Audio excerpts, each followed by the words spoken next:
Okay. Yep, there we go. It feels like we're live right now. So, welcome. I mean, it's Wednesday, and I am pretty excited about getting these quest cards in to Dragons Down. And so, what's up, Michael? How are you? Nice to see you. So we're excited about getting these quest cards into Dragons Down. So we are sort of pushing it here a little bit, and we finished up a game on Monday. I just hung out on Tuesday playing Path of Exile, and then tonight we're going to try to get another game started in Dragons Down. Uh, Probably try to not do anything tomorrow night, and then maybe Friday do something, something else, something off the wall here. But we'll see where we get. We'll get 2 weeks through. Maybe it'll be such a great game that Friday I'll be compelled to finish it. Who knows? We just don't know.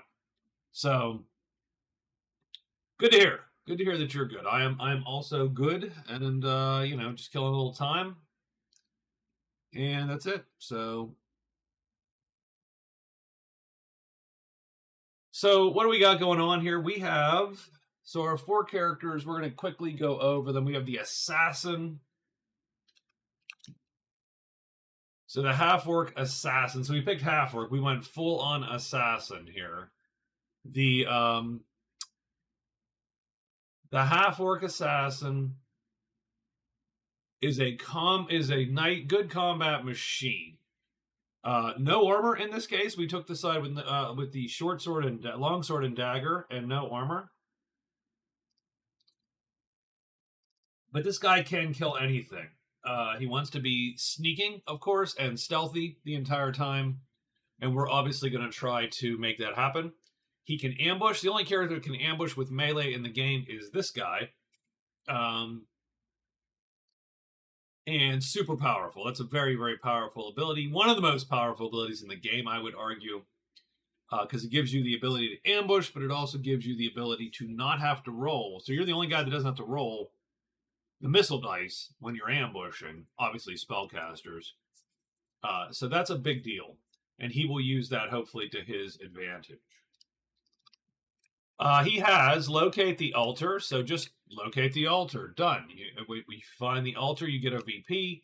Monster lore, you can pick a stack of monsters in a tile around you and drag one in and kill them to earn a VP. And simply long stride is you get an extra move one day. So we're trying to use that early so as to cycle a card. And I think he got first dibs, and I just arbitrarily put him up here. Take advantage of his ability to travel through mountains and probably hit up 1 or 2 of these mountain tiles here that he has within relatively close proximity. Right? Mountain, mountain, mountain.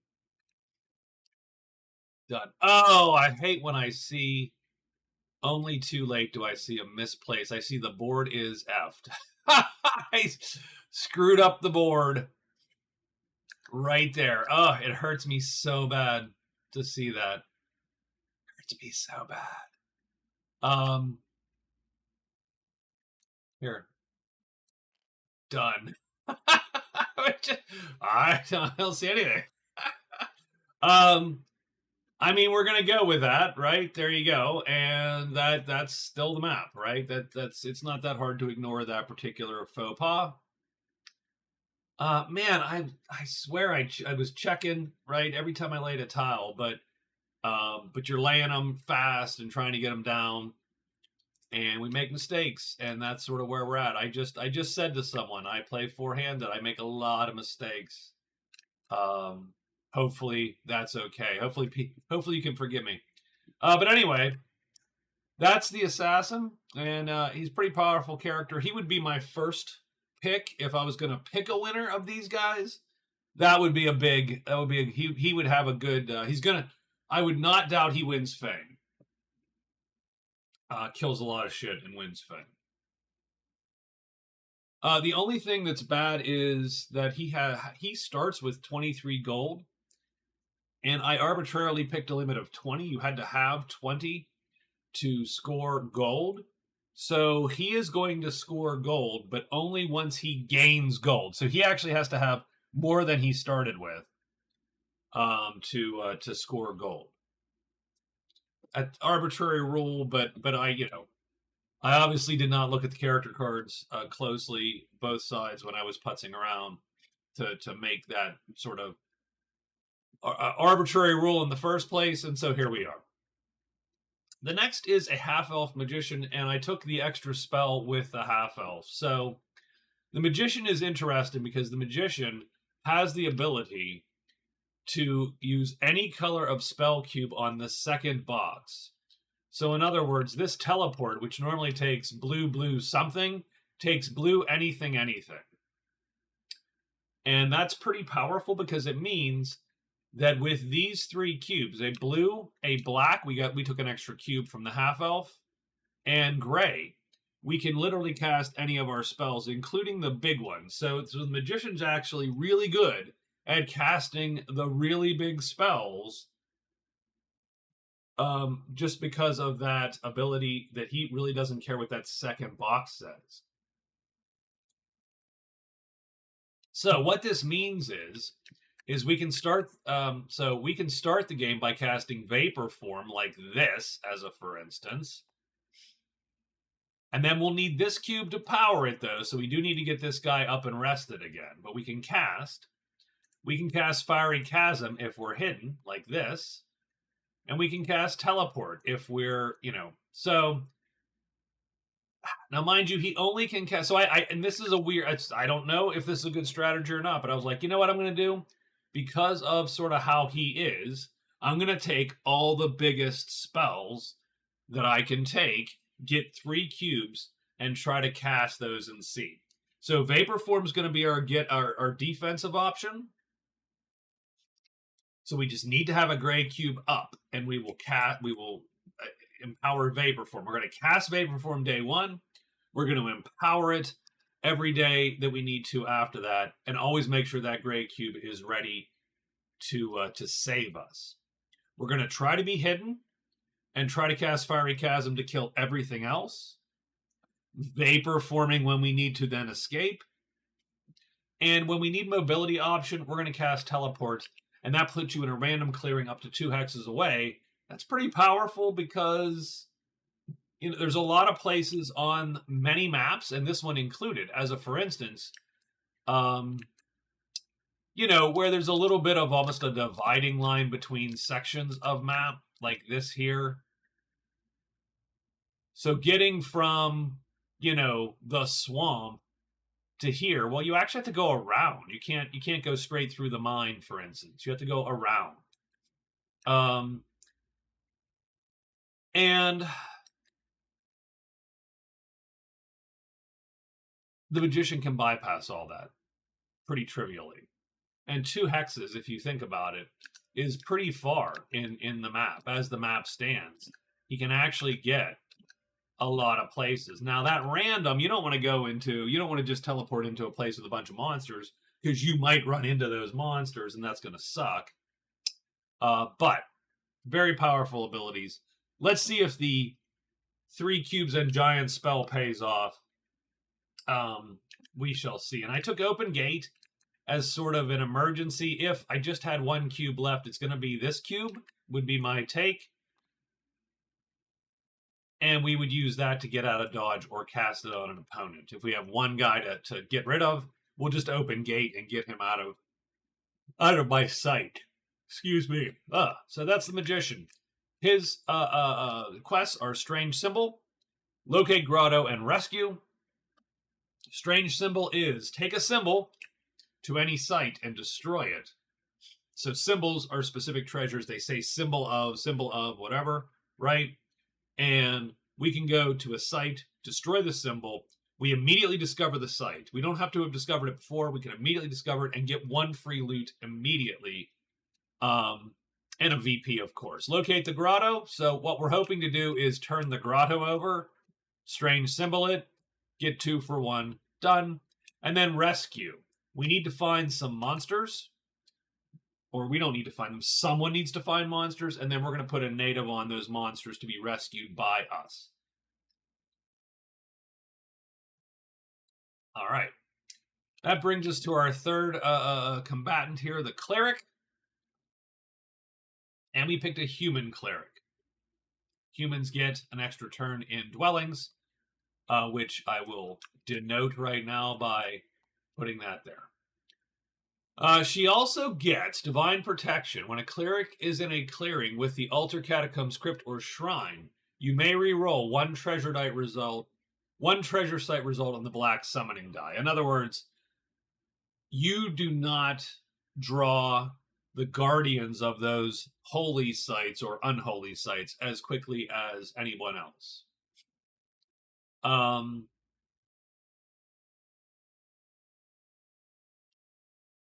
The Cleric is sort of a hybrid fighter caster.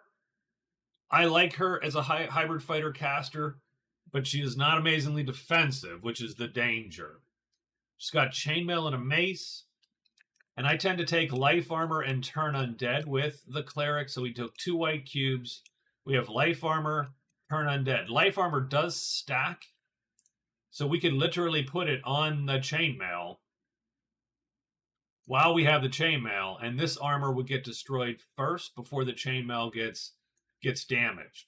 So let's say someone's doing 3 points of damage. Let's say there's a creature with 3 strength, 3 might, and he's doing 3 damage. That's going to damage the chainmail. To preserve my chainmail, I might start by casting life armor.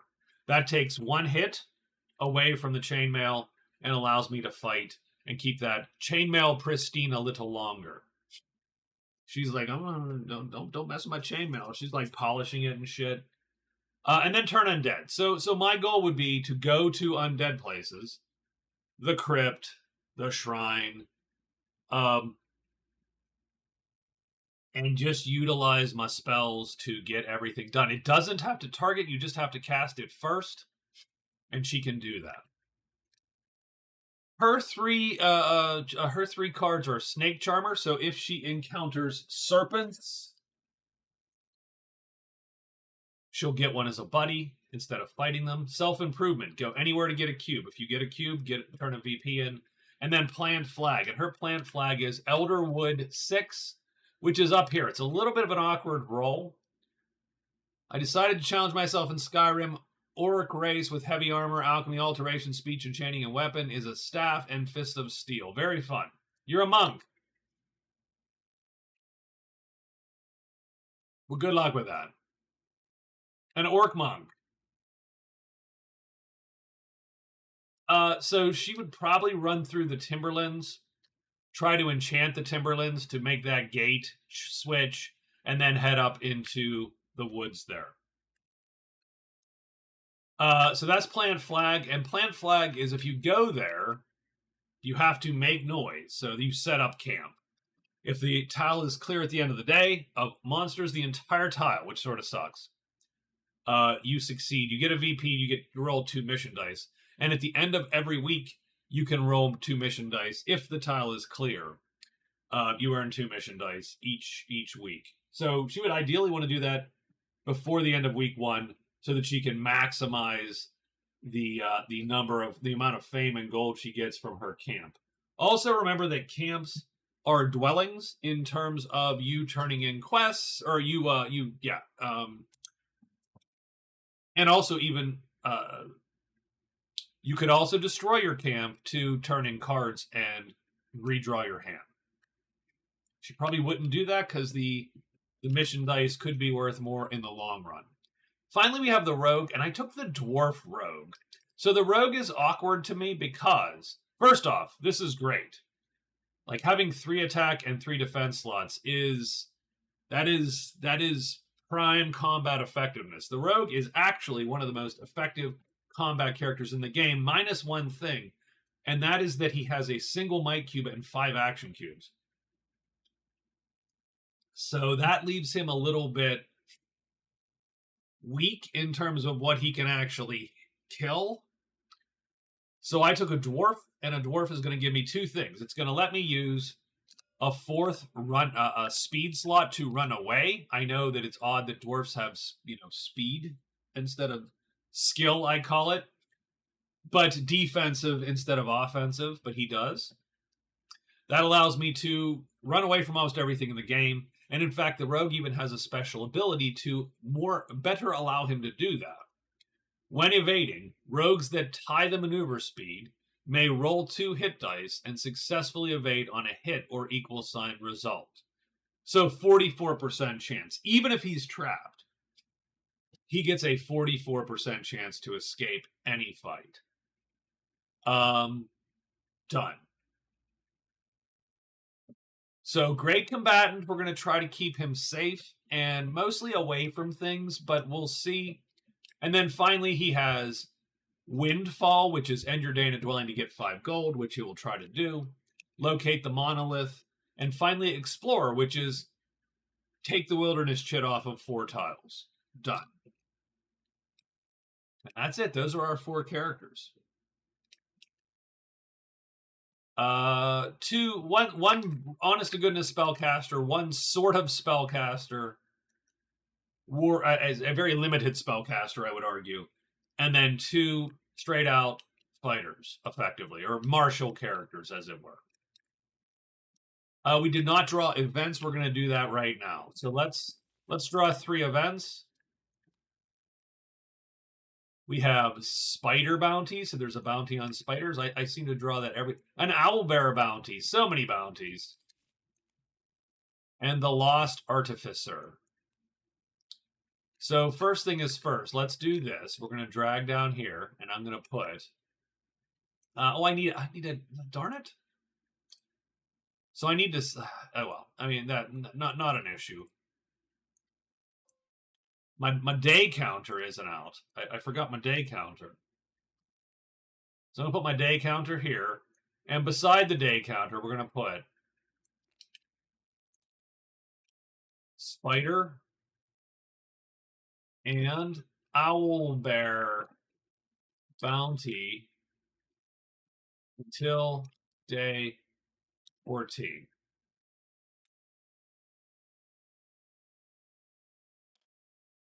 And there we go. And finally, the lost artificer. So we need to find him. There he is right there. And he's going to go to a random time, literally a random spot. So we roll red down the side. We don't choose, though. There's no choosing in an event. 4. So swamp 1, putrid waters 3. Putrid waters 3. 1, 2, 3. There we go. Not bad for the magician. The artificer didn't go far. He's like do, right? Let's take a real quick look. If you return them to their original dwelling, which was indeed the mine, so we should actually put lost mine. We didn't lose the mine, but we lost the artificer. And this way, when we put this on here, we'll also know where he wants to go to, right? So not bad. I love the editable pieces. There's a mod. There's a mod in the Steam Workshop which is make anything editable. And what it does is it plasters like a text box on top of a thing and makes it and locks it to it. And now you have to putz. It's sort of awkward at first. You have to make the text box. You have to position it and do all that stuff. But once you do that, and then you make a custom thing and save it. And then I made an infinite bag of them, and it was super useful for this game. So those are our events. So spiders, owlbears, and an artificer. Now we do have so woods effectively. I don't know where owlbears appear, if I'm to be quite honest with you. Is it also woods? I don't think there's a lot of places where you're seeing owlbears. There we go. Owlbears here in the Timberlands.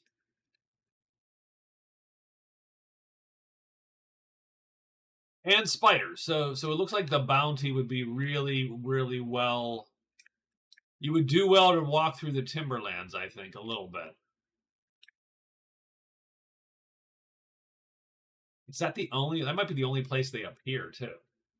All right. In any case, why don't we get this little mess started here?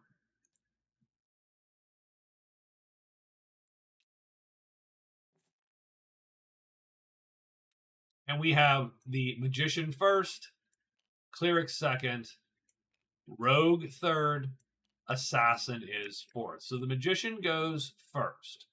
So the Magician has $10 to start. Symbol, Grotto, and Rescue. I think he probably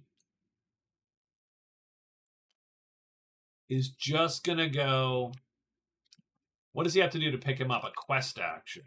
But you can't sneak once you get him. So the cheesy thing to do would be 1, 2,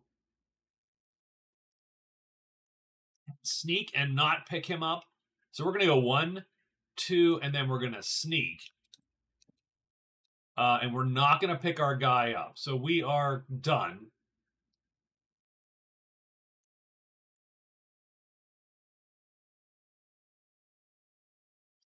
And that's it. We are done. So we're going to move this over to here.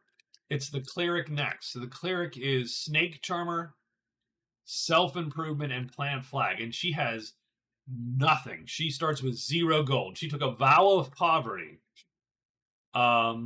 She is going to go 1 and take the item.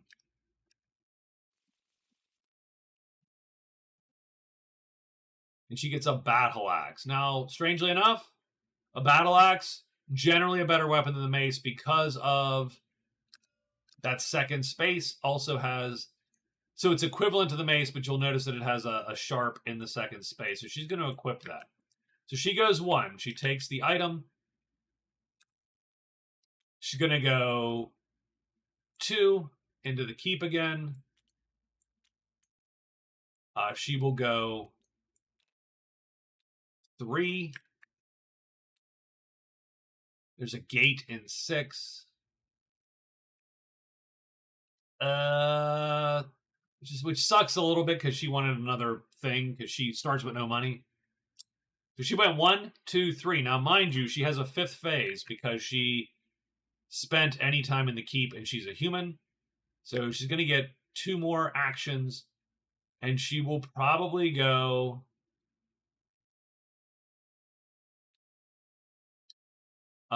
4, and then she will probably sneak out. He is done. The Rogue. The Rogue UE. I mean, the Rogue has $15, so certainly there's always something to do there. But I will say there's a little less impetus to immediately search every vendor at the first turn because you're not taking missions from them. I do appreciate that a little bit. Instead, I want to flip things over. I'm going to go 1, and that's a treasure card for the Rogue, as is appropriate.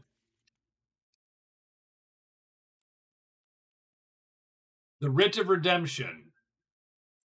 It allows you to buy 1 item from a card at the base price.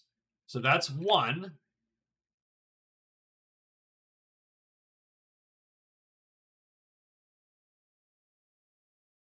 And I'm gonna keep on this. So I'm gonna go 2, 3, and that's a gate in 2. And then we will also sneak. So pretty much everybody but the assassin is gone, right? Yeah, we are good. So it's the assassin's turn. The assassin is... So I am going to trade as the assassin. Now the assassin is terrible at it because the half-orc by default is pretty terrible at it. So we're gonna 1, 2, 3, and he gets 8 treasures. 1, 2, 3, 4, 5, 6, 7, 8 items, I mean. And we might as well just spread them out. Let's flip these bad boys and we will spread them. What he is looking for very specifically, a bunch of symbols, that's great. But what we're looking for very specifically is a piece of armor. A relatively cheap piece of armor.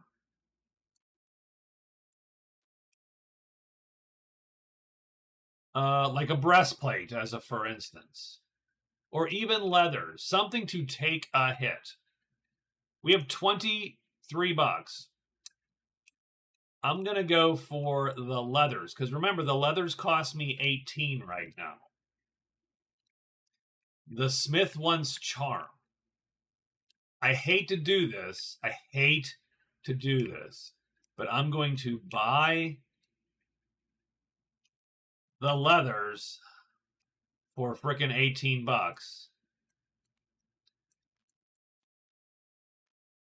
Because that is going to...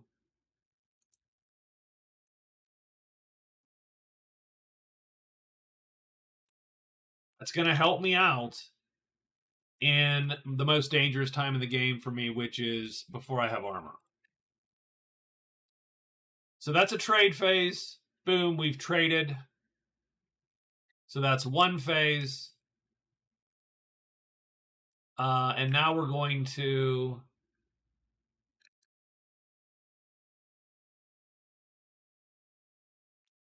two phases. And we get the secret cache.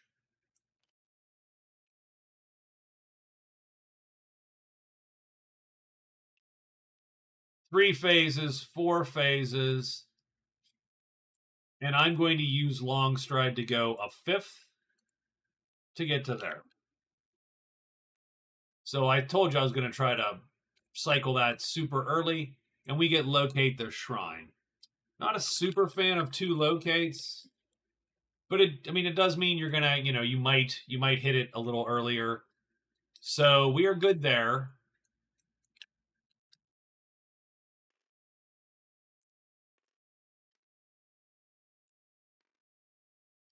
Let's roll monsters. We have to pay attention to swamps, which I think the magician is in, so we're going to get swamp. Swamp is giant serpent, so the magician does get a swamp. He does get a snake. And that is going to be, well, right here on him.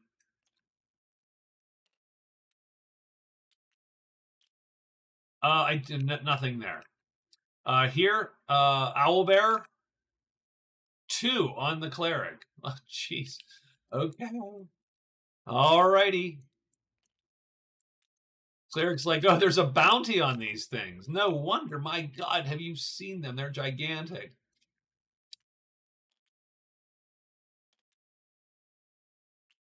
You got 2 owlbears. Now, that's where the victory point to kill any one of those guys. So that's pretty interesting there. The last character's down here, and he's going to get owlbears. 2 of them. Well, this was quite the day one. Instead of everybody trading, we're going to have everybody fighting on day one. So, okay.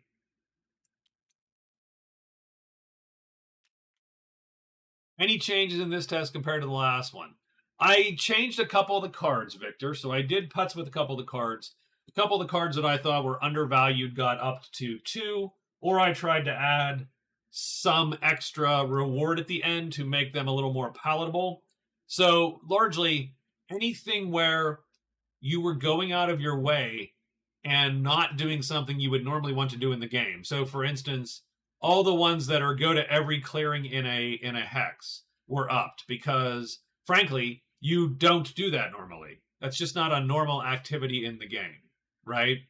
So a lot of the go-tos where the go-tos might be across the board got a little bit upped.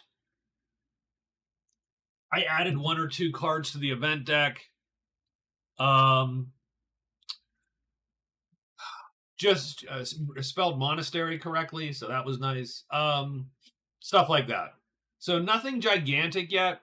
I'm still evaluating whether or not to change a couple of the base rules or use some optional rules as defaults in this one. But I haven't made those decisions quite yet. How are you tonight, Victor? So let's go in order here. The magician has got to roll off against this serpent. I think he is hidden. So I do think everybody is, well, I should say sneaking. I do think everybody is sneaking. So we'll roll the magician's sneaking first. And he needs anything blank at all. And a blank comes up. And so the magician is hidden. He gets to decide if he's going to fight or not.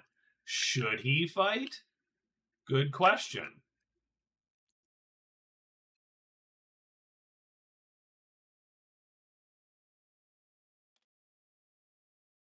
Ideally, of course, we'd like to cast Vapor Form today.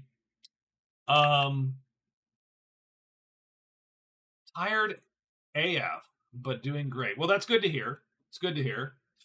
I'm glad that you decided to chill out and relax here with me. I'm okay, doing okay. Obviously, a little bit of excitement about this variant. So that's why I'm sort of, that's why I rushed to get it back on the table. I was like, oh, I'm pretty jazzed about it. Plus, I have to admit, I love using Nandeck to create these cards. Not that these are very sexy cards, but the other way I was doing it using Inkscape was a pain in the ass. And so this is so much simpler. It's like, oh, I'm so happy that it's just so much simpler. And yeah, everybody has said red board is better, and so I'm going to stick with it. I do like it. I do like the contrast. It does somehow work. I think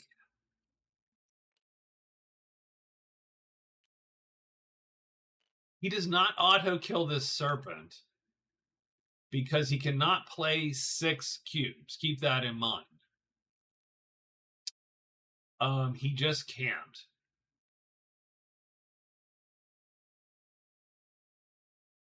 And there's no serpent bounty. Owlbears and spiders are the bounties. So there's no, like, killing these is not necessarily some imperative that he should be doing. So I think what he will do, just to make his life easy, he's going to play 3 attack cubes. I almost just wish I could put these somewhere where they wouldn't, but that's fine. 1 cube on open gate. He's going to target this guy with open gate. And there are 2 gates on the board. I believe I saw 2 gates. And I wish I could... I need some way to make these things like just... I'm almost going to... You know what I'm going to do? This is... Is this tintable? I don't think it is.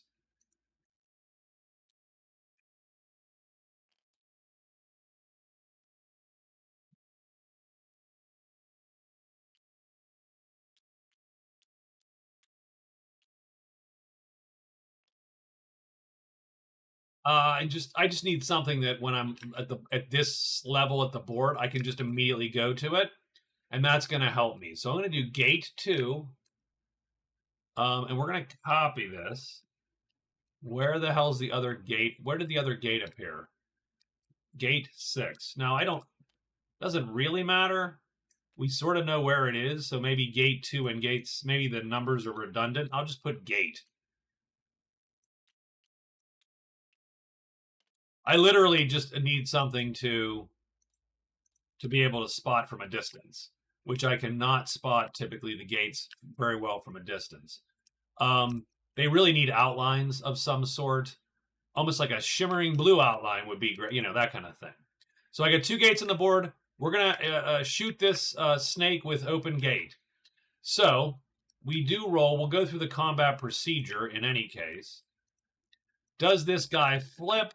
Remember that we are hidden still. He does flip. We would have killed him with Fiery Chasm. That's too bad. Instead, we hit him with the gate because we over attack his defense there, and he gets teleported to a random gate. I'm going to roll 1, 2, 3, 4, 5, 6.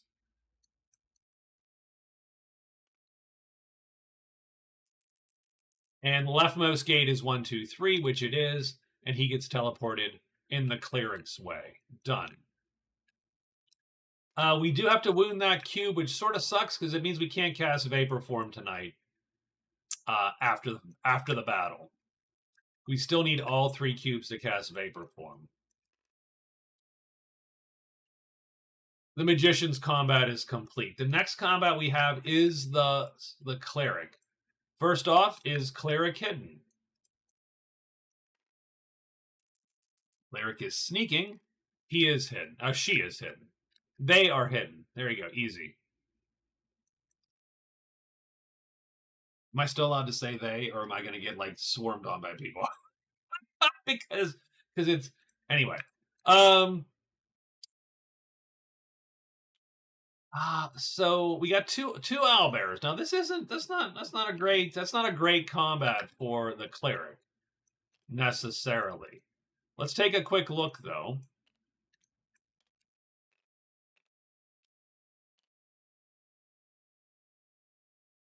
But she can overspeed these guys if she just goes all out fighting.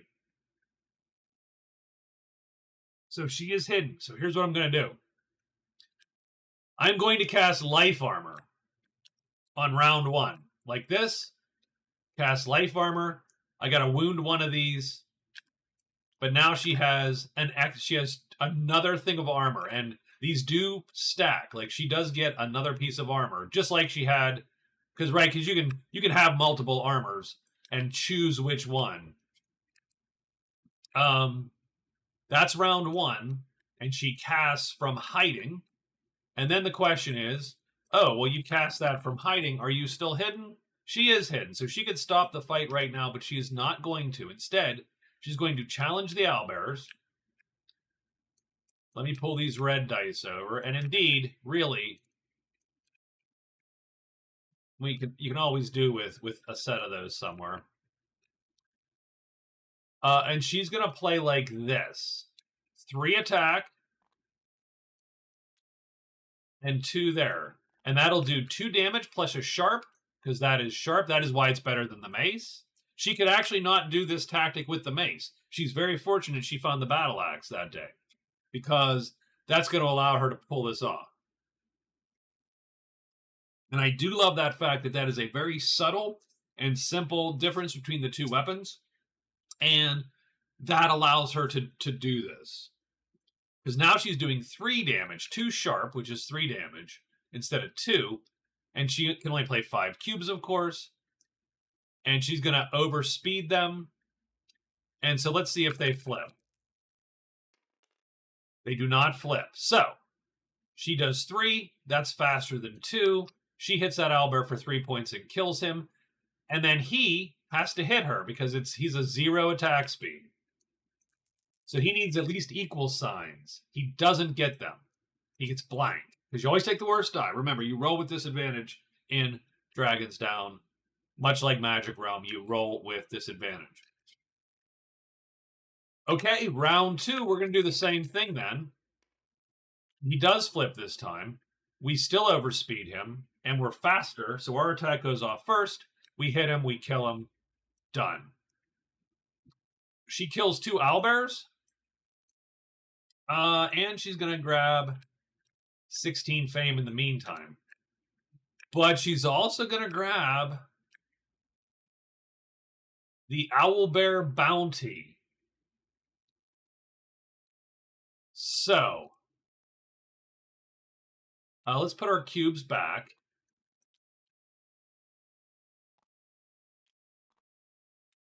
I think she acquitted herself quite well there in that fight. She wounded a single cube to cast a spell. Not too bad. So on day 1, she's going to score 2 owlbear for 16 fame. And now we're going to give her 16 fame right there. 1, 6, and save. That's also she's also going to score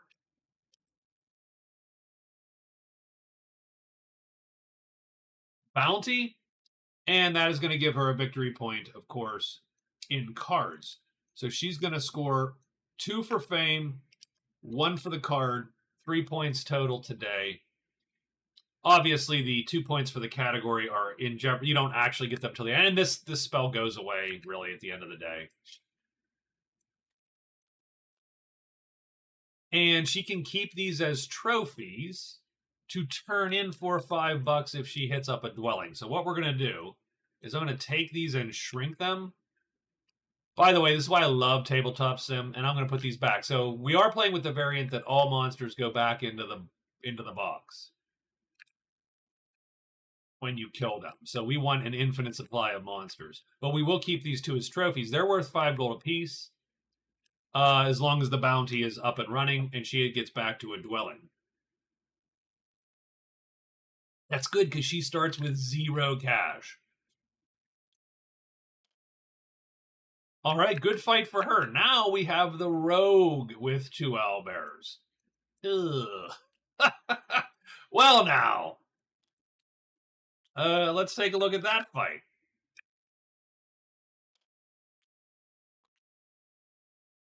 I mean, strangely enough, he can also do this fight. He can also do this fight. It's about the same.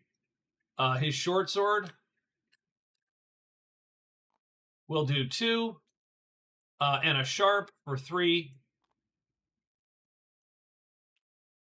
Oops. Oh, geez. I can't quite. Yeah, that's weirdly off, and it bothers me a tiny bit. We can do a 3 attack like that. We are risking, essentially, 1 of our pieces of armor. Wow, those do not quite line up, do they? We're essentially risking a piece of armor. If one of these guys flips, we have a risk there. Do we want to? But we are going to kill one. Now, strangely enough, I would argue that the short sword generally is better than the battle axe because its sharpness star goes in the first slot as opposed to the second. Having said that, the battle axe has the higher maximum, right? The short sword has the easier minimum, as it were, the easier get the extra damage. But anyway, I think we're going to go for that. I think we're going to, hopefully we won't take the second hit, but maybe we do.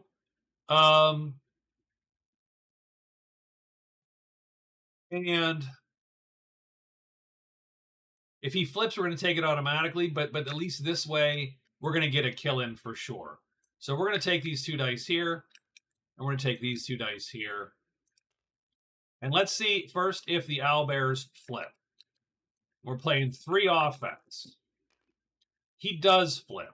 That's okay. We're going to attack him first.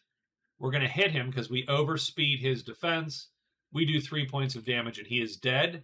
And this guy can attack us back, but because he only matches our... He does have to hit... Oh, and he does hit us. So he's going to bop us for 3 points, and he's going to rip the leather helm to shreds and do a wound. And we're going to take this cube and wound it. And this card is gone. And then we're going to attack this guy exactly in the same fashion as the last guy. And he does not flip, and he is hit and killed. So my take is, with Dragons Down, the one thing that I do say, which is sort of much like 9 times out of 10 you should cover your move in Magic Realm, I'm going to say 7 times out of 10, you should always consider what all-out offense does for you. You should never not think about all-out offense. You don't have to, and it's not always the best move. And it's probably not 9 out of 10 like in Magic Realm. But you should always look and go, what does all-out offense do? In this case, all-out offense had a pretty good chance, actually, of leaving me unscathed. But instead, it gave me a wound and a destroyed piece of armor, which does suck. So, but having said that, we're going to get essentially what she got. We'll have what she's having. Oops. Ugh. Okay, I hate when I do that.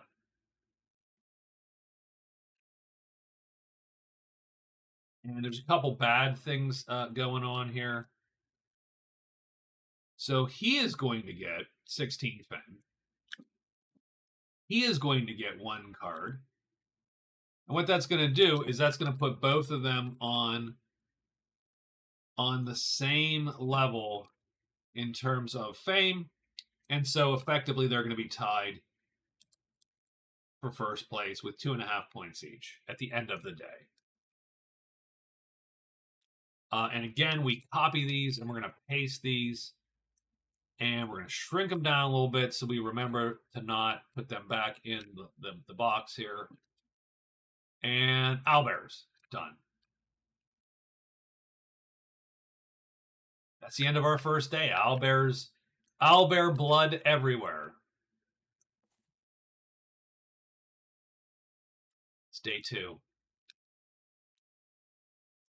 The assassin goes first, followed by the rogue. So it's all the bad guys go first, or the, you know, the scoundrels with hearts of gold go first. Is that what we're going for? So the assassin is still got stuff to do. Locate altar, locate shrine, and monster lure. Oh, he should have totally lured that serpent. I tell you what, I think I can. I'm going to retcon that. End of the day, because she drew this. Well,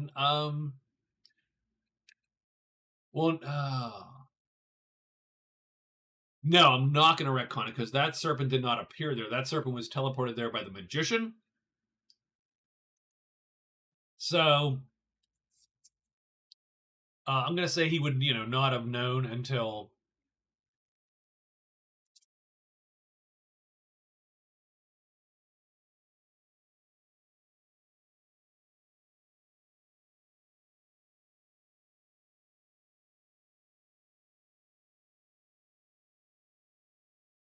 Yeah, I think I can roll with that. Like when do you actually activate that card? Does it say? That's a good question. At the end of the day, choose a stack of monsters in an adjacent tile.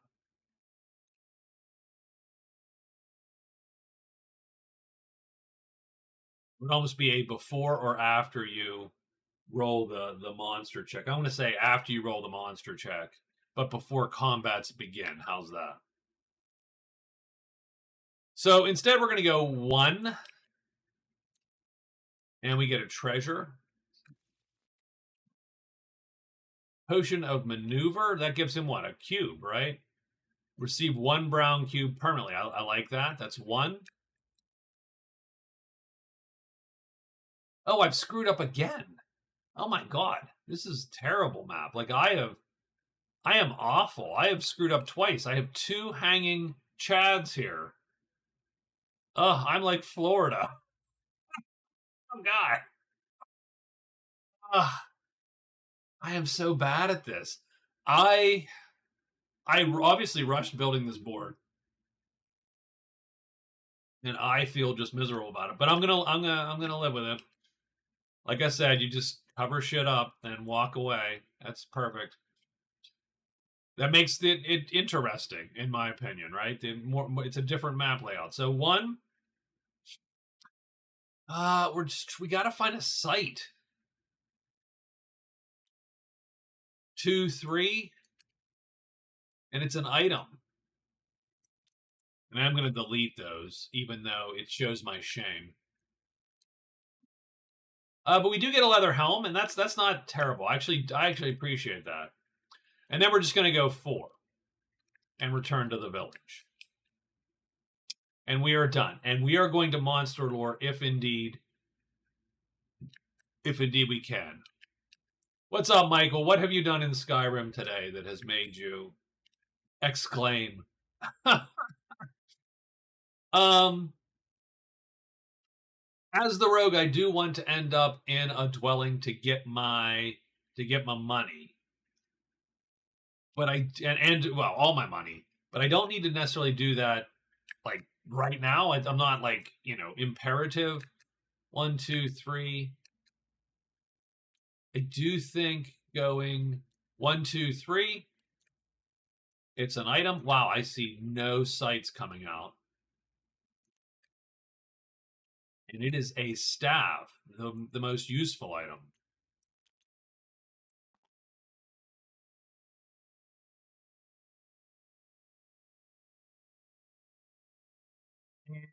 We will probably sneak also. So we're going to sneak. He did not sneak yet. He didn't sneak. Done and done. The cleric.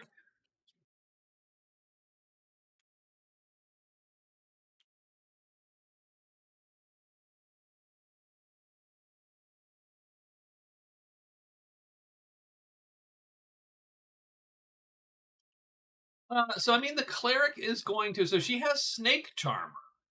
So she could encounter the serpents and get that serpent as a buddy,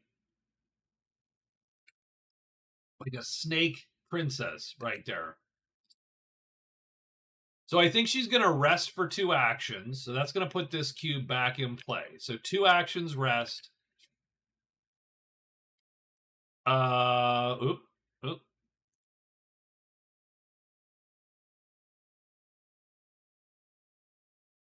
I think she will sneak as a 3rd action. 4th action, go into there. That's mostly a just in case. Like just in case she draws a bunch of other crap coming into that hex. Done.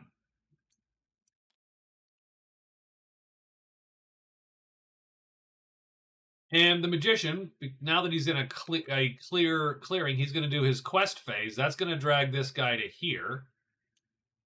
And then he's going to go 2 and 3. Done. So let's take a quick look at what happens there, because he has just turned in the Lost Artificer. So the Lost Artificer couldn't sneak, which he didn't need to. Returns to their original dwelling to earn 1 VP and 3 mission dice. So we're going to go here. And on day 2, he's going to earn ++ Lost Artificer. And he's going to get, with that, 3 mission dice. 3 mission dice. Which, I mean, it's not, it's not awful, but it is, it's not going to end the world, but it is not. So 5 fame and 10 fame. So he also gets 10 fame. So let's quickly sort of write that down. So he gets 10 fame and 1 card. And that puts him on the board.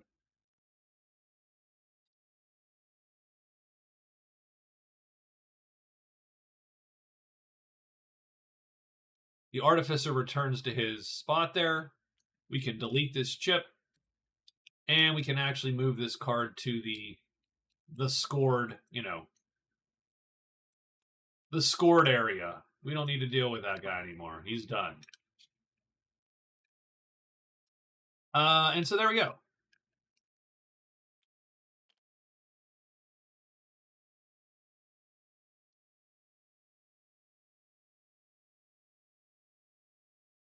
So now we're going to roll some monsters.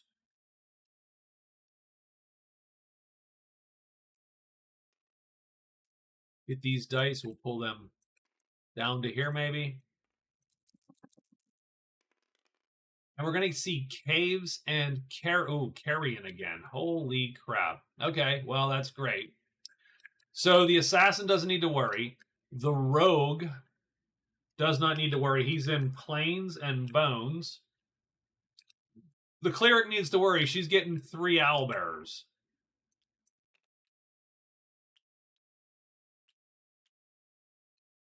So this becomes a little bit of a harder.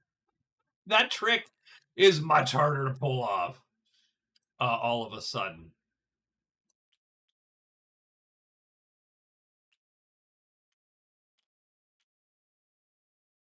Actually, magic staff are quite good for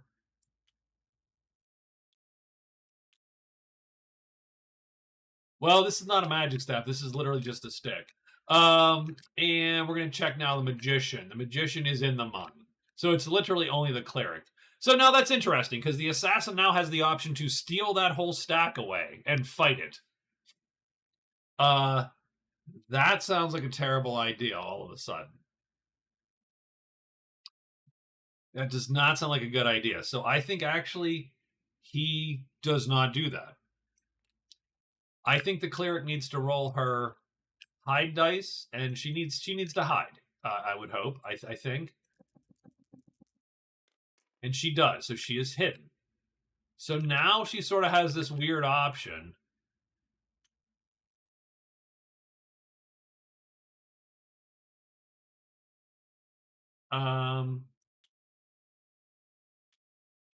To try to go into this fight, remembering that she's going to ultimately wrong character, so that probably doesn't. There we go. Remember, she has Snake Charmer, so the serpent's not going to fight her. The serpent will join her.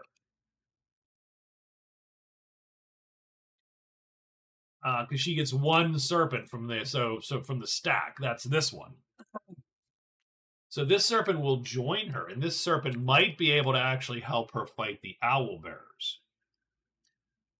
It could be similar to last fight.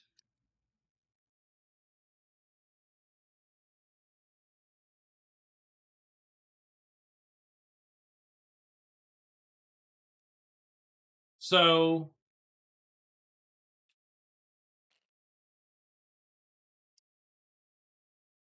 I'm gonna say, I mean, we'll try it. Maybe she might get her ass beat here a little bit, but she's gonna try it. So let's say that she's going to cast Life Armor again. That'll wound that cube. That's round 1. Does she remain hidden after round 1 is completed, having cast Life Armor? She does not. So now all the monsters come at her, and she gets the serpent. So she does score Snake Charmer, and the serpent will join her. So we'll put that on day 2.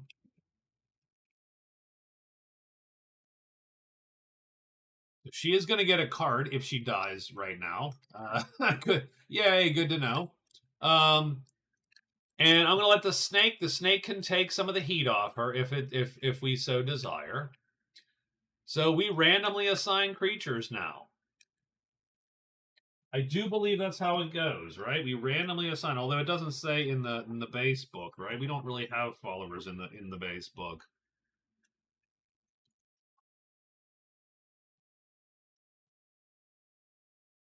But I believe we random assign challenge, which we're doing. We're not evading. Target. Monsters always target the hero they are challenging.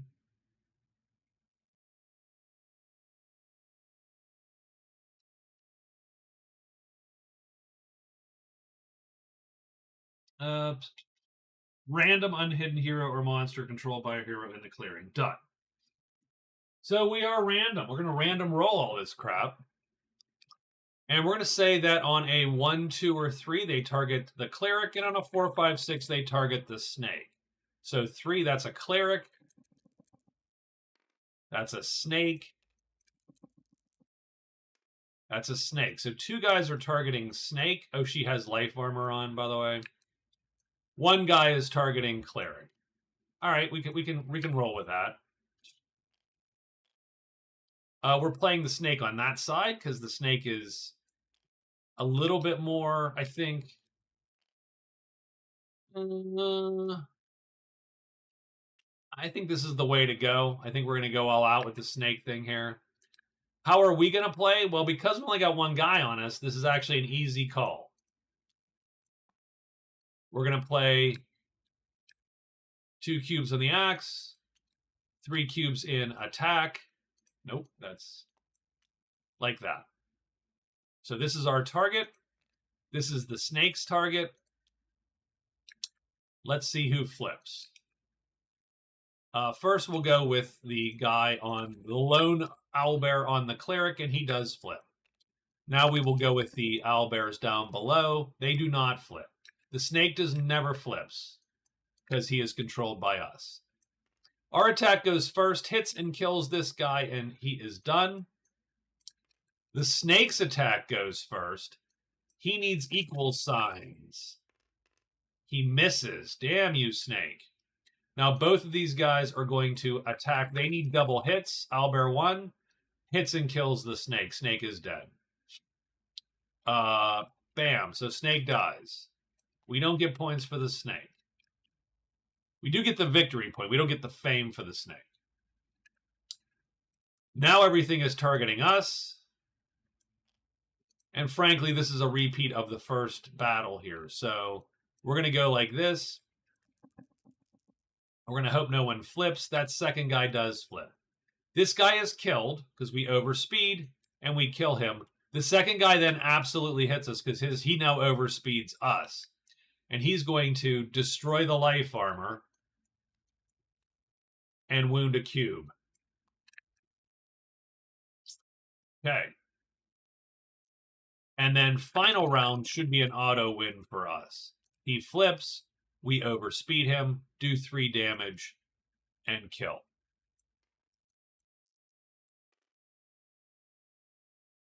So that combat is over. We score Snake Charmer. We score 3 Owlbears for 24 fame. And the Cleric is lunging ahead with 40 fame.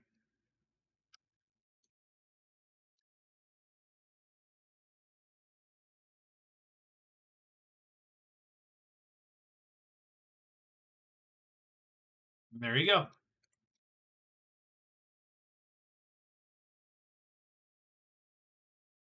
All these guys are going to end up back in the box because they're all dead.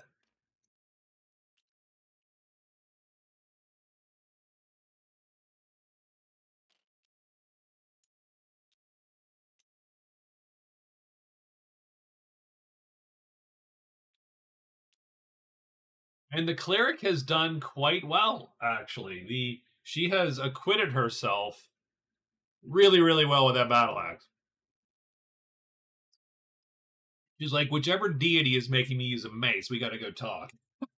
It's like, can you change your official scepter, your symbol of power, to the axe, please?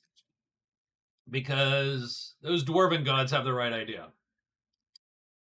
I think we're done with the day. I think we've actually, that was just day 2. We just can't quite get through a day quickly here because of all the fighting. So it is now day 3, and let's get an order here. So, and she does actually, I'm sorry, she gets 3 more of these owlbear trophies though. So we're going to copy 1, 2, and 3. She has 25 gold of owlbear hides or something in her pack.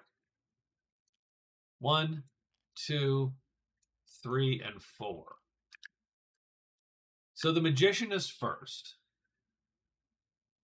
What do we got here? Still only 10 gold because we didn't get any gold out of that.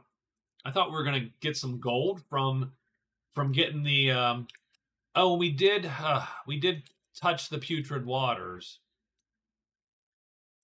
So we did do that. I'm sorry. I did when I went in here I did not flip that. So he flipped it. Done. So what are we going to do?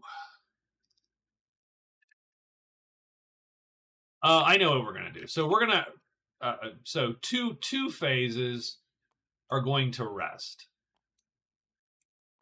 Because we need to rest. So that's 2 out of the 4 are going to be used to rest that cube back. I do think we will trade with the... who needs charm? Does either of these guys like charm? I don't think so. The scholar likes brains, and the artificer likes wisdom. Well, we are equally wise and cunning. I'm going to go with the guy who has treasure. So we will do one trade phase. 1, 2, 3, 4, and 5, and 3 items.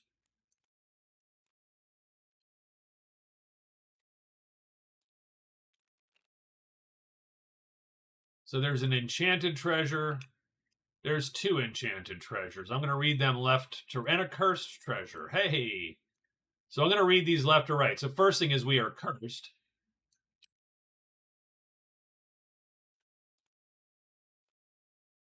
Second thing is, I mean, we do it. There's purple magic on here. How's that? That's actually a fairly easy one because that's the last thing that happens. So these 3 things will go away. I am cursed. I think we have a curse card in here somewhere. We do. Curse card. We'll roll these 2 dice.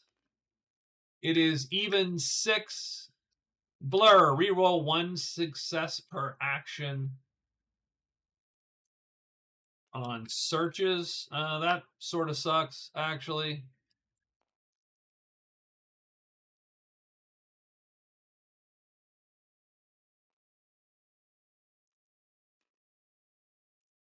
Remember that we got that. But nonetheless, so we got our thing here. So we got a 3 spell.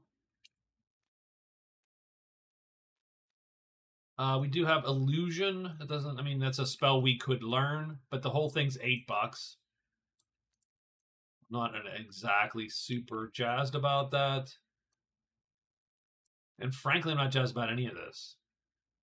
Oh, and we flipped this tile twice technically, and we put a purple cube on it.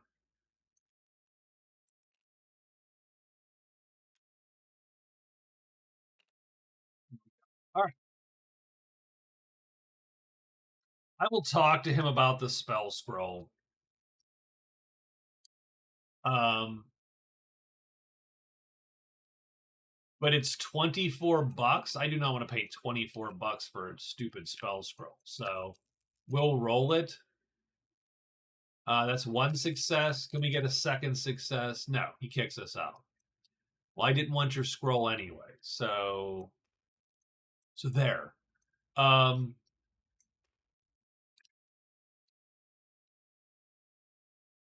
So that is going to leave us with a single phase.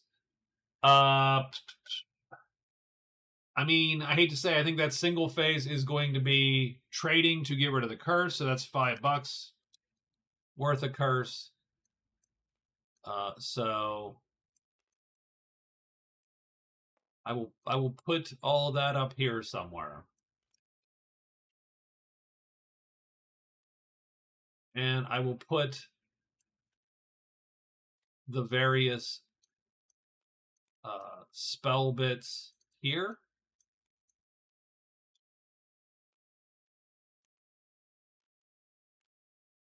Group all this crap and flip it back over. And we are done.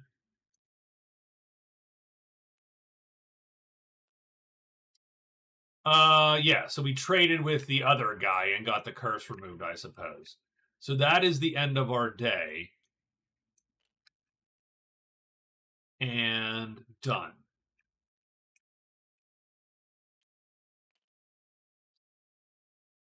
I mean, the cleric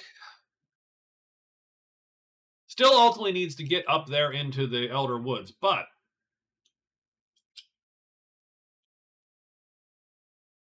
she could also just go back to town. 1, 2, 3. So that is 3 phases. I think she can now trade them. So 3 phases. She gets a free phase because she's a human. Her 4th phase is going to be trading these for $25.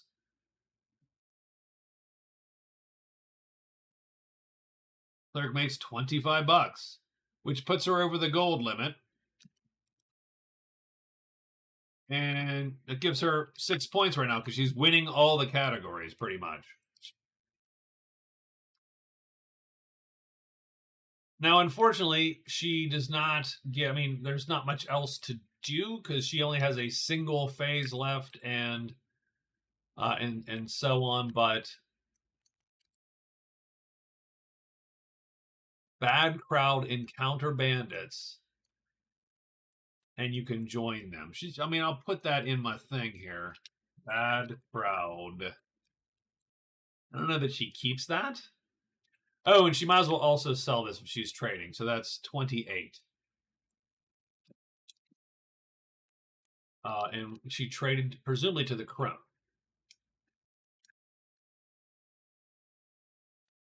Which we might as well give her 5 treasures.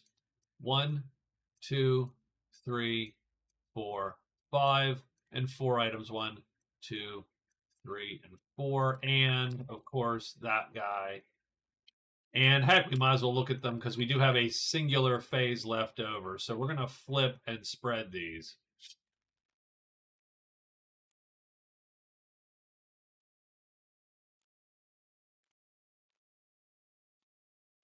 Shoes of the Thief don't suck. Shield wouldn't suck for her. Rule Undead, not super useful. I mean, Gray Magic, always good. A Bracelets of Finesse. Hero may place a red might cube in an attack speed or a maneuver speed box.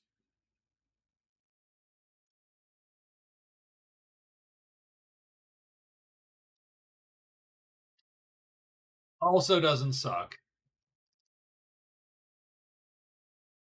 She does not have that many of those cubes. Like she not. I mean, she needs all the cubes she has, so that's probably not a thing for her. That's great for someone like a barbarian or someone who's using a slightly understrength weapon. They have an extra might cube sitting around.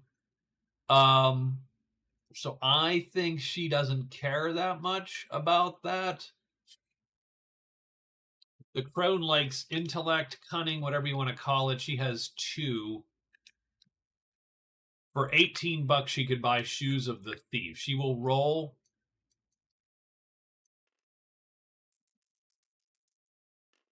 And she fails. So no Shoes of the Thief for her. And that's her day. So I'm going to put this here. I'm going to take all of this and group it and flip it.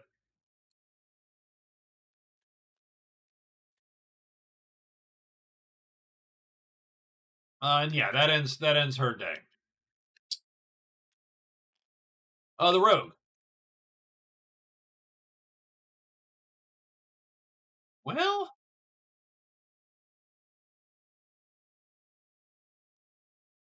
we haven't done it, but the Rogue has collected. So if we copy and paste him, he's collected these 3 chits. So he is 3/4 of his Explorer done. So I think we might as well get him the 4th chip. So he's going to go 1, 2, 3. And he would love to just get hit right now, but I don't know that we're going to do that. Do we rush in there and hope? Yeah, 4. Heck with it. We assume we can run on out of there, and we get the dice. Oh, we're not going to see any sights in this game. So the Rogue scores 10 fame.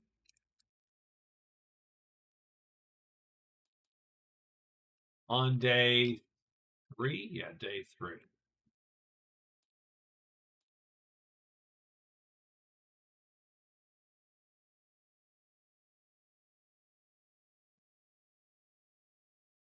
Which brings him to 26 fame, so that doesn't suck. He is still in 2nd place, but caught up a little bit.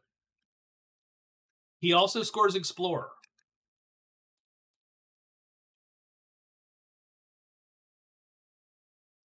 Because he has explored 4 tiles, done. And so that brings him to 3 points total. And that's it. And since that's a thing which you would normally do anyway, there's not actually an extra reward at the end of that. He now has Explore the Lonely Mountains.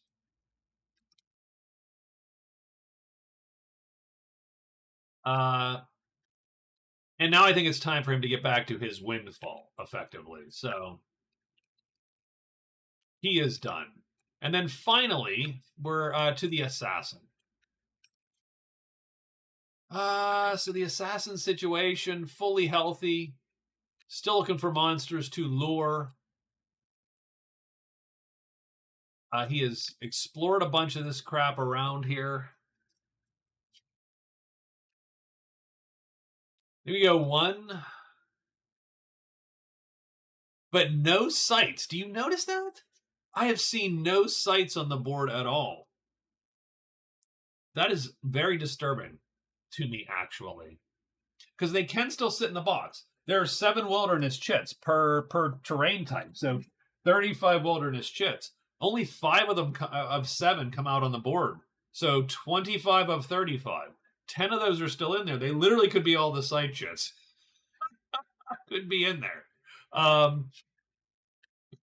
that's not going to happen because you might find the dwarven, like the Forgotten City and so on. But so he's going to go 1, 2, 3, and he draws the wrecked wagons. I shouldn't say we actually found the secret cache or something.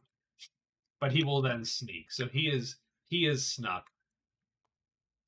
That ends day 3. Let's roll it. Would you play a... Oops, I'm sorry. I didn't see what those were, and I screwed those up. Would I play a board game on stream if a viewer, paid me to do it? I mean...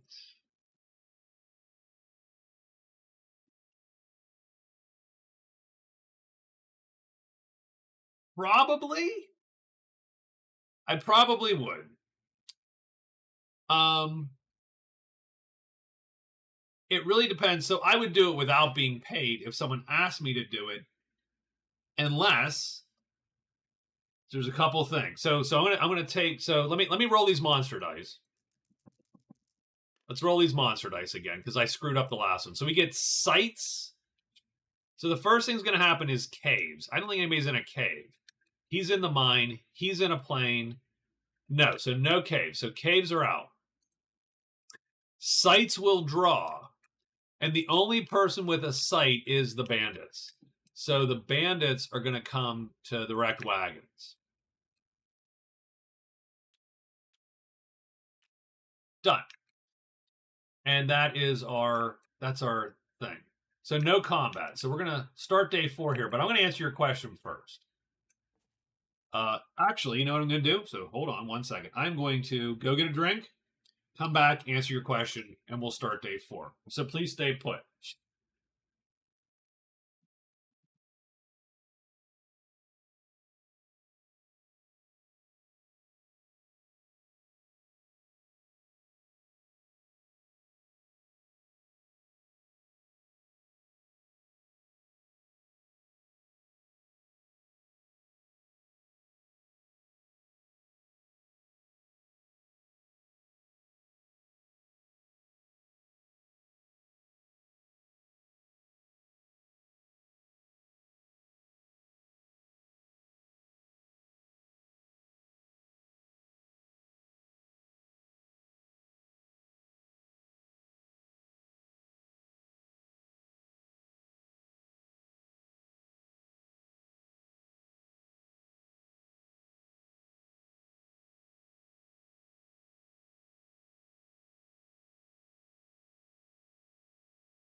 So what we're gonna drink tonight, we're gonna drink a little bit, not a ton. I mean, I'm sure I've said that before. We're gonna drink a bullet tenure. So I think the normal bullet is 7, but this is bullet tenure bourbon whiskey. So I do expect a pretty smooth. It is 45, almost 46 proof, so 91 and some odd percent alcohol. Not super boozy. Should be pretty sweet and tasty. And we'll have it with water. So let's answer your question before we start day 4. So I would play a board game on Steam if someone requested. Yeah, I mean, if someone was interested in a game, then I would consider playing it for sure. But keep in mind, so if the game was going to require a level of effort which was going to be onerous, for instance. So for instance, like doing this like the quest variant, like if I have to make stuff or put together pieces or whatever, that's a little bit of a pain in the butt. I would not necessarily consider doing that just on a whim. If I did not like the game, if you said to me, "Well, will you play Talisman on stream?" I would say no, um, unless you pay me. Like there are some games I just go, yeah, I don't really dig that. Like if you said, hey, play Advanced Third Reich on stream, I'd be like, yeah, we need to talk price because that's going to take several hours. I have an hourly rate at this point, and that's gonna take some. Um, or if it's off, super off genre, as it were, right? Stuff like that. If I thought literally no one's gonna watch, not that anybody watches these, but I would consider it.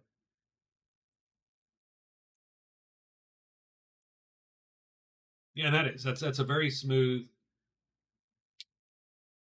the tiniest, So that's good. I like Bullet's sort of my a second go to. What game did you have in mind? I suppose is my question.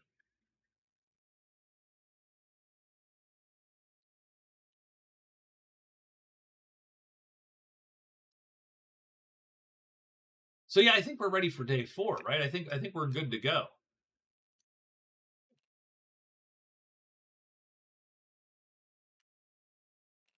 And we do have the assassin first. Um, Now I'm not super jazzed about the bandits.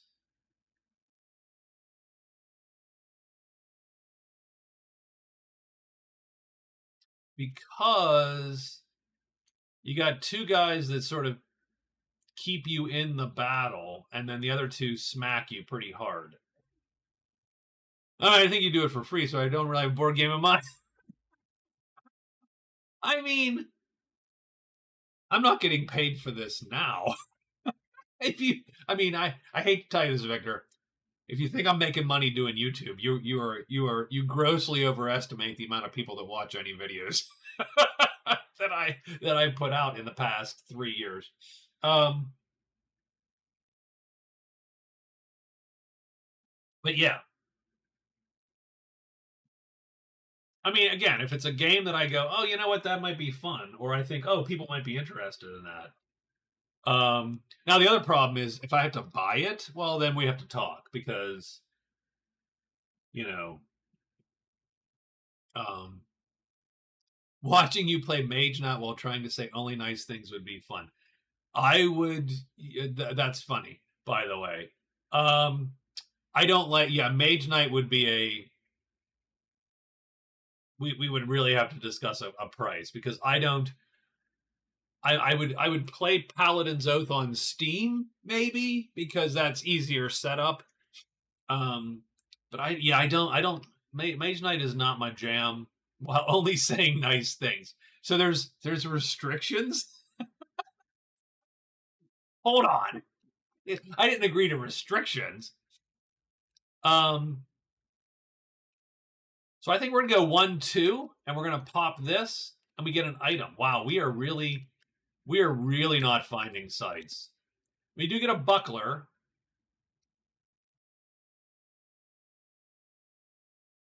and that is sort of cool.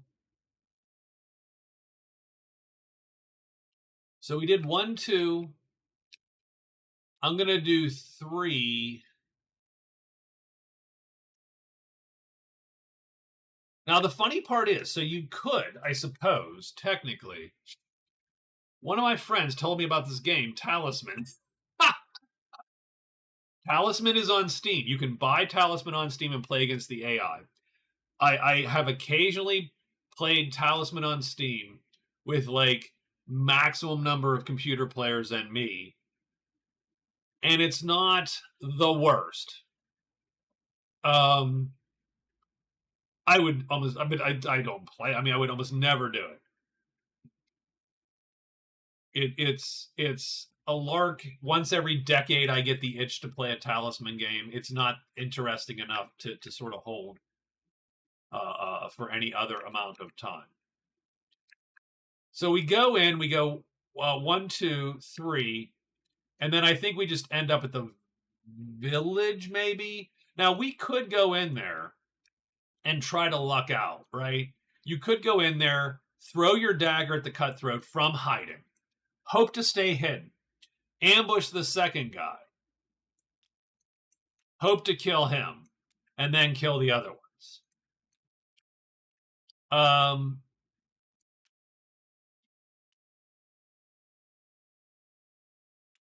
I don't. That's not. It's not my. I don't know that I'm down for that right now. So I think I'm gonna go up. Done. So he's done.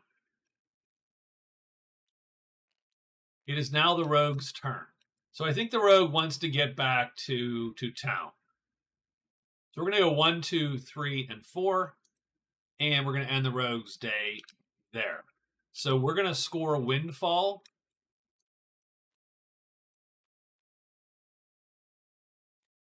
Well, don't get me wrong. I would love for some rando game, to send me one of those free big old board game demo, but I have 600 followers and 50 people watch a game on a good vid, you know. Um so that's not going to happen, but yeah, Mage Knight would be rough for me, Victor. So we're going to turn Windfall in for $5. And my head canon is he's picking pockets. Explorer again. God dang it. Well, that's intriguing, but I don't know that's a good call for him again. He can do it because it's not a duplicate, because he had the card and he got rid of it. So he gets 5 more gold, so that's 20 gold. But I don't know that he can. I think that becomes a vanishing. So we're gonna delete because we don't need those counters. He could. I mean, he could. I suppose he could go southwest and score that. But that's a weirdly long. He is weirdly stuck in here.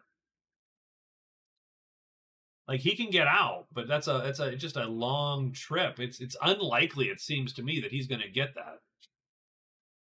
Although gates exist, so that's actually one, I think, reasonably clever thing about the game is gates are very ubiquitous, and so this map that is. Oops, I got another gate. Hold on, I need my gate. Need my gate markers here to help me out a little bit. So these gates could help. So I'm going to keep Explorer for now, and we'll just do that. So the Rogue is done. The Cleric, having sold all of her crap, I think she is still injured, though. She needs to rest for 3 to get these 2 back. And I think I'm going to do that, because that's a pretty important. That life armor is pretty important. So she technically has 2 phases now, because she has essentially 5 because she's in town. Bad crowd, self-improvement. She needs to get a cube. Plant flag.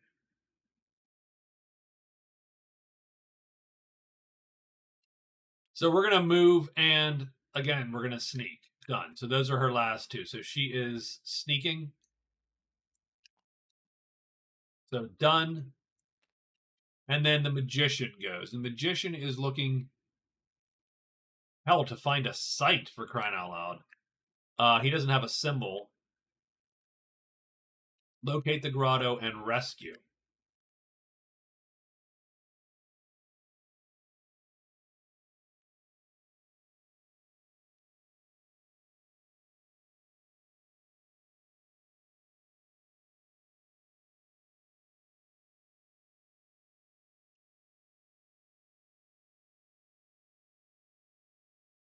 Well, and at the end of the day, yesterday, frankly, he will have cast Vapor Form. Let's actually get that done. We haven't done that yet, and that is a little bit of a oversight on our part. So we're going to cast Vapor Form at the end of the day. He uses these 3 cubes to do it, and now this cube is in Hawk. So he needs to spend the first 2 cubes today resting that so that he is ready to go. So 1, 2, and he gets a third move. He'll go 3, and he is done. And that is the day. I'm now picturing Victor looking through Board Game Geek furiously, trying to find the game that he feels would anger me the most.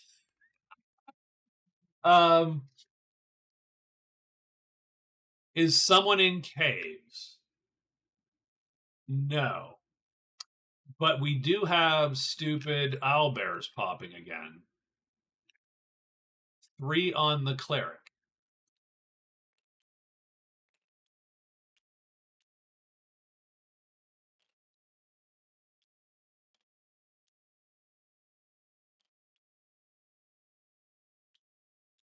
Oh my gosh. And I don't have a gimmick this time because I don't have the snake, and there's more than 2 of them. So I don't know that I'm going to necessarily fight these guys, but I do need to roll to remain hidden. So let me start with that.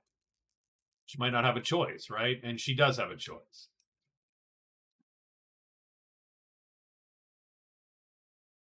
She's a weird owlbear junkie. I don't even know how to put it. She's okay. Anyway, that's the end of the day. It's day 5.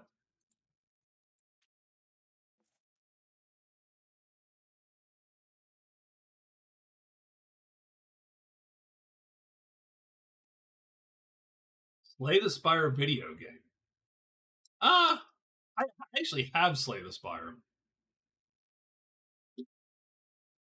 I don't play a ton of it. I do like roguelikes. I'm not a giant fan of deck builders, but but Slay the Spire is like the penultimate deck builder roguelike. It is, you know, I wouldn't super hate that. Like I wouldn't. Do I need to start a so let me ask you this question sincerely. Do I need to start a Patreon? do I need to do I need I could put Patreon, I could do game requests and throw them out there, and then people could say, "Oh, I'll give you a $20 to play, the worst game in the universe," and I would probably, because I'm not proud, I might do it. That's funny as heck, by the way.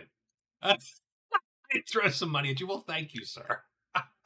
I just, I almost always felt bad asking for money in all times, which is why I'm not very wealthy. Which is why I'm a bad negotiator. Okay, so she is hidden. She's good. It's day 5.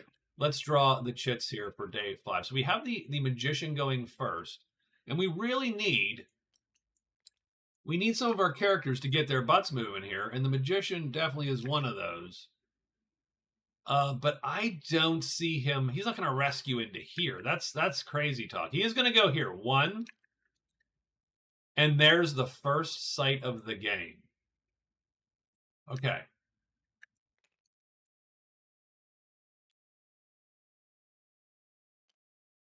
I have had other people say that I should have a Patreon, and I do not.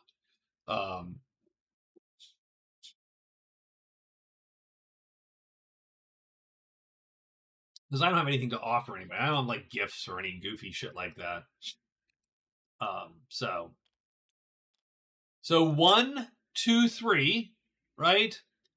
And then because we have Vapor Form ready to go, we are just going to search. We're going to be brash. We have the get out of jail free card, which is put a gray cube on Vapor Form and you disappear. So we're going to search and we fail the search. So the magician is done for the day on day 5. The cleric is doing, she's getting out of dodge. So she's going to go 1, 2. And she is going to, she will sneak and she will alert because tomorrow she needs to enchant. Now, hopefully, nothing appears and accosts her. That's sort of her goal here. The rogue is going. All right, so the rogue is looking for how do I get 4 more chits off of the board here. So he's going to go 1, 2, 3, 4, and he is done. And then the assassin, who hasn't scored a damn thing, needs to get his crap together here. How do we get to the secret cache? 1, 2. The problem with the assassin is simply he just needs to he wants to be hidden. So we're actually going to go 1, 2, 3, sneak. And so the assassin is sneaking. So that is sort of where we're at.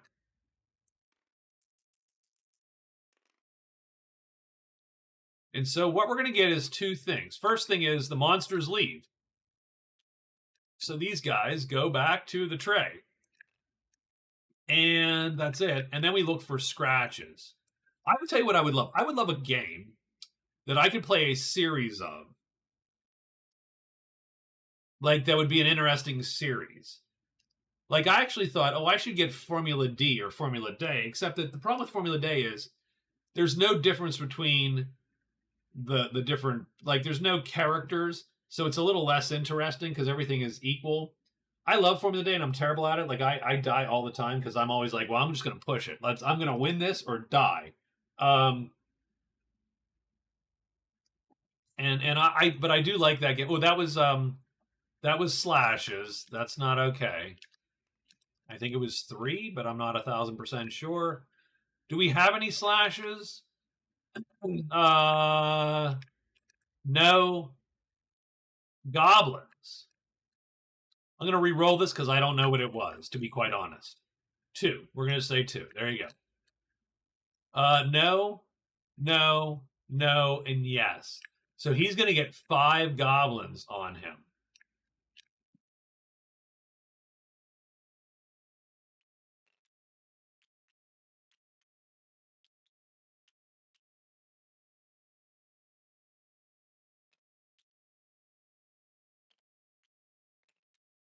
And the king. So he's got the Elvis.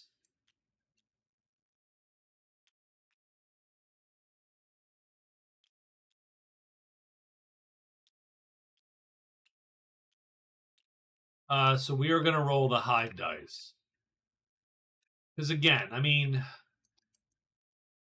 he has 2 hits to give.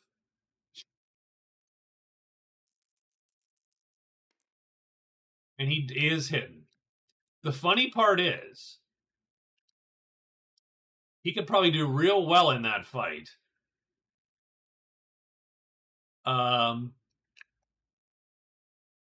Being alerted would be amazing, obviously, because you'd get 6 cubes instead of only 5.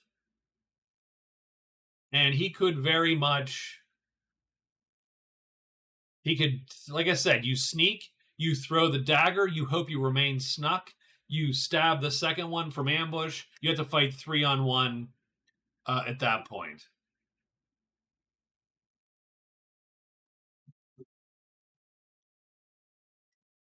Having said that,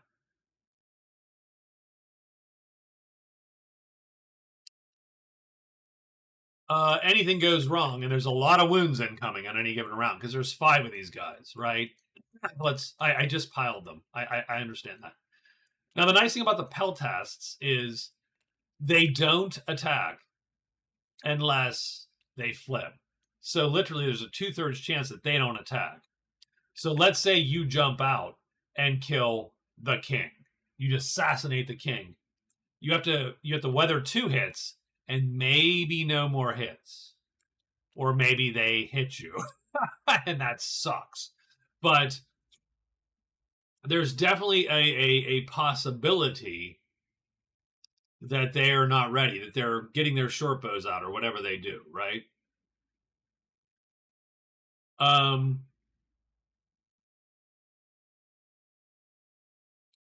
So you definitely could, and again, the the battle would sort of go. I would almost toss a dagger at like the goblin battlers because they're unarmored, hope for the best, try to kill the king. The problem with the Peltas is they hold you in place until they flip, and then he could try to flee. And he could if he needed to. There is 24 plus 8, 32 fame at stake here.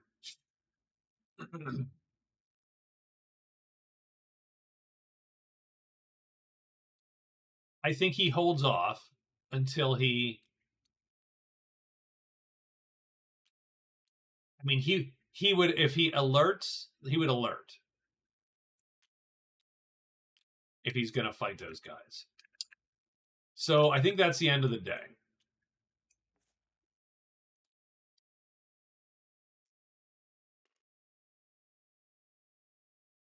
So let's get to day 6. The funny part is, if I played Slay the Spire, it would almost be like me being a noob. I played it so little that it would be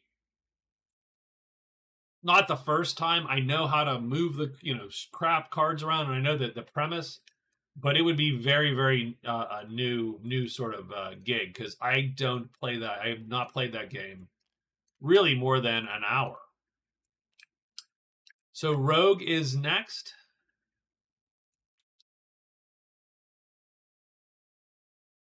The Rogue is looking for a gate to step through.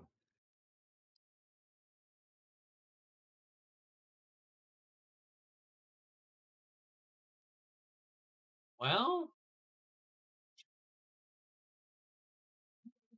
so theoretically, I can see gates way easier, except that the cleric's on my gate.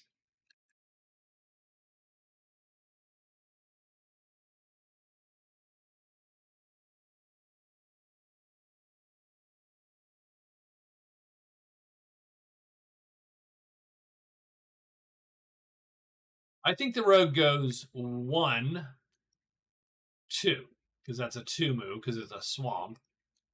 3, and doesn't go 4 because that's bandits. Bandits will tie him up.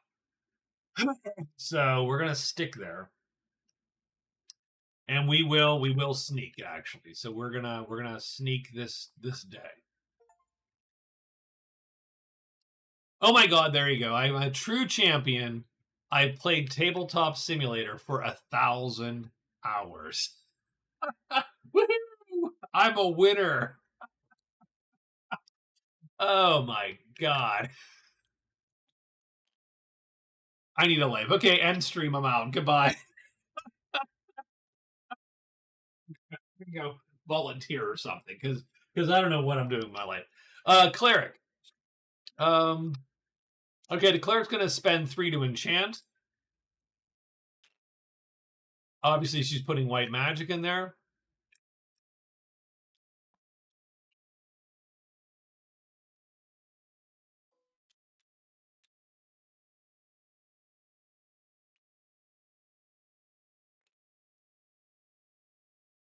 So 3 to enchant, and then mean, there's still a good chance that these guys jump her, so she probably is just going to sneak again, even though it's sort of a bummer. So done.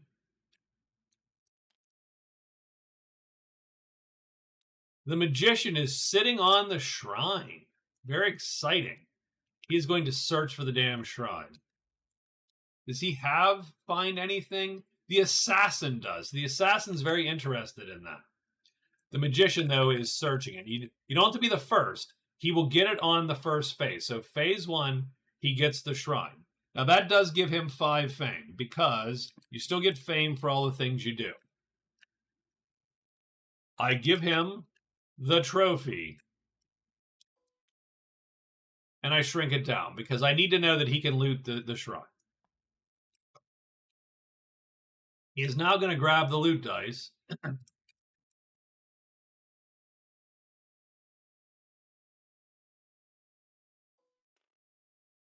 And we're going to draw some shrine bits here. So 2 deep treasures. That's not a lot of treasures, by the way. And 3 treasures. 1, 2, and 3. And the deepies are on top because they are the hard ones to get, of course. So we have 3 shots at this. Let's take them. We get the 5th treasure. Well, I mean, there you go.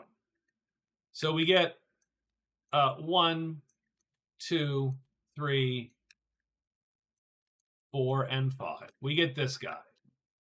And it's the time stone, which largely means one-time use, an attack that ties the maneuver speed hits the target. That is 1.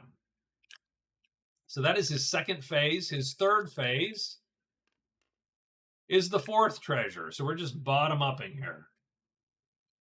The symbol of motion. That's an extra move. That's actually a nice symbol. And he needs it.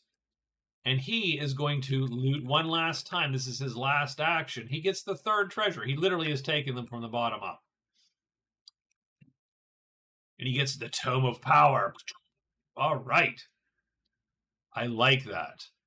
He is going to eat it and take a purple cube. Couple reasons for that. But the main one is it allows him to cast 1 extra time because he has an extra cube. And the Tome of Power now goes away. And that's it. That is his day. And he's not sneaking because he is vapor forming. Not right now, but I mean, he could, is what he's saying. I do want to kill all the goblins. I do. I truly do. But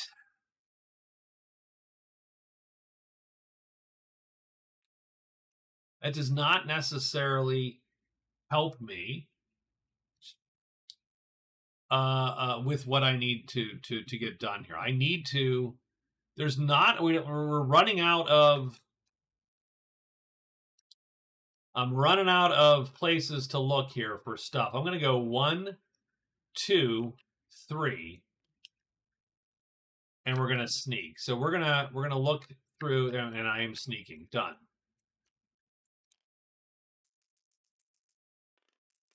And what we have is the monster's return. So if a monster is not in a tile with dudes, it leaves the board. We've had a weird sort of relationship with monsters in this game. Like they have been coming and going quite a bit. So those 2 dudes disappear, and then we look for bones. So who has bones? Not the assassin, not her, not him. The rogue does. The rogue is going to get a single adult dragon on his spot. Let's take a quick look here. So right down there, he is not sneaking. Or no, he is this time, isn't he?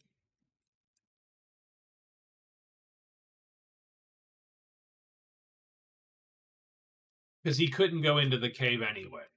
So he is sneaking and he is hidden. Can he fight this dude? So the thing about the adult dragon is you need to do 3 points of damage. That short sword is not quite enough, right? It's not going to quite get him there. Oh, and I should have sold those. Oh, God. I didn't do a trade phase. Well, we're going to have to live with that for now. I could have some more cash. We'll live. So this is a 2-hit kill for the. So he has to hit him twice.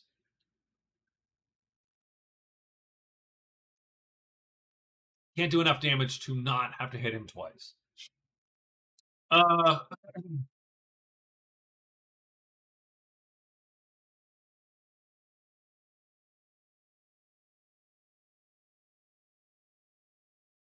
don't love it. I think we're going to leave him. I think we're just going to leave the dragon, and we're just going to duck under and just let him do his thing. And we are done. And now we're going to get to day 7. So this has been quite the long week, so I appreciate you hanging with me as I play about as slowly as a man can play. Assassin is first, Magician is second, Priestess third, and Rogue is fourth. More gaming. Hey, what's up, Rob? How are you, Rob?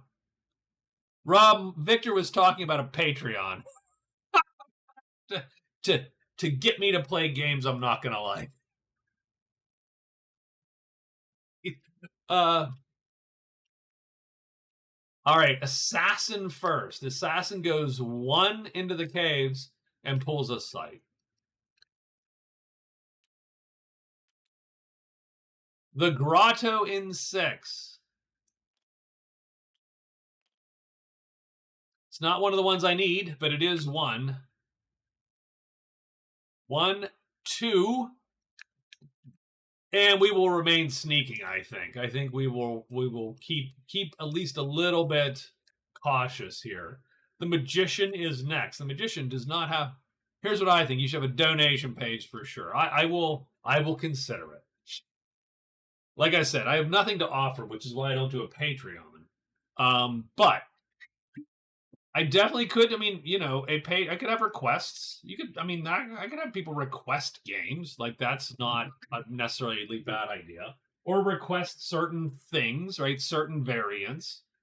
Oh, I don't know. We'll see. sometimes it'd be a great video, and sometimes it'd be awful. You're absolutely correct. So the Magician is at the shrine. And the Magician has left 2 treasures at the shrine.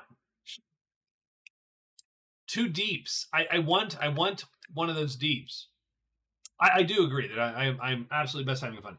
And you again, it's yes. I would try to not. I don't want to. I don't want to ruin the channel by doing stupid shit for money. I mean, I don't know how much. It'd have to be a lot of money.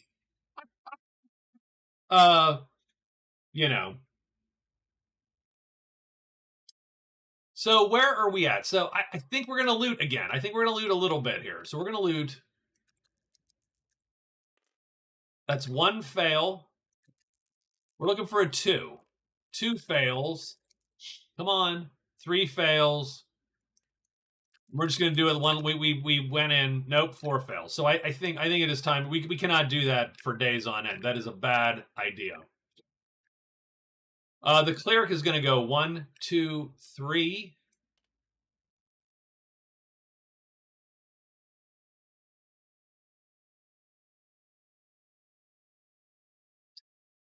She's healed up, right? Yeah, so she's healed up at least.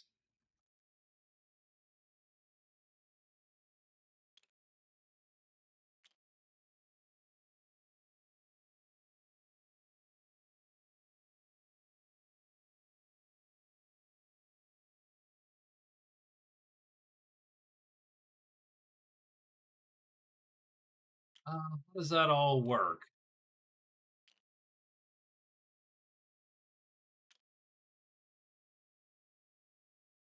Can we read the rules of this game somewhere? Elbin, give me a moment. Yes. The answer to that is yes. Can I point you to the Discord of of Dragons Down? Let me do the clear. I'll tell you what. I'm going to get through this day. Let me get through this day because otherwise I will. So she is 1, 2, 3, and I hate to say it. I think she.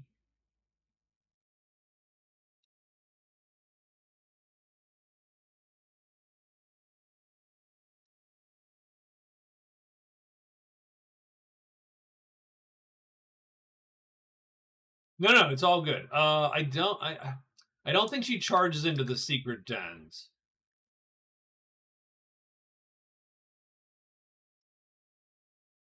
She's got some cash. She's gonna go 4 and 5. And 5 will be a trade with the Smith. The Smith has 3 treasures. Let's just, if I get through this day, I will actually post, and even I can post an invite link to the Discord, and they would be glad to see you there. 1, I thought we already drew for the Smith.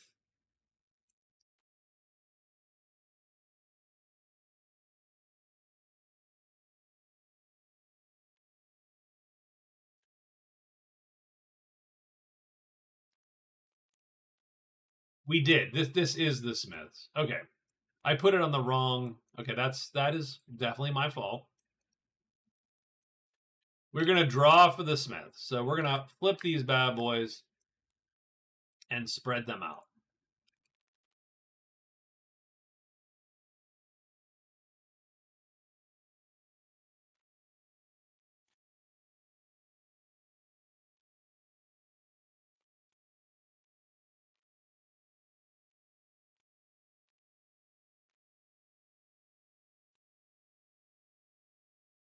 No, this looks like the crone and someone sold the mace. Okay, yep, that's my fault. Okay, womp womp. My fault. Let's draw cards for the Smith. I try. Uh, so let's draw cards for the Smith. The Smith has 3 treasures, 8 items. 1, 2, 3. And then can we do this? Can we just do 8? Nope. Oh, yes, there we go. Okay. And then put them down. 1, 2, 3. I wish you could lay the whole hand down. That would be ideal.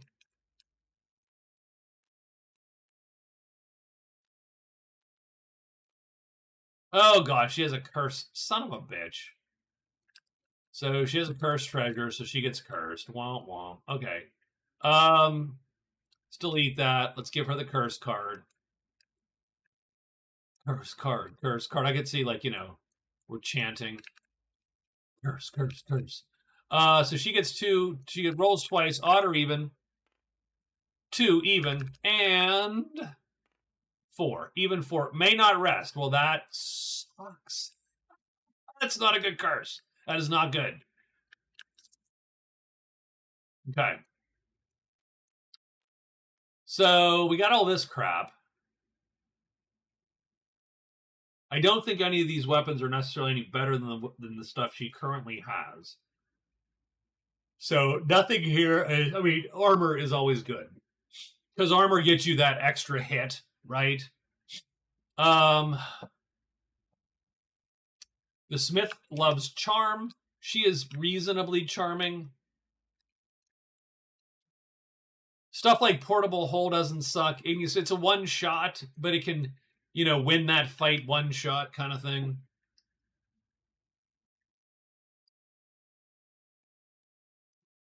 Okay, Victor's. I play Mage Knight, which I'm sure Chris will agree is practically the same game. Here's what I'll say about Mage Knight, and I've said this before, and you probably heard this. Mage Knight is a good game that I don't particularly like a lot. Is really what it comes down to, and that's rare on the internet. I know we can't do that. I know that I have violated an internet rule by saying this game is objectively a good design that I just don't love, that I don't find as enjoyable. And my take on that is because I don't find it so enjoyable, I don't find it worth the cost of setting it up and tearing it down, which is not non-trivial. Now I will play Paladin's Oath on Steam a little bit, because there's no setup, so the cost is low, so the entry barrier is low. So what do we want to do for her? $39.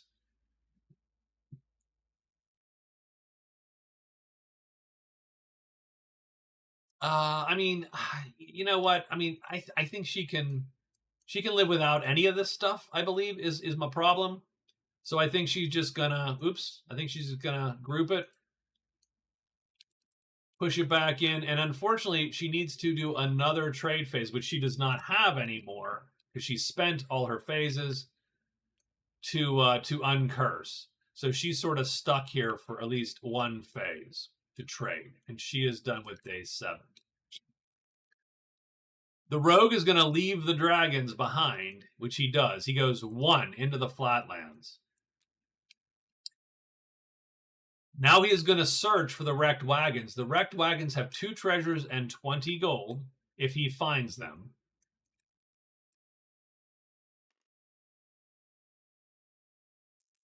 So second phase, he finds it. He is done. The rogue gets 20. So the rogue gets 5 fame because he did find the wagons. 31. 20 gold.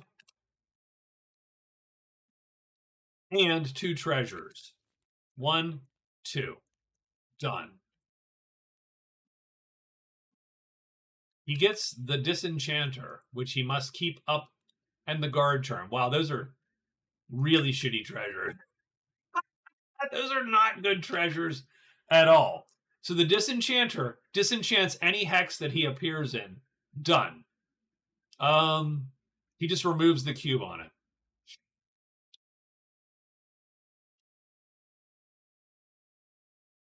So yeah, give me one moment here if you would. So the rogue is done. The wagons are done. What do I do here to show that the wagons are done? I'm gonna copy this. I'm gonna paste it up here. So that's gonna tell me we have looted those out. So don't worry about it. Now the bandits can still spawn there. So that is still a spawning location for bandits. But I don't otherwise deal with that. So caves are gonna show.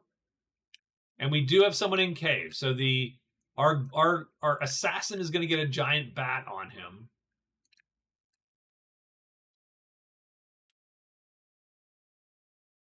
But I don't think anybody else gets a cave. But what does happen is the shrine pops, because this is the sight die. The shrine pops, and the wrecked wagons pop.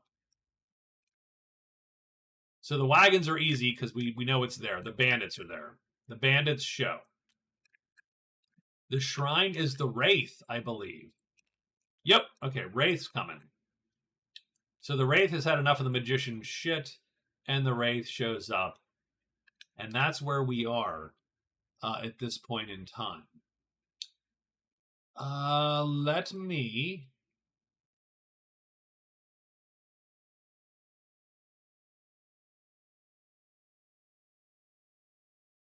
So here is a link. Oh, nope, that is not true. That did not work. I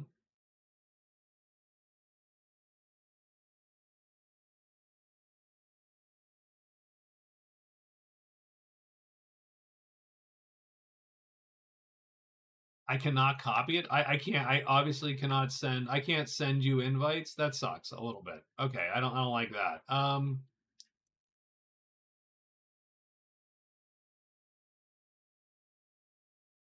Does anyone have a Dragons Down rules link that I can quickly get to?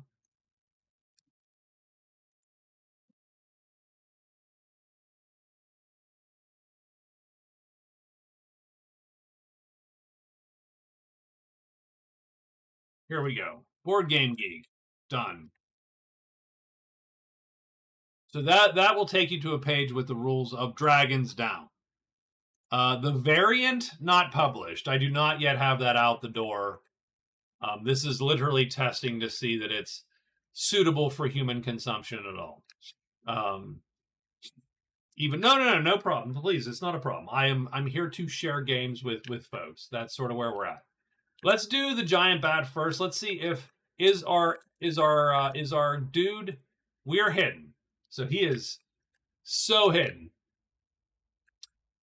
But he does not mind killing the bat. Like, killing the bat wouldn't suck. Especially because... Oh, wait, I'm sorry. We drew 2 monsters. The grotto popped. So this is a different fight now, so hold on. Where is the grotto? The grotto draws the Hydra, too. So now we have a fight on our hands. This is a little bit less okay. Here's the problem. This guy, because his speed is 4, he locks you in. Even the Hydra locks you in. He is fast. This guy locks you in. This guy beats you to death with his 6 heads or whatever. It's not a good fight. No, I am not involved in the creation of this game. This game is designed by a guy named Scott Demers, who, by the way, if you're interested, I have talked to on channel twice. There are 2 videos, me talking to him about this game. So, so if you're interested in hearing the designer talk about the game and for me to make dumb jokes the whole time. By the way, someone bitched at me for that. Do you know that? Which I'm never gonna forget. Damn it! I'm never gonna forgive that guy. That random internet name. So this becomes a terrible fight for our dude here.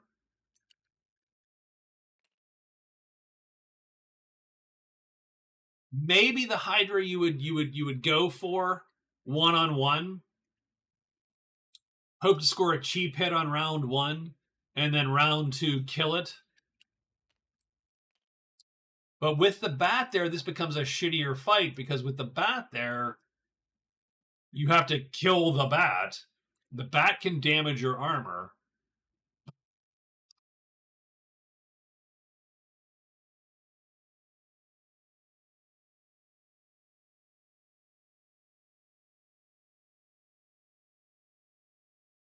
So let me think about this for 2 seconds here. If we fought, I think I'd go for the Hydra first. I think I would try to assassinate the Hydra. Now, you wouldn't assassinate him in the sense that you kill him in one shot. You would attack the Hydra and do 1 pip of damage because you can't generate more than with your sword. You just can't do it.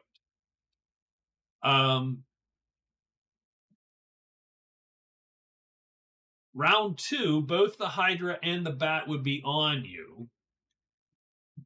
And you would be hoping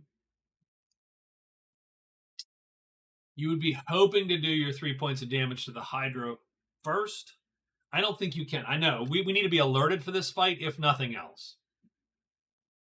So let's put the Hydra on top of the bat. We're going to actually sit this fight out today.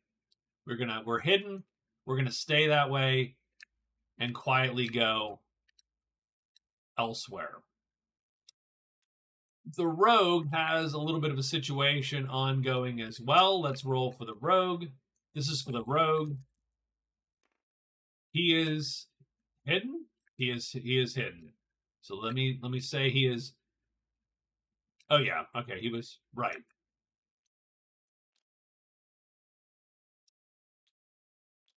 I mean,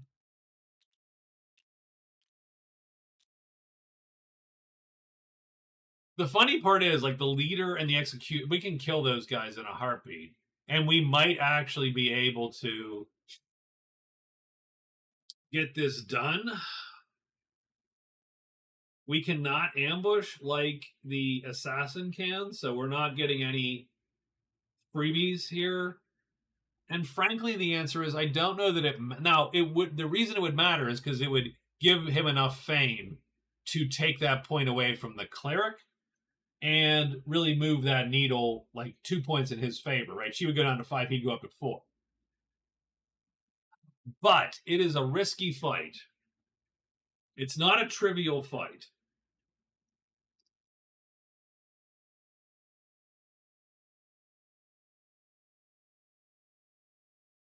It's not a trivial fight. You would.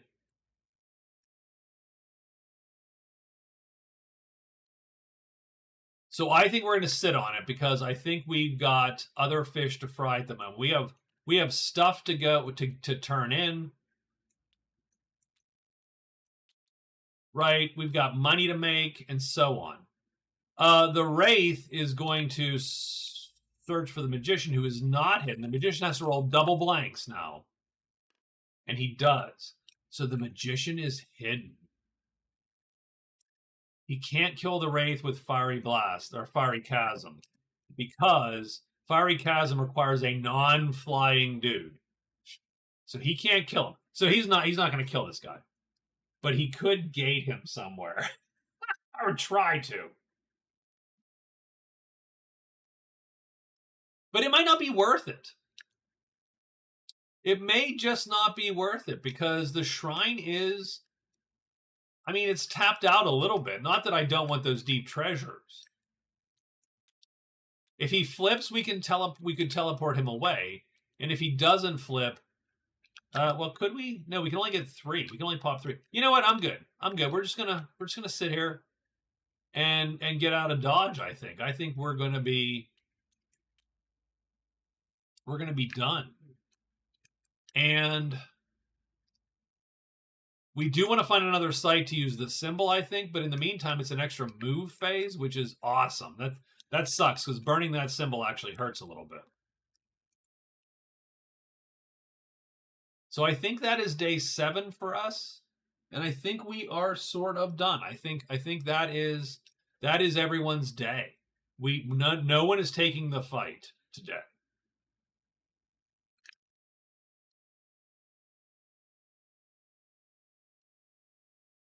So yeah, I tried to get you. So let's take a couple minutes, little break here. Yeah. So Elvin, there is a Discord which I cannot invite you to, as far as I can tell, and I'm not sure why. I thought I could.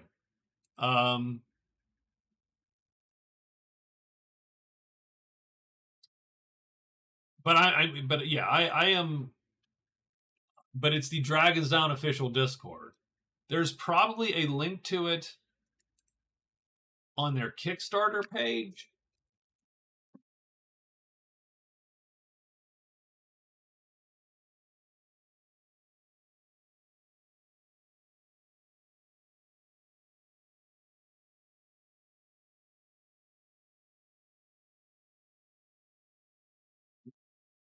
Maybe. Oh god, no, I'm not finding anything, which sort of sucks. Dragons Down overview, blah blah blah blah blah.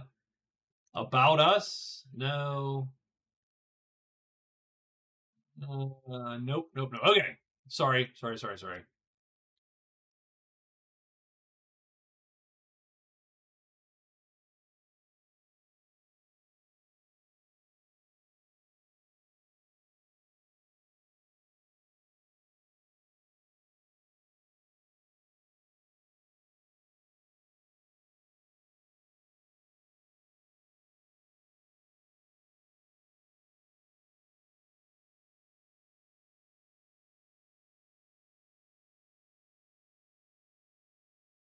All right. So we'll see if anybody posts a link.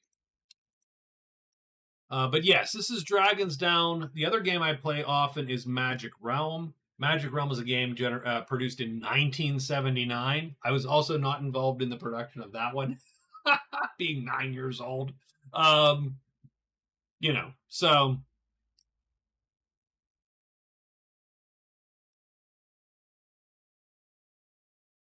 But yes, so this variant here is a similar one to what I have produced for Magic Realm. I'm trying to recreate that in this game. So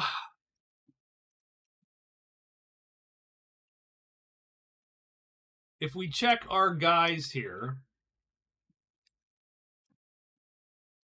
the first week a little slow for the assassin, strangely enough, and I thought he was going to really sort of kick it, but he has not. There's not a lot of fights that were super advantageous for him. He almost needs fights against really slow dudes, frankly, because that lets him play these 3 cubes in a fashion that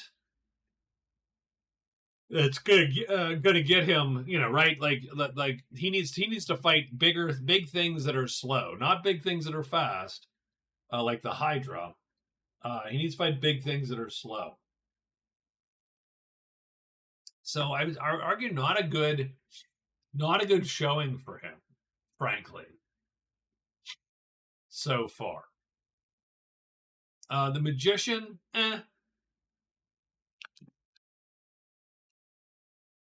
I would argue his main problem is that he found the crappy treasures. Really, none of these treasures were that interesting. Really.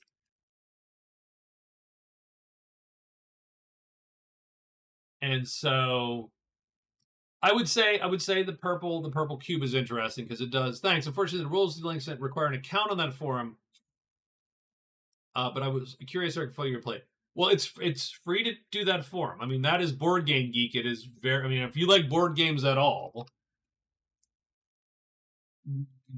make an account on that forum. Because there's a lot of talk about a lot of games. If you don't want to, that's fine. Of course, I get it. Right? Who needs another password and login in their life? But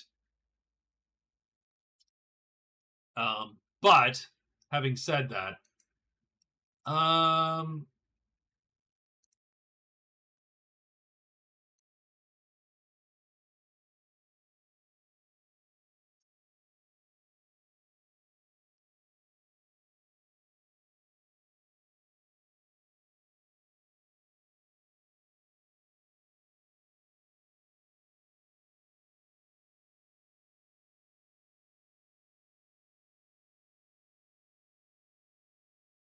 here I will do this.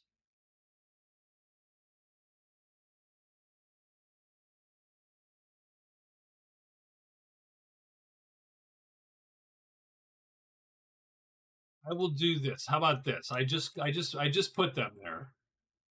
Now, these are not necessarily up to date because they're the ones I have right now sitting on my hard drive because I don't want to look. I didn't want to take a bunch of time to look up what the latest version of the rules is. So I do apologize for that. But that should be public. You should just be able to get in there, I hope. Should be public. Should be everyone in the universe is able to get into that folder. And that I just put the rules 1.0 version of the PDF in the rules there. And so check it out if you want to get sort of an overview of how the game flows. The Cleric's having a great game, I think. So she has just kicked the hell out of. Excellent, cool. She kicked the hell out of a dozen owlbears, and the Rogue's game hasn't been bad. I think my only mistake with the Rogue was I should have sold these owlbear pelts way earlier to give him the $10, and that would have led him to, be able to go and buy stuff somewhere, right? So I do think that is a mistake on my part, but I mean, he's still doing okay. So there we go. So these bounties last 2 weeks, so they're still in play. But I do get 3 more events because at the beginning of every week I get more events. So I get Storm is Coming, which sort of sucks a little bit. A Goblin bounty, so yet another bounty. I don't love that, but okay. And a Possessor Spirit.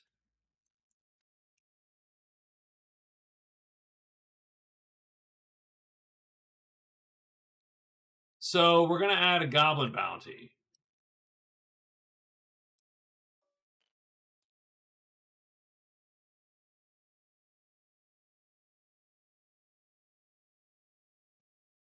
So that's till day 21. So we'll put a reminder here. A storm is coming. Ugh, okay, well. So today is day 7, 8, 9, 10, 11, 12. The end of day 12.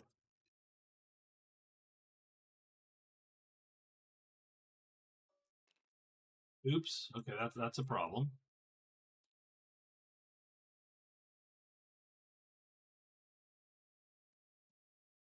So a storm is coming the end of day 12. So what that means is characters need to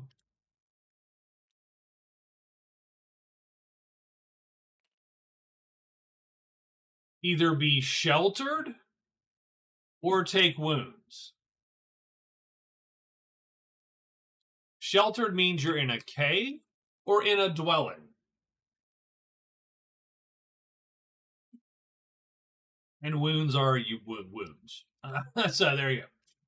So we have a storm on day 12, a goblin bounty, and a possessor spirit. And the possessor spirit is going to 3, 4. Unbroken Lands 2.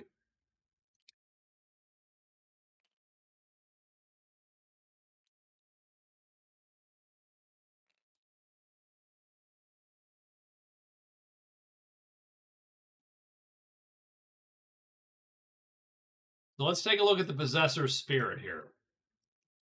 Place a spirit in a random tile and clearing.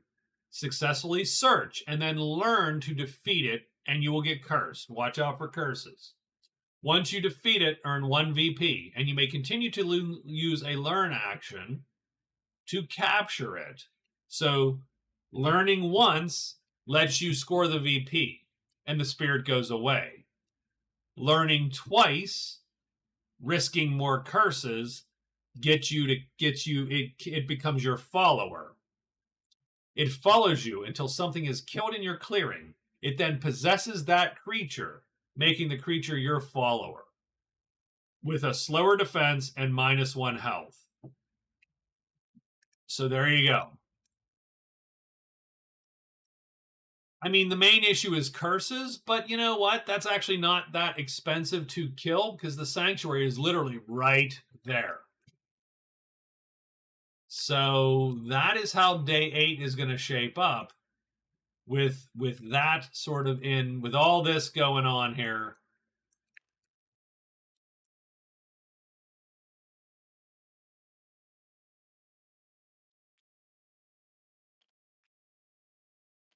So let's get our guys here. The cleric is on her way. So she's going to go 1.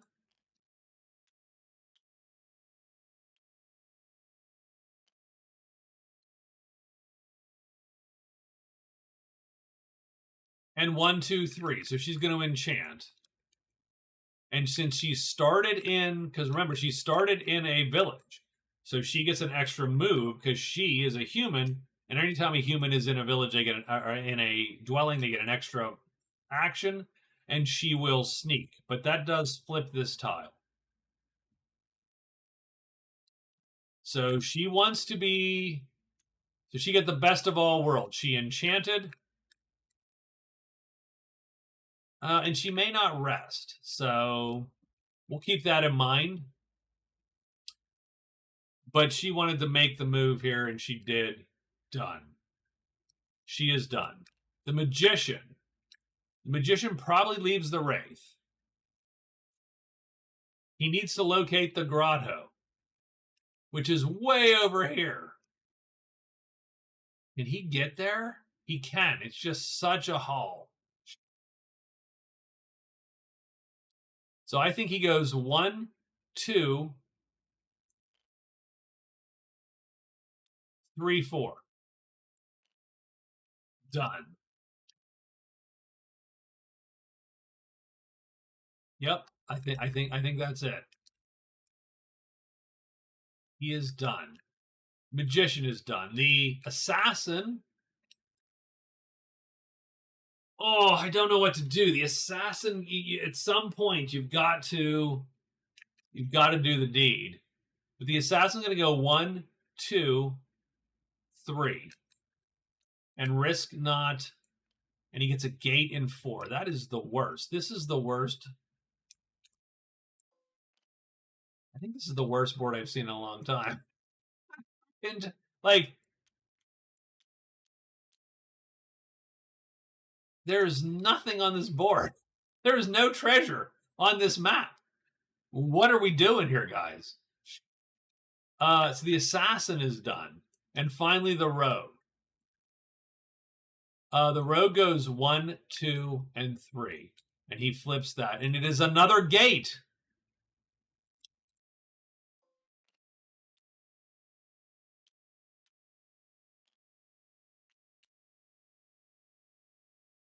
And I am going to copy and paste.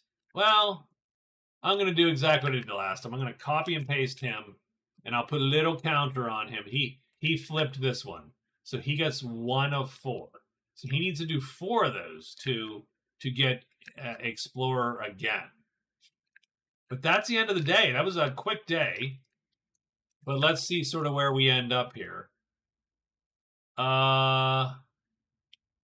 Mountains, I think, pop, and sites pop. So let's do the cleric first. She's not in a mountain. The site is a secret cache, but the bandits are here. So she is, that's okay. The magician, where'd the magician end up? Swamp, he's fine. The assassin is in the mountains. The assassin is going to get one juvenile dragon. So a little teeny dragon shows up, little baby shows up on the assassin. And finally, the rogue. Where's the rogue? The rogue's in a cave. Done. First thing, are we hidden? And we did not sneak this turn. I did not take these off. I'm sorry. I was too busy yapping.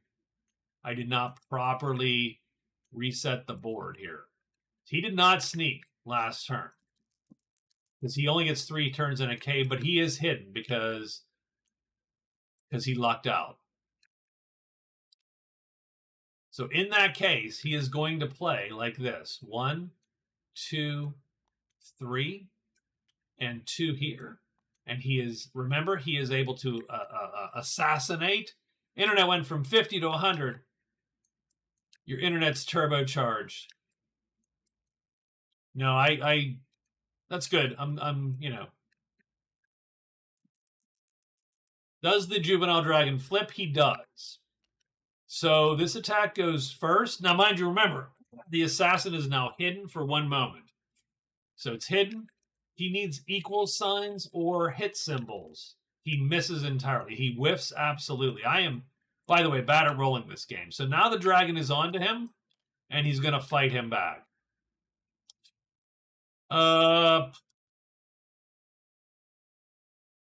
It's not great.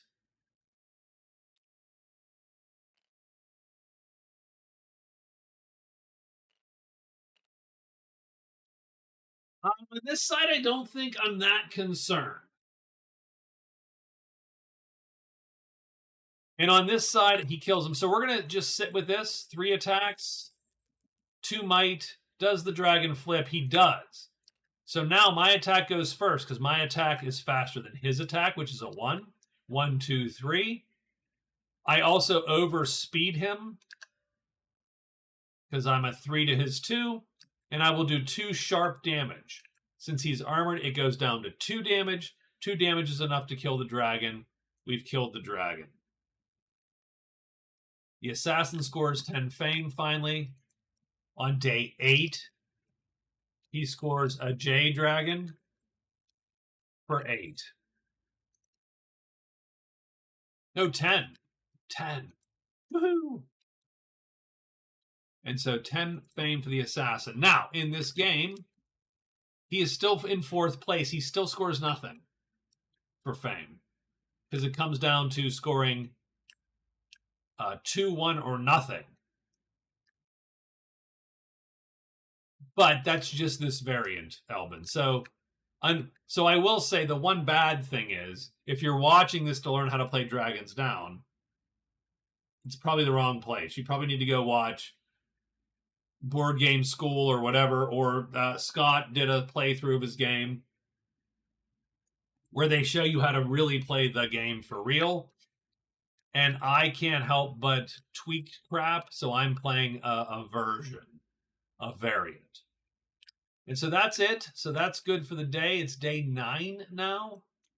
Put these back.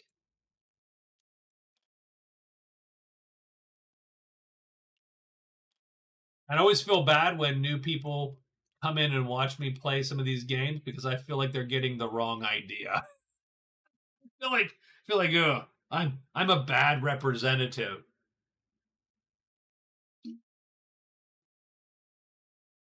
You can tell it's fake because I got all this shit all over the place. You can tell it's not the official game because I got stuff all over the place. I hope people are acutely aware of that. So we have not located the altar. We have not located the shrine.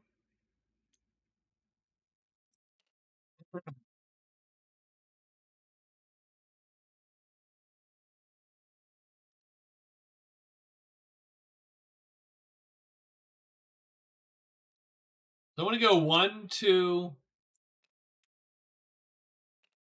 3, and then sneak. And the reason he can move so fast through the mountains is he's a half-orc, and that's their special ability. So he's going to sneak and get through the mountains. He is done. It's the magician's turn. The magician is trying to get to the grotto. So he goes 1, 2, 3, and 4. No need to sneak because he's still got, he still has vapor form in his pocket with a gray magic. The cleric is trying to plant her damn flag. So the cleric goes here. And she will alert. So she moves 1. She alerts 1. Then she makes noise because she has to make noise to plant her flag. That is her setting up camp or whatever. Right? And so she is done. I don't think there's anything else for her to do. And then our rogue is moving here. So he goes 1, 2, and 3. And he is done. That's the end of our day. And then we roll monsters. And we're going to roll twice for the cleric. So the first monster roll is everyone goes away and scratches. So the bat goes away and the nasty Hydra goes away. The Hydra is at the grotto. But then we check scratches for everybody. He doesn't have scratches. He does. So he's going to get 1 griffin in the Lonely Mountains.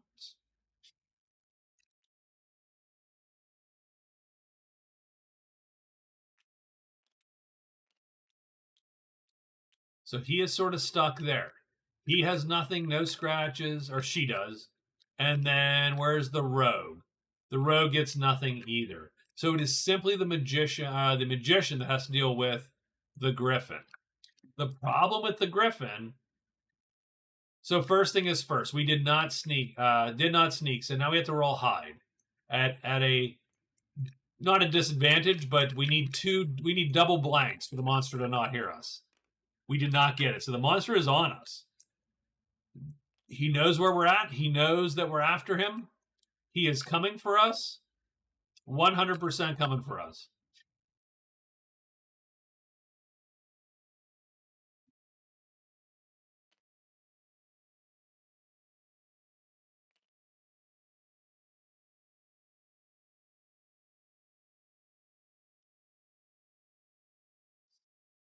So, we get an extra move too. We really need to think about that. I don't think it helps us in this case, but it will in the future. So we could have snuck and done what we done. So yeah, that was a mistake on our part. We have neglected that. I am probably just going to, in this case, vapor form. So I'm going to invoke this spell, which is cast. It's permanent. So all I need to do is match the color, which I did. I wound this, and now I am vapor, and now I disappear.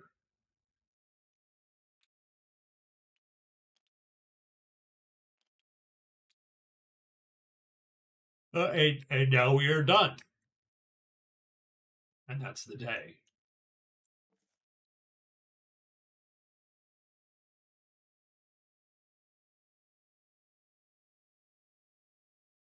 Let's do one more day here before I'm going to hit the restroom, but let's do another day before we do that. So the priestess will have gigantic combats on all 4 characters now.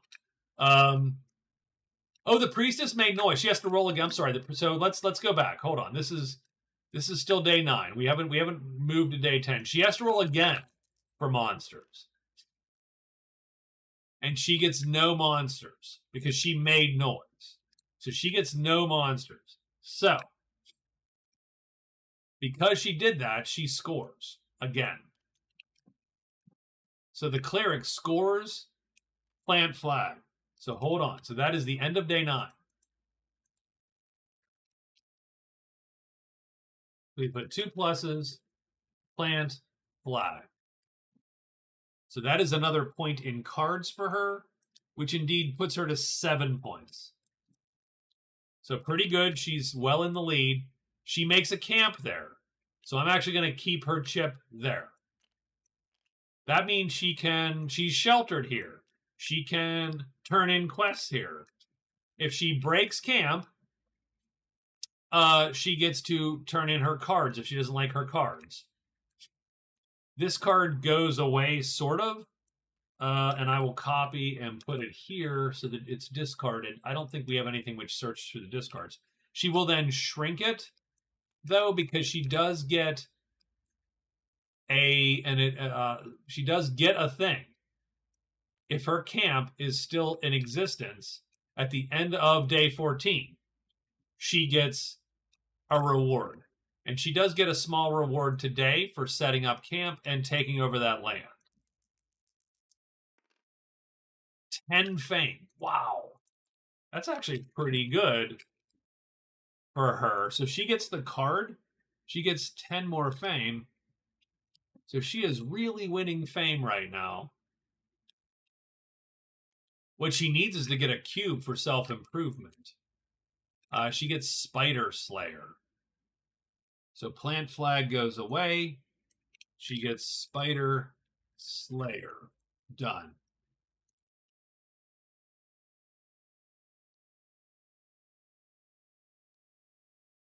She is done. That's her day. The magician's going to walk out. 1, 2, 3.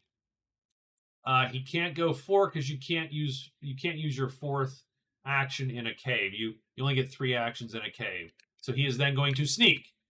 Well, in fact, we have a couple actions. So he's going to actually hold on. So we're going to do 2 moves because he has an extra move phase. Search once is his 3rd phase. He fails.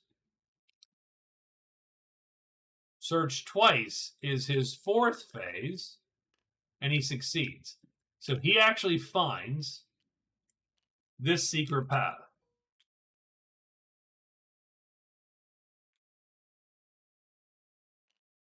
I'll put his little mark beside it. It's 2-5 Lonely Mountains. So I will actually put that on his sheet. On day 10, and did I move it up to day 10? I might not have. Lonely Mountains, 2-5. And then he gets his last move there, and he is done. Didn't have to sneak. He is complete. Ooh. That's a bad move by him.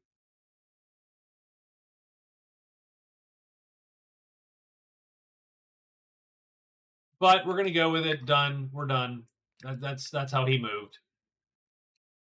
We're gonna go 1-2 for the orc. He gets an item. Where are the damn? Where are all the things? These sites. He's gonna put this on. Iron Helm versus a non-Iron Helm. So he goes 1, 2, 3, and he will sneak again. Done to make sure he doesn't get caught. The rogue is going to go 1, 2, and he gets a site. The rogue's finding all the sites. He finds the chamber in 1.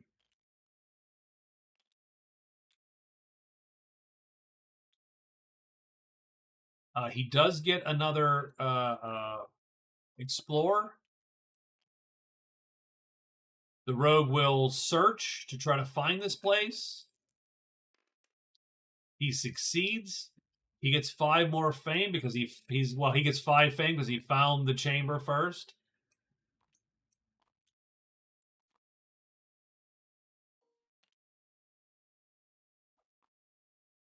So I will put on day 10. He gets plus 5 fame.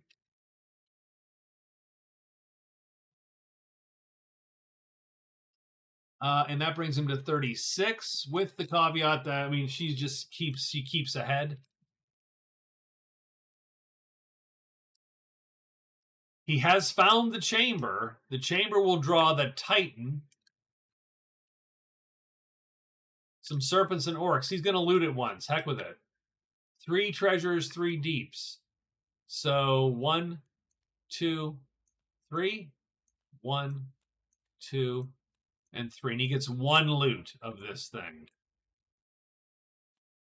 before the day is over.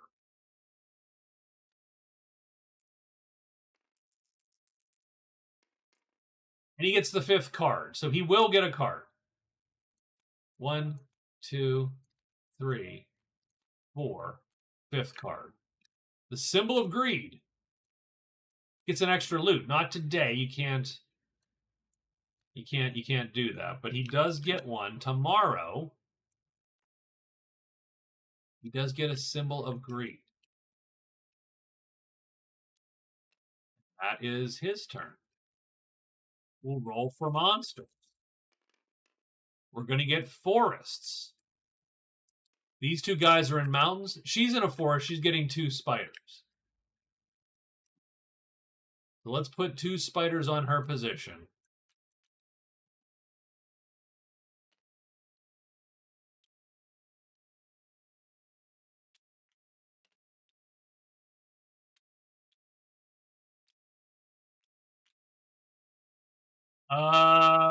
He's in the swamp. There's sights. Sights are going to pop as well. I don't think any sights pop. This is bandits, which are already out. The chamber. No, the Titan actually shows the hell up.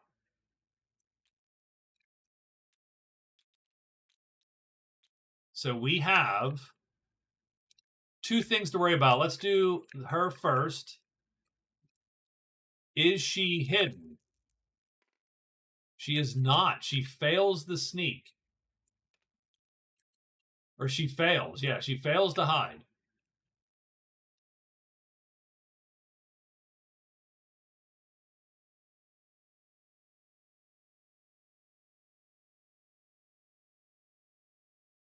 I feel somehow that didn't sort of work out. Like, I feel like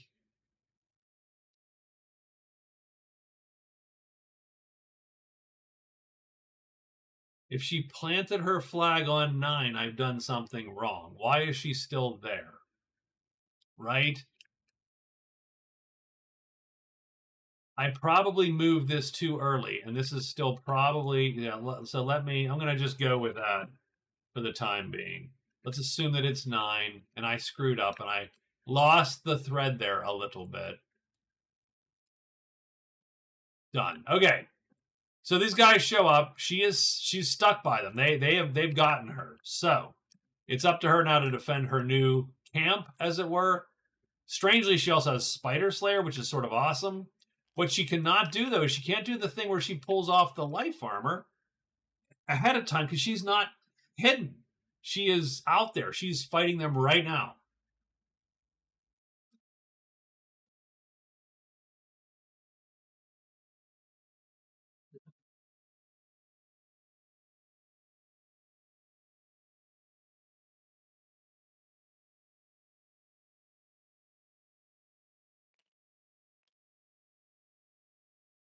So I think what we're going to do is we are going to...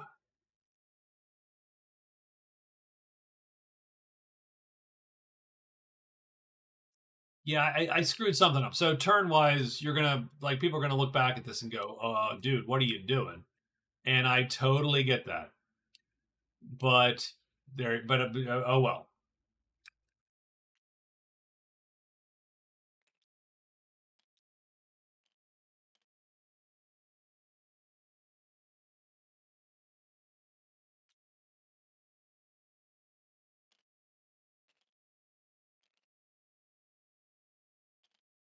So their attack is always going to be 1. She could play safe, quote unquote, like this, and hope for the best. I don't love it, but I think we're going to play a little bit slow here until we see what's what. Until maybe we can hit one of these guys. So we have to see these guys flip first. This guy does. He does not. My attack is longest. They're all equal times, but mine is longest. So I'm going to hit this guy, but only if I can. I have to roll double hit symbols because my attack is 1. His defense is 3. That is the worst chance, 25%. She fails. He comes back at me. He has to double hit. He does not. This guy is the one I'm worried about. He gets double hits. Son of a bitch. He's going to hit her, destroy her armor immediately with 4 damage, and wound her once.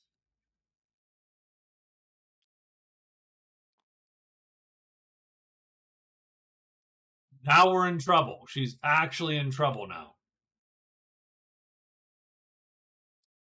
She is actually in trouble.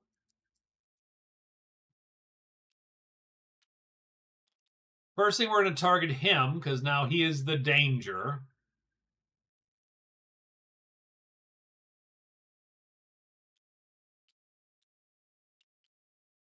And I could either go all out and take this hit and hope he doesn't flip, which is not great.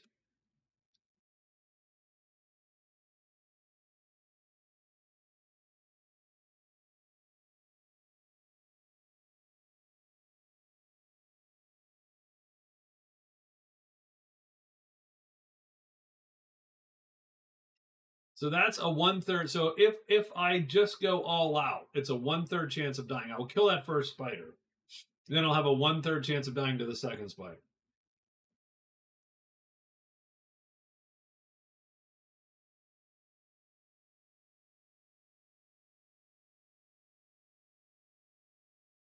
Because I have no armor anymore. That chainmail is gone. That sucks. That is so bad. Wow. We can't run.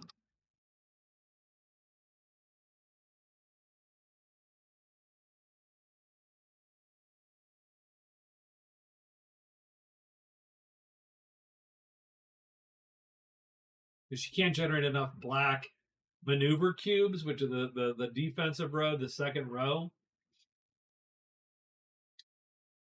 Uh, oof.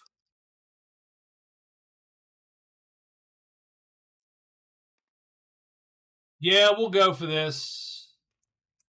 I'd almost if that first guy, I mean, doesn't really. So no one flips. So I am first. My attack is fastest. I have a. Yeah, that was bad. That was bad. I miss and I miss, and then he's going to. Ooh, he's going to gut her. He kills her. He hits because it's equals. Does 4 damage to her too, and she is dead.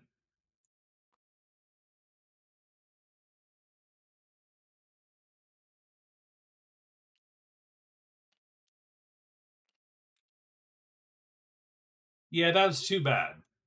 I don't mind taking. And again, I did something wrong during the turn. I don't mind taking that fight because Spider Slayer, she could have sat there anyway and tried to do whatever. Um,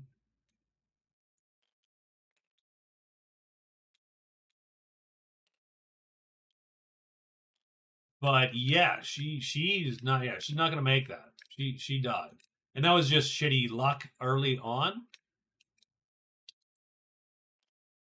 So if she dies on 9, 10, and 11 or washes, she would revive on 12.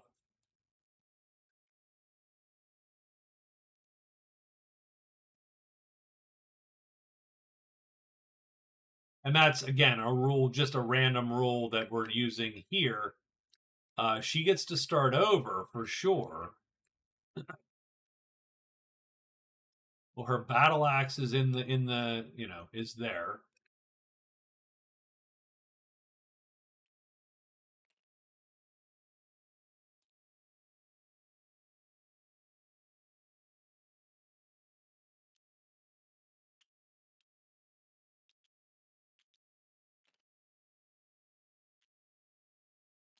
Ah,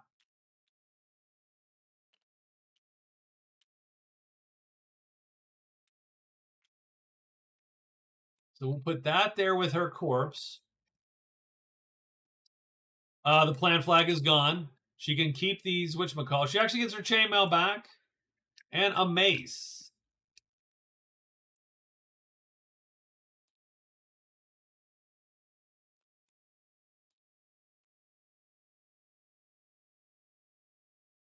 You get starting gear. And she starts. Where did she start? I don't remember. I think the keep. So we're going to start her at the keep. On some day, right? Some other day. The rogue, though, still has to deal with the Titan. So is the rogue hidden or not? I don't think he snuck, so he has a crap hide roll to do, and he is caught by the Titan regardless.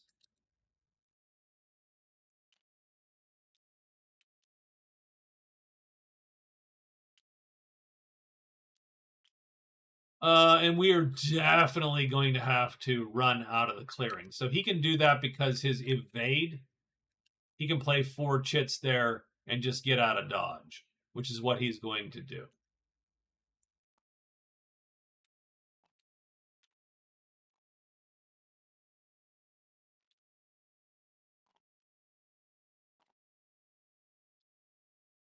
Don't think anyone else is taking a fight.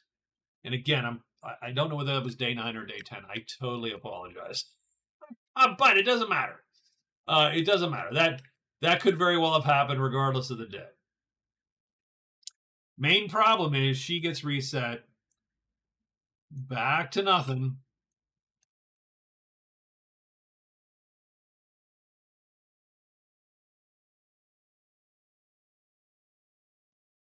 That is going to kick her. And now the rogue sort of takes all of her bits there. And we should have checked the scoreboard because I think the rogue was up there, but he is way up there now. Now that she's dead. And you have to give me a little bit of grace too. I'm not as good, like checking the scoreboard on this game is not quite as natural in Magic Realm, and I screw up Magic Realm all the time, my scoreboard.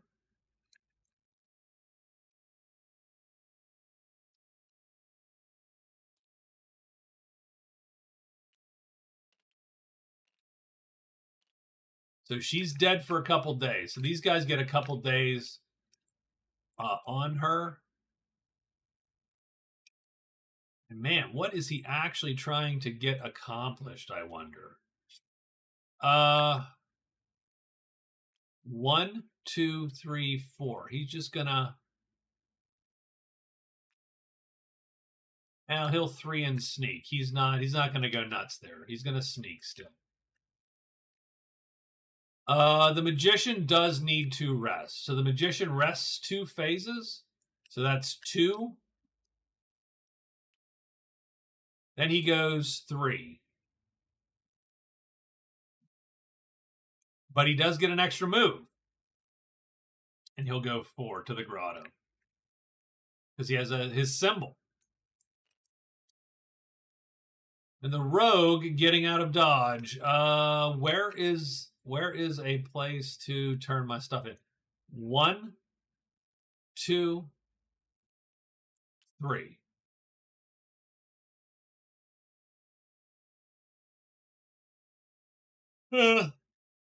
Let's go 2 and let's sneak because giant bats will trap me.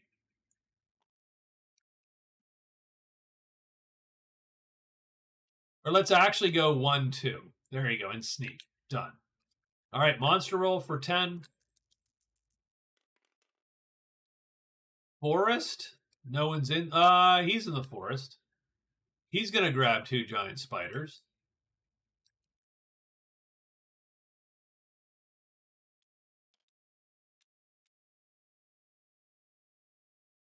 There is a bounty on spiders still, first 2 weeks. So killing those spiders is not a bad deal. So we do get some spiders. There's no scratches there. Are we in forests, anybody? Anybody else? He is not in forest. She's dead. He's not in forest. Scratches? No, no. Okay. So it is just the assassin. The assassin has to roll to see if the assassin is hidden. He does hide. And now, yeah, I think he does want to fight these guys.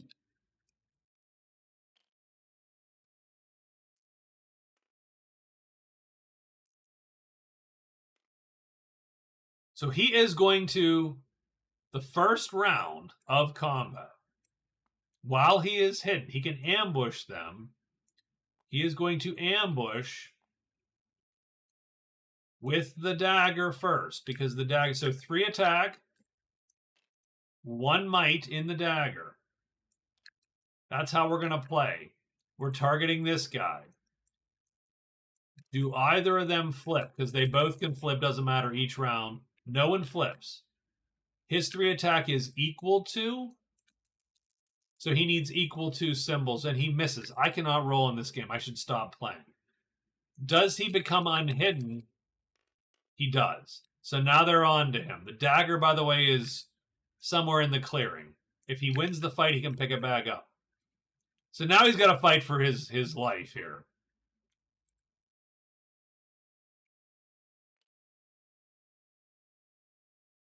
He shouldn't have thrown it. He should have just fought with it. He could have won with the dagger. Damn it. Damn it. Damn it, damn it, damn it. That was a bad move. That was actually a bad play. That was a bad play.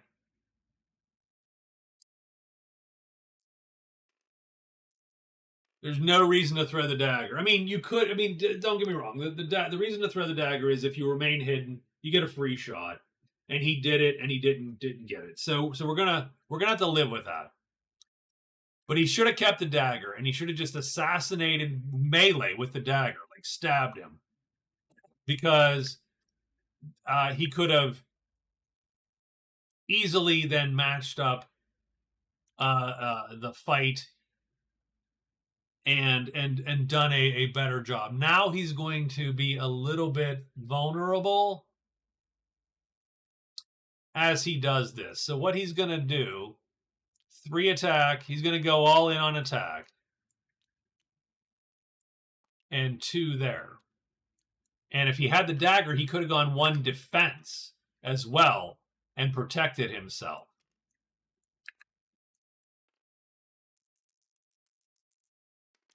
No one flips. That's good. He's going to, well, he could have used the first guy to flip. He does attack the first dude. He misses the first guy again. They both attack. Well, they both attack him. They both hit him for a point. So he's going to take it on the Iron Helm, and he's just going to take the 2 wounds. Wound and wound.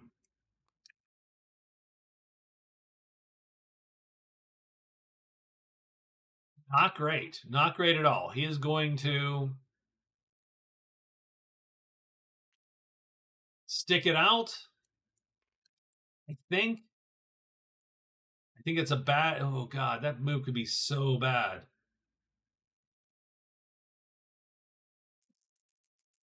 Sure. That guy flips. So that sort of sucks. We don't hit, and we take 2 more hits. I'm actually playing this really poorly.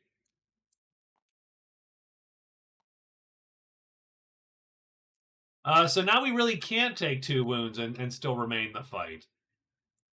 So I'm going to target him.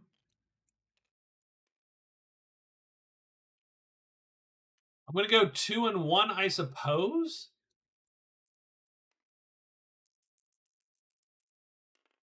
They both flip, which sucks. I do hit this guy, though, and kill him. So double hits kills him no matter what. This guy will attack me back. Now he needs symbols, and he misses. So that is good. I'm going to go all-out attack on this guy, hoping he doesn't flip. If he doesn't flip, he does not flip. We do 3, we hit him for 2, and we kill him. Done. Jeez, that was rough. That was way worse than I should have. I imminently screwed that up.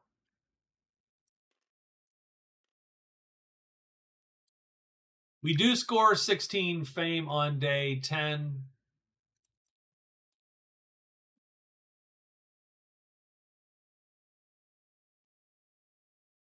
So we should have 26 fame to our name. We also score the bounty. So that's our first card, is the assassin. And that puts him on the board.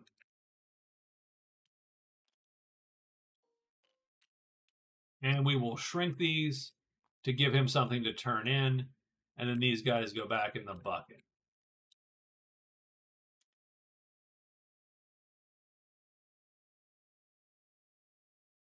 And that was sort of a crappy fight, though. Like, that wasn't a good fight. We did not play that well at any stretch. In any point in the fight did we do a good job there. If we kept the dagger, I think we easily win that fight. We do get to pick the dagger up, though, because the clearing's empty and we're in there. We should have just played the dagger, and we'd have won that fight. I got to think a little bit better. That dagger's not just for the odd missile. If you only need to do 2 damage and the enemy's unarmored, use the dagger. It takes less cubes. The longsword takes 2 cubes, which is the failing of it, effectively. But having the dagger gives you that flexibility. I am going to take... I was waiting to maybe get a quest which required me to use this. We're going to take this potion now and take the brown cube, because that helps us. We don't need to rest as much. We can wound a little more. So we're going to take that right now. Given what just happened, we get an extra brown cube. Every cube helps.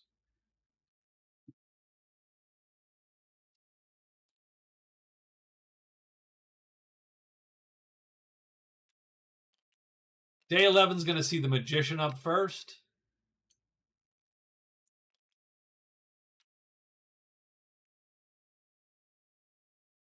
He does have his gray cube, so he's good. He's going to try to locate the grotto. So, phase 1, he blows it. Action 2, he succeeds. The grotto is his. I actually don't think anybody else has it, right? He is the first person to get the grotto. So he does get 5 fame for that.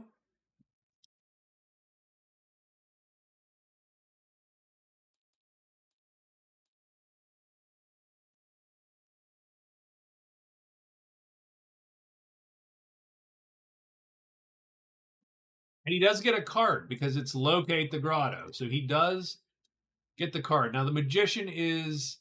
The assassin is 2nd in fame right now. That gives him a point. So we're actually like this. The magician also has 2 points because he scores locate the grotto. That took him 2 phases.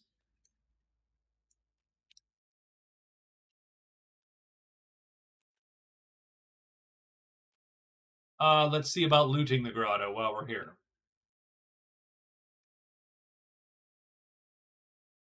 Two deep, 6 treasures. 1, 2, 3, 4, 5, and 6, and 1. Oops. 1 and 2.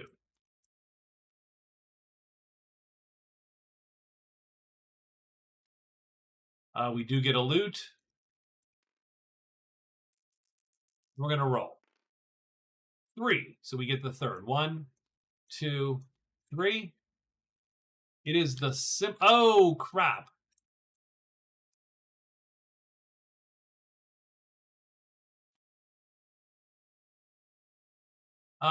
Damn it. I'm going to retcon that because I'm a dummy. I'm going to retcon that, actually. We use 2 phases to search for this. We're going to use strange symbols instead. We're going to burn this symbol of motion. And we get 2 things happening. So the first thing is we burn the symbol of motion. It is gone. We score a VP.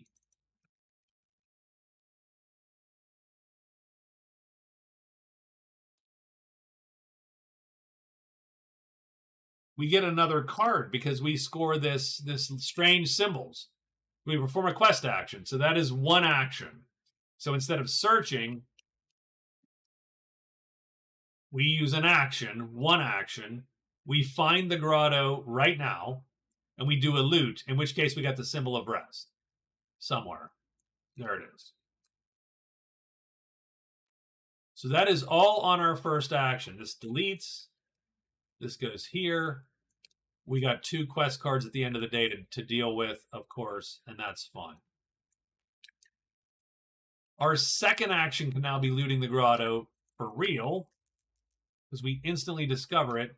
We get the third treasure. That's this one, because these are the top 2. Get a spell book.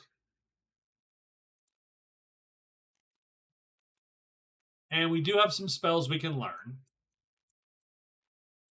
Victory point, legend points in they call them legend points.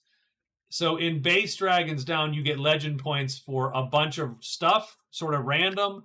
In this, you have to you get them for completing these cards. But again, that's why I feel bad. You got to watch another video and figure out how to play this game for real. Because I am leading you wrong, Elvin. I'm sorry. I'm so sorry. So that is his second phase. His third phase, he loots again. Gets the third card again. He finds the Ring of Truth, which gives him 5 fame because jeez, okay.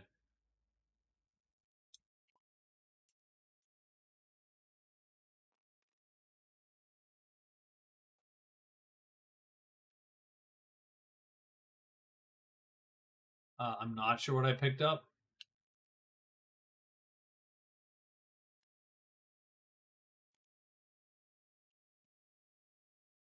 Nope, something bad happened. God damn it.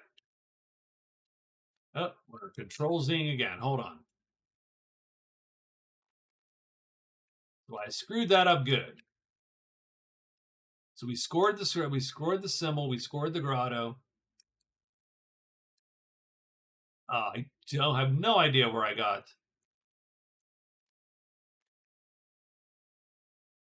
Nope, it's right there. That is not ideal. Let's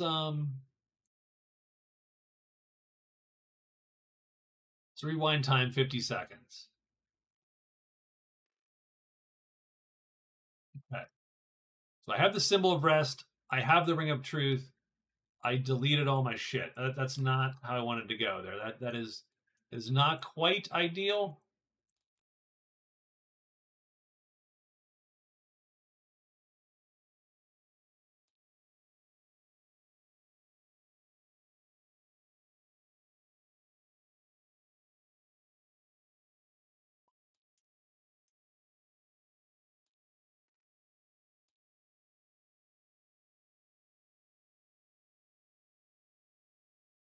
Okay. So nope. God damn it. Okay, I'm sorry. I apologize again. We go back a whole minute. I'm looking to not have the symbol of truth. And now I'm looking to go back a little bit farther than that.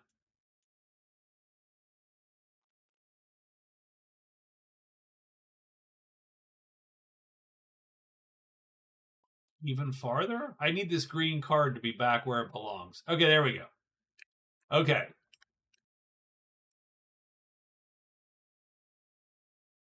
So now I draw the symbol of truth. And there you go. So he has the symbol of truth. So he does score 5 fame. 11 still.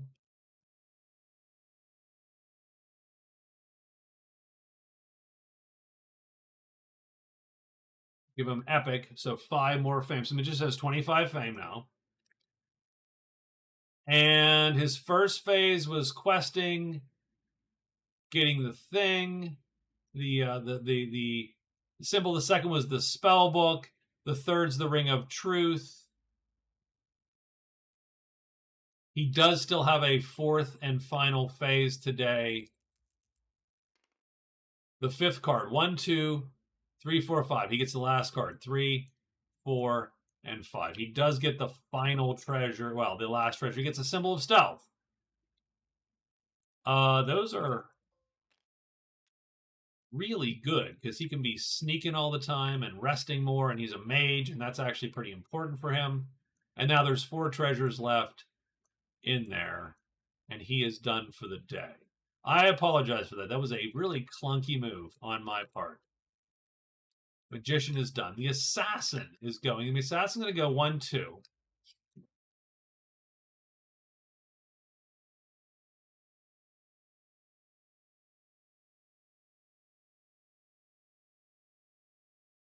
He will trade at the crown. He will trade at the crown. So he goes 1-2. He's going to sell each of these for 5 and this for 5. And maybe the buckler for 6. So that is 10, 21 bucks. So the assassin sells for 21 bucks. He's up to 26 bucks to the crown. That actually puts him in second place for gold, and all of a sudden he finds himself in second place in the game. These little mini trophies go away. They're like mini donuts. You can't keep them because you just eat them. I mean, I do. I don't know if anybody else has the same problem with mini freaking those little like cakey Entenmann donuts. You don't know what Entenmann's is. It's a little. It's not a fried donut. It's a baked cake donut. They sell them in boxes in stores. They're freaking soft because of preservatives and super delicious. They come in powdered or plain, chocolate covered or cinnamon powdered, sugar covered. Oh Jesus! And they're soft as shit. And they're coffee. Perfect. Perfect. So he goes 1-2. 3 is a trade. He does get to look at her stuff and see if he wants to buy anything, so he will at least do that as part of his 1 trade action.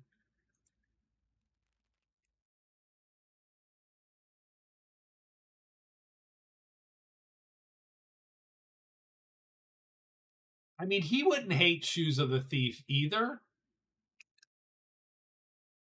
He wouldn't super hate Bracers of Finesse, but he definitely would not hate, because Bracers of Finesse, I mean, he's gonna, he doesn't need the Shoes of the Thief.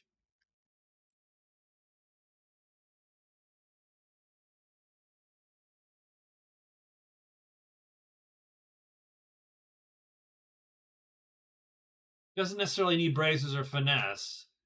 I think he's good. I mean, he doesn't need any of that stuff. He's good.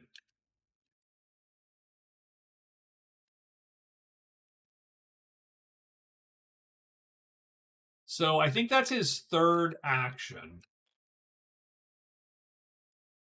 He needs to rest, but he's going to, I suppose he'll have to do that tomorrow.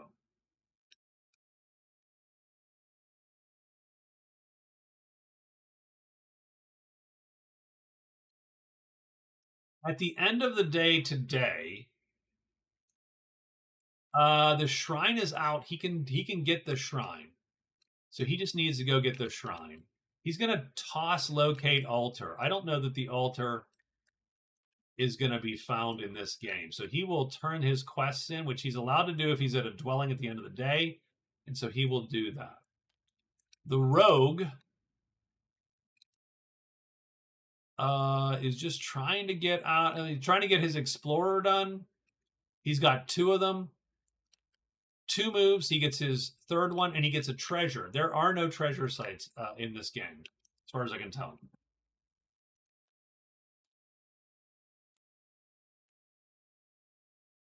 So he's got a scroll. That's what he finds on a dead body, probably, right? That's sort of how that would go.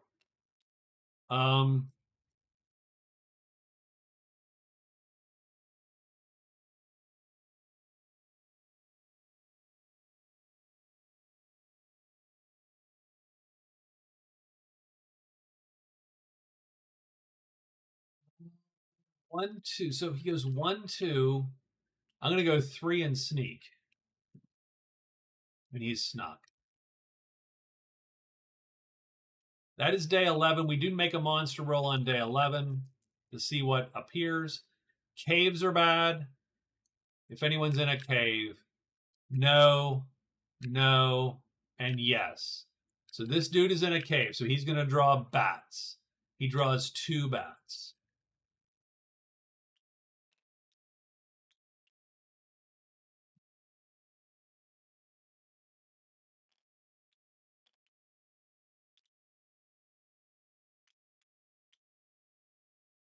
Carrion. Obviously, no. Maybe. Nope. Okay, so it's only the bats, only here. Is the magician hidden or not? And probably he isn't because he probably, he's not sneaking typically because he has vapor form ready and he's probably going to just try to live with that. But he is hidden. So done. Bats are flyers, so he can't kill them easily.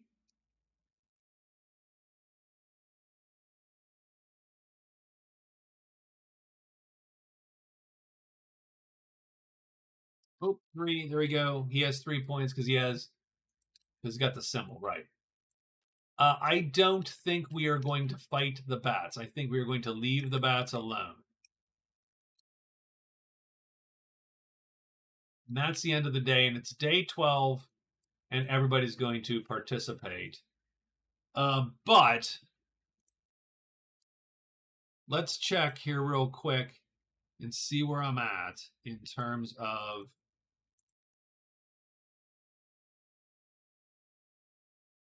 hitting the restroom. I'm gonna hit the restroom.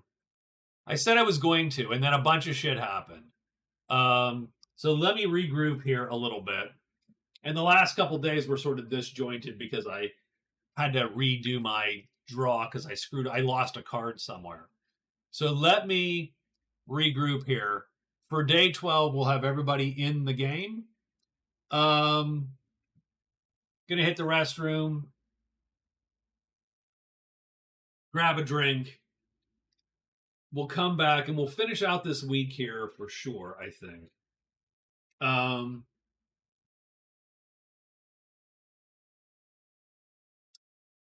I think the rogue or assassin, the rogue or magician ought to be able to give the rogue a run for his money in terms of fame, at least.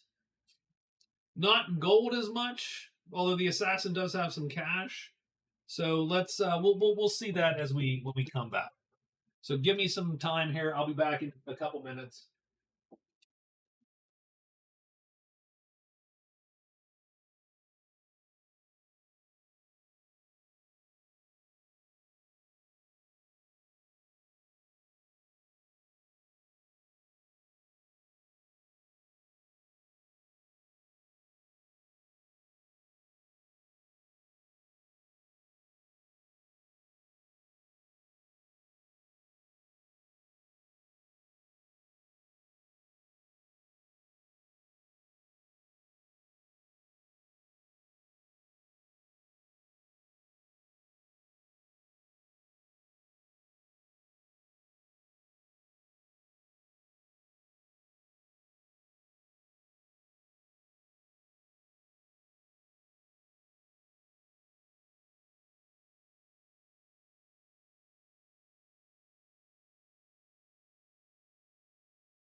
All right. I did want to say, Elvin, by the way, and anyone who is here, if you do have questions, comments, or anything, don't be afraid to ask. The fact that I am bastardizing the game and playing a variant aside, I am absolutely not averse to answering questions or trying to get you something you need, um, or whatever, right? Don't think you're gonna, oh, you're distracting me or you're making it like, please don't be afraid to ask. I can ignore you if I want to, but I will typically try to answer anything that you got because I am very interested in people being interested and people being interested in this game, um, and so on. So okay, so we've started day 12. There is a storm at the end of today, so that is something we have to keep in mind for all of our various characters, is that they can score a point if they're not in the middle of nowhere at the end of the day, and otherwise they're going to have to wound some chips, so some cubes.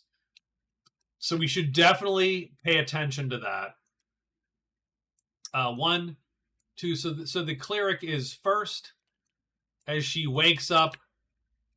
Right? I don't know. I mean, and this is rough, right? She's at 0 points, and she just is starting now. So day 12, she starts, right? And that's a little bit rough. So she 12, she revives at 0. Now, the last game I had, the battle mage won, and he did the same. He died the first week, the very first week. But he ended up winning. But you have to sort of make a pretty good run at it. The problem is that I think the cleric is going to be weirdly encouraged to sit on her ass for a day, because otherwise she's going to walk out, wound cubes, and not score a point, and everyone else is in position to score the point for the storm. So if she doesn't want to be a whole point behind everybody, she sort of has to, like, it's do nothing is actually her best move, which is dumb, but it is true.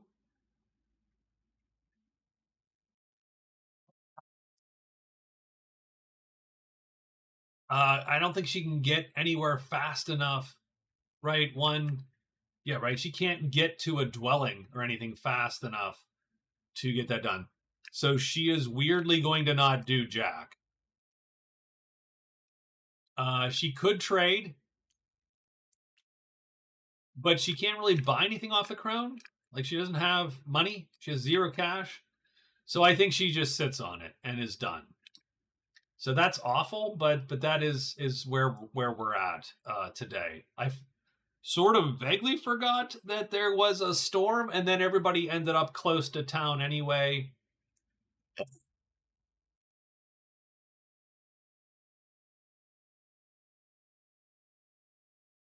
Does the assassin have anything? So the assassin gonna flip that card. So the assassin got rid of locate altar, and he got envoy instead. So envoy, let's look at envoy. What do you have to do for envoy? Envoy is perform a trade at a dwelling, and then encounter one of the following: lizards, goblins, kobolds, lizardmen, or orcs, or centaurs, goblins, kobolds, lizardmen, or orcs. They don't fight you. Instead, you earn the VP and gain free passage 3 times. So what he's going to do is his first action will be a trade, and he'll trade with the crone. Even though I don't think he wants anything for the crone, I think he already knows that he doesn't necessarily want any of this.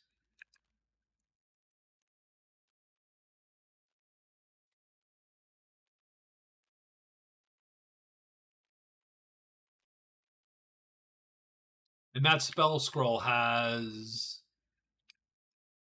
rule undead, because we figured that out. He's going to try for the potion of flight, which costs him 15 bucks, and he is going to try to outwit the crone to get, so haggle her down. But he actually has 2 cunning, so that's not the worst.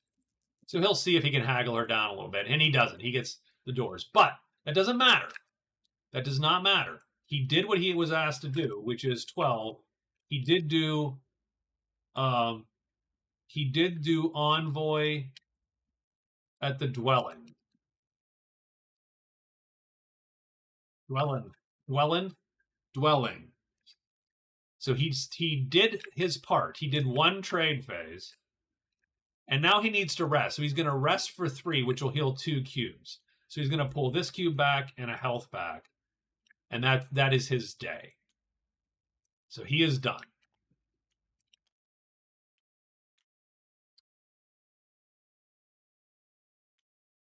The Magician.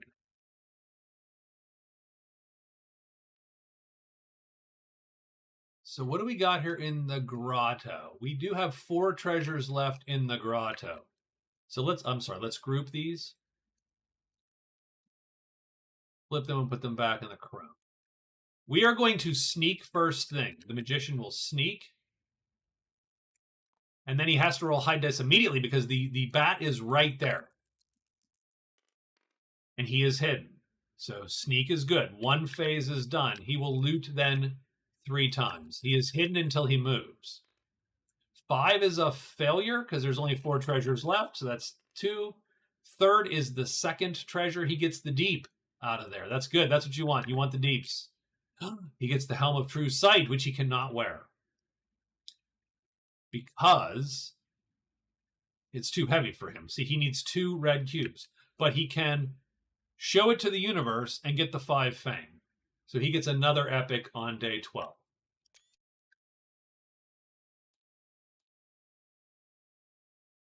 Now keep in mind that you don't get, so, oh wait, I'm sorry. He does get the fame. So epic, 5. And we need to actually pay attention because, so there's another category which I've not been paying attention to because we haven't seen anything yet, which is really weird in this game, but we now see 2. The Magician has 2 treasures, 2 great treasures. So these treasures with red banners are epics, and he has 2 epics. So the Magician is winning epics. That gives him 2 points. And the Magician has rescue now, learn a spell. So let's get our thing here in proper order because remember he turned in Grotto and he has Troll Slayer. I don't like Troll Slayer, but that's fine. So that is, he gets 1 more loot before at the end of his day, and he gets the 5th treasure, and that is done. He is done for the day. So he is done. Magician done. Rogue. Really needs to get into a cave, pretty much, right? Or somewhere else, but I think a cave is where he's going to go. 1, 2, 3. That's all he can do. He does get an extra loot. He gets a wound. Done. He is done. Let's roll monsters, because that's important. Monsters return. And sight.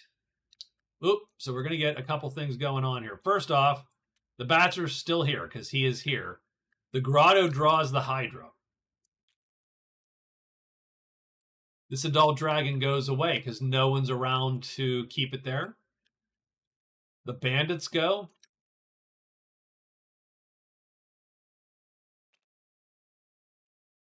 It's another adult. Oh, that was a juvie. I just put him in. Oh, God. Search. He's an adult. He goes into the adult bucket.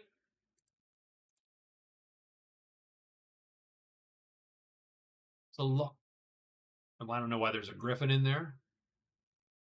I'm gonna say there's a lot of adult dragons. We have screwed this game up multiple times. And the bandits go and they sit and wait wherever. This guy goes away because no one's there. So the wraith goes away from the shrine.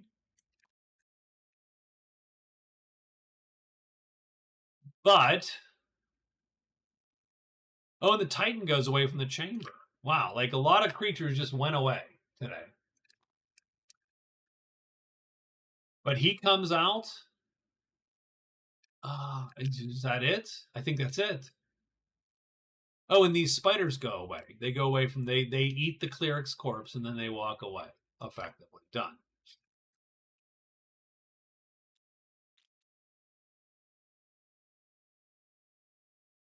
So the magician is sitting on all these dudes, but he is hidden because remember, he hid first thing and did indeed succeed. So until he moves, he is hidden.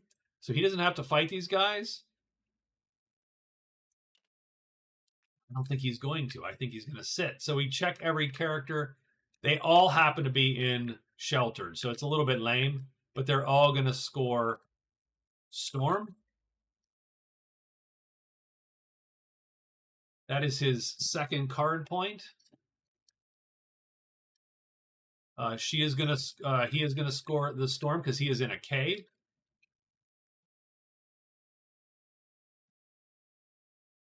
That'll be his fourth card.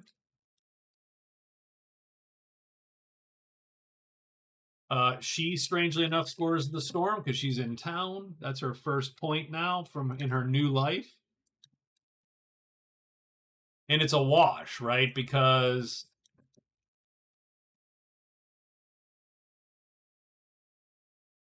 everybody scored it. That usually doesn't happen like that. Like usually one or two characters are left in the cold, right? And they have to wound instead of. So the scores are 7-5 to 3-1. This storm goes away. This has been scored, so we can toss this bad boy.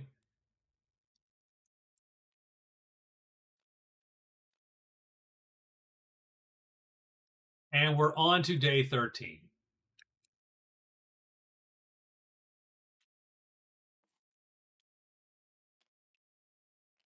I think the magician, I mean, it's probably time, right? There's 3 cards left. He could totally get another deep treasure, and that would be very awesome for him to do that. Like, that is great stuff. First off, while he's wearing that Ring of Truth, he does get a white magic cube. Again, super useful for him because of how he's sort of working it.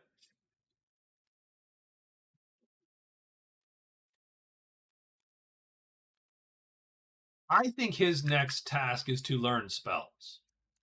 Because he has 3 spells he can learn. Learning any one of them is going to give him points. So he is going to get out of dodge. He's going to go 1, 2.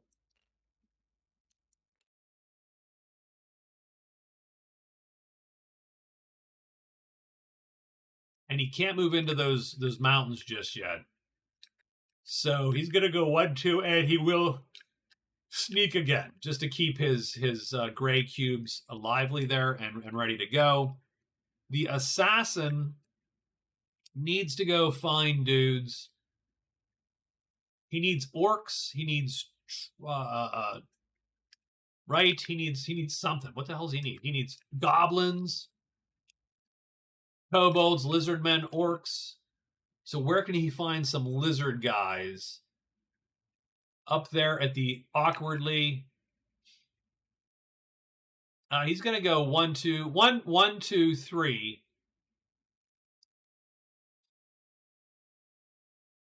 Oh, sure. He's going to do that. And he turns this chip over. And he gets a treasure. There are no sights in this game. I don't see how this is possible.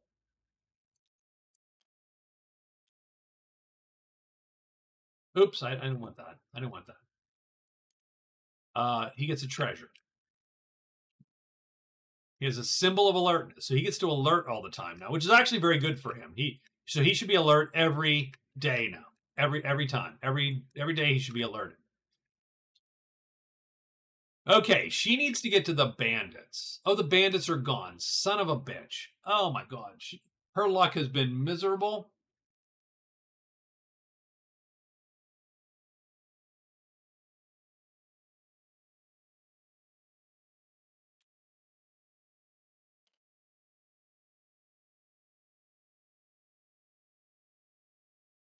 I say she goes 1, 2, 3.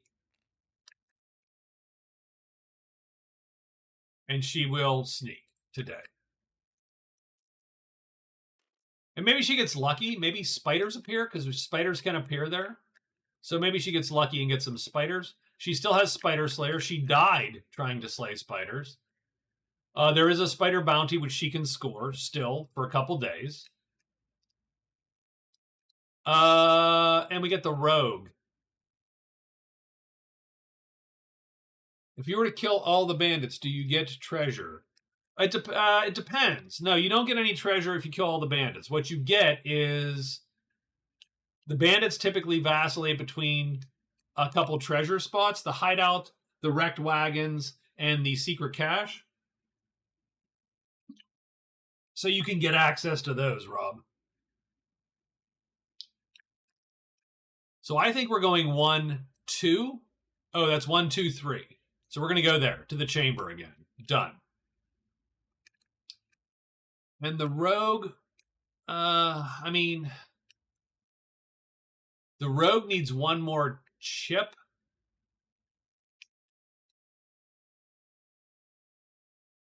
So can he get it? Where can he go to get one more? They're like, yeah, they're like the company. What do I want to do with it? So let's think about this here. What do I want to do with him? So for instance, the secret cache has not been looted. So I could go to the secret cache,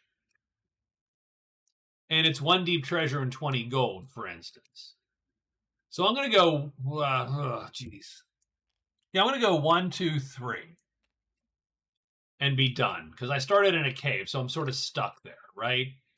And so he is done. And that's the end of the day. Everybody has made their move today. And monsters are going to return. So these monsters are going to leave the board. So the bats go to Batville, which is like Margaritaville, but with more guano, effectively, I think.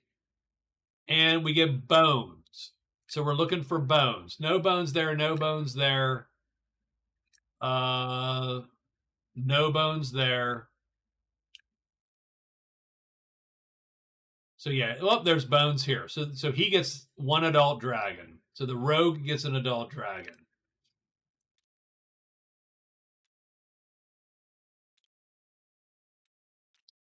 The rogue is not sneaking, so the rogue is going to.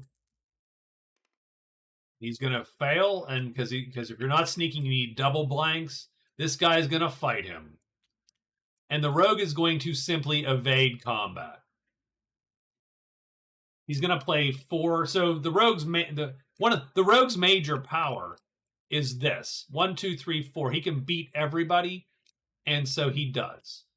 And so when he evades, I think he leaves the combat and he's done. But I don't think, like in Magic Realm, he needs to leave the clearing and pick a direction. I don't think that's true, but I will look for sure here.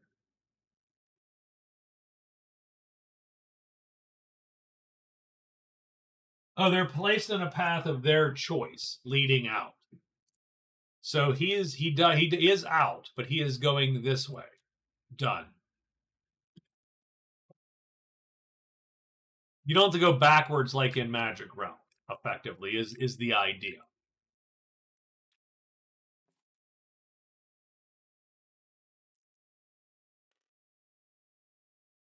And let's do day 14 here, and let's do the cleric and the assassin. So the cleric is first. She's going to go 1.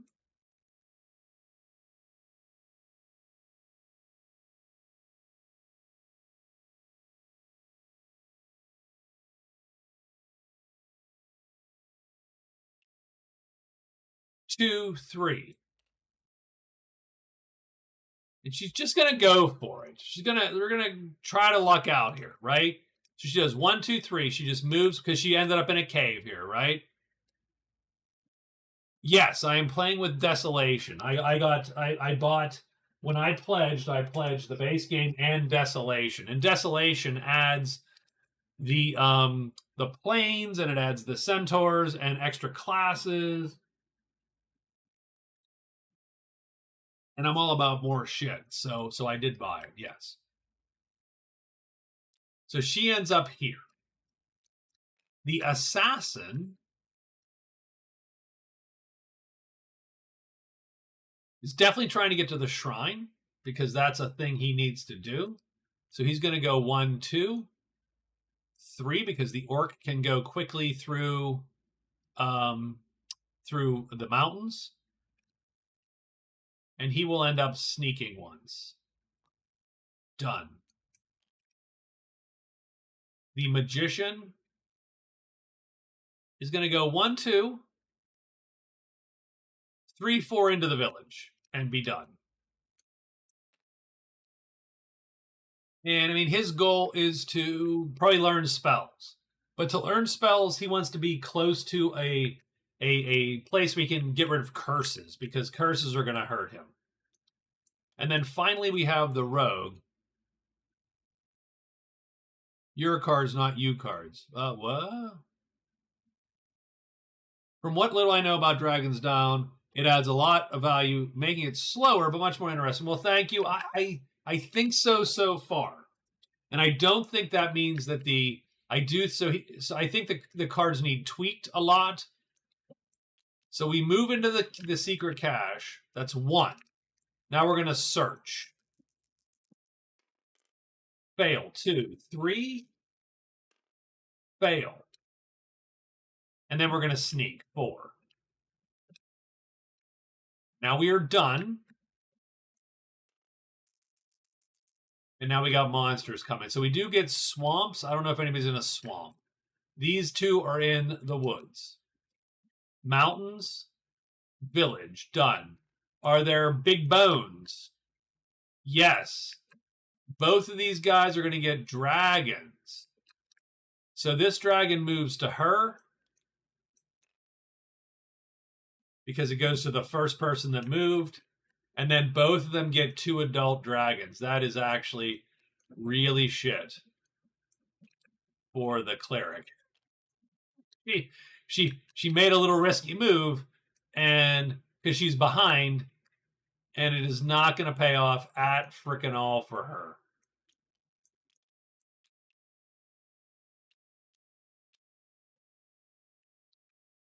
Let's roll the rogue first, who did sneak. And he fails. He is jumped by the dragon. So the dragons are on him. But he's just going to run. So he can totally just get out of dodge. So he is going to play 4 cubes. Yes, in fact, you can absolutely run out of the monsters. I am playing with for this variant, I'm playing with an optional rule that puts all the monsters back in the tray when you kill them, so you don't run out of monsters. Otherwise, you keep them, and you can run out of them.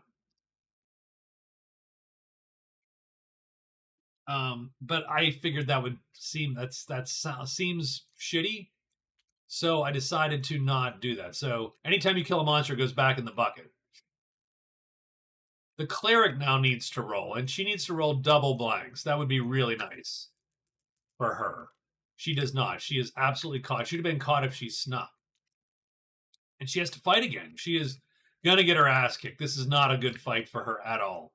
3 of these dudes is going to kill her. With the mace. And she can't run from this. I think she's going to play 2.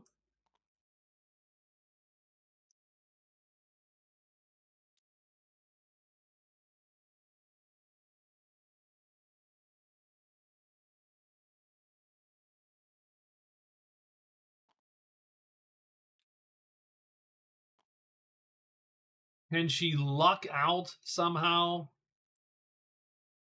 She could do this and cast life armor. She is here. Remembering there's white in the clearing, so she only needs to play 1 cube. So that's sort of nice. It doesn't super help her, but actually she can do like this. She can do... I think that's what she's going to do. She's going to play 1 attack, 2 defense, and life armor. But she does not have to wound a cube because there's an enchantment in this tile. There's white magic. Her spell will go off because it's longer than even Fireball, and she'll get the armor. So that's how we're going to play it. and we're going to try to give ourselves the best chance that we possibly have. So this guy in the middle flips. Oh, so his attack goes first. The fireball goes off first, unfortunately. Still has to hit. And it's only equal to our speed. It does hit. Of course it hits. It does 2 and 2 sharp. So that is 2 and 1 sharp, which is 3 damage, which is going to damage the... Well, hold on. It's 2 and 1, so hold on. We have to roll this. It's -1, so that's actually good. So it is 2 and 2 sharp, -1 is 1 and 2 sharp, minus a sharp. So it's 1 and a sharp, which is 2 damage, which does not damage the chainmail. It will still wound us, however. And so we do take a wound. Then we cast Life Armor. The wound I will take will be this one. Done. Now these two guys attack. And they are less than my speed, so they need double hit symbols. He misses. He misses. So 2 misses, and we are done.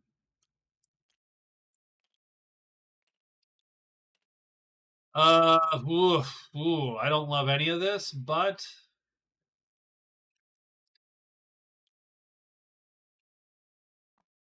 now we've got to play our might, and we've got to play...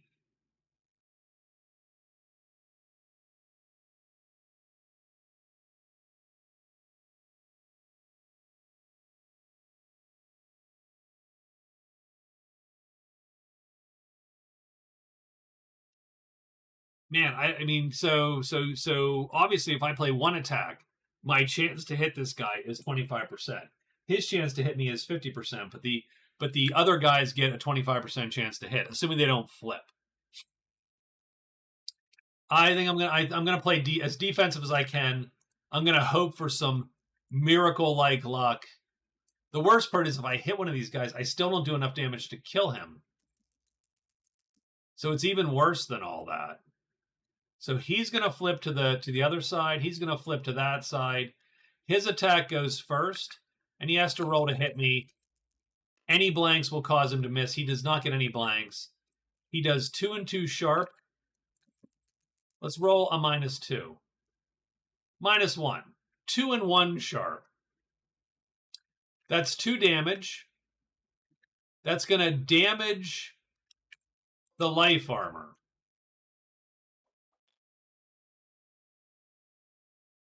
And do a wound.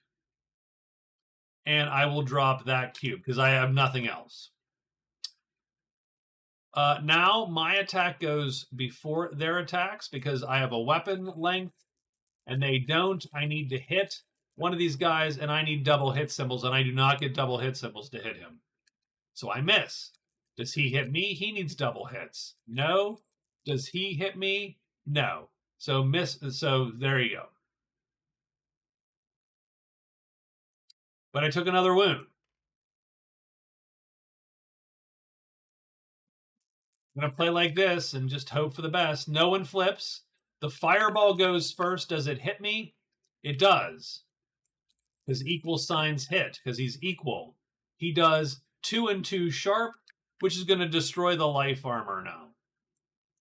And wound me again. So I will wound that chip. My attack will now go on one of these, with this dragon up front here. I'm going to miss. Do they hit me?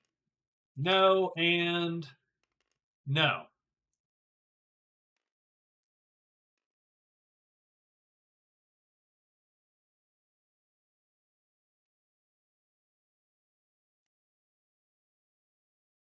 I'm going to play like this because I'm sort of stuck at the moment.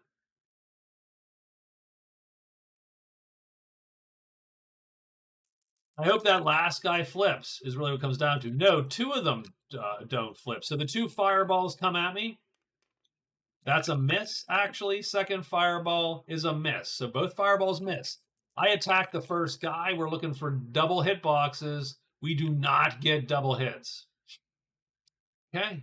And the other dragon then attacks me and does not hit because he's less. That is the first round's nothing has happened. So that is possibly a stalemate. We're going to play like this. He flips, so it's all fireballs all day. Holy shit. That is the worst of all luck we could possibly get. So fireball 1 misses. Fireball 2 misses. Fireball 3 misses. Ugh. I'm going to roll to hit this guy. I better not hit him this round. I miss.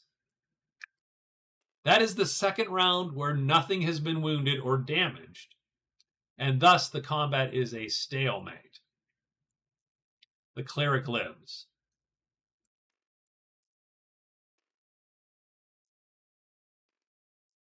And frankly, when that all's said and done, she got off fairly easy. Her armor was not damaged. She only took 3 wounds total. 3 adult dragons against an unprepared cleric should be a death, frankly, in my opinion. But her god saves her this time. I think so, but I think that's it. And I do think we're going to call it the end of day 14. So we do delete this. These 2 cards go away because they have been scored.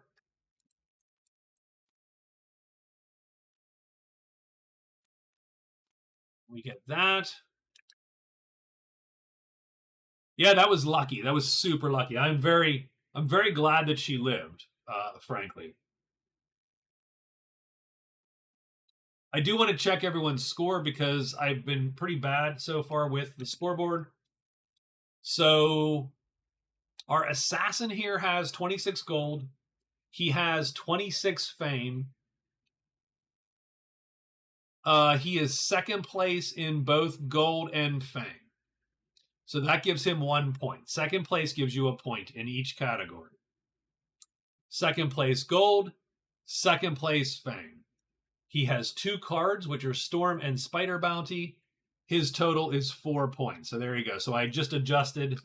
There you go. I should glad that I adjusted the scoreboard.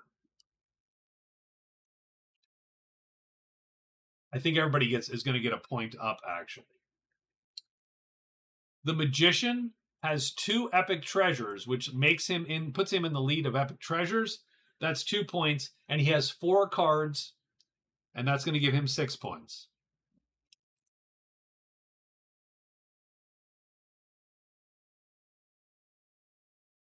Yep. The cleric, I think, has a point. She scored the storm. Oh, no. That's save camera 2, darn it. Ah, damn it. 2. This is camera 3. I just screwed up camera 4. Son of a bitch. There we go. Okay. So the cleric has a single point. She was dead and everything zeroed. She has a single point. She has no money, no fame, 1 card. She really has her work cut out for her the last 2 weeks. Don't know if that's going to really work out for her. The rogue has 36 fame. Do I have 36 fame? I have 31 fame here. As far as I know, I have 31 fame.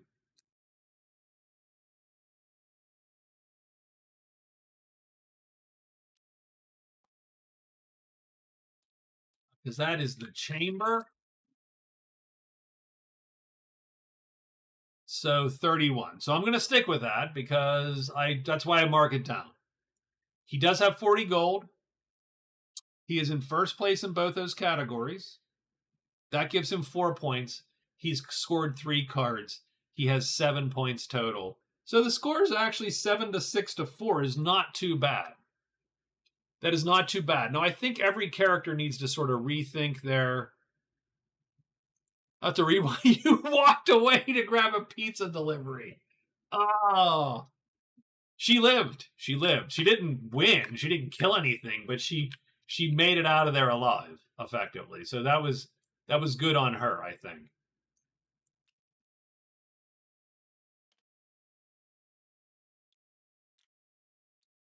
But yes,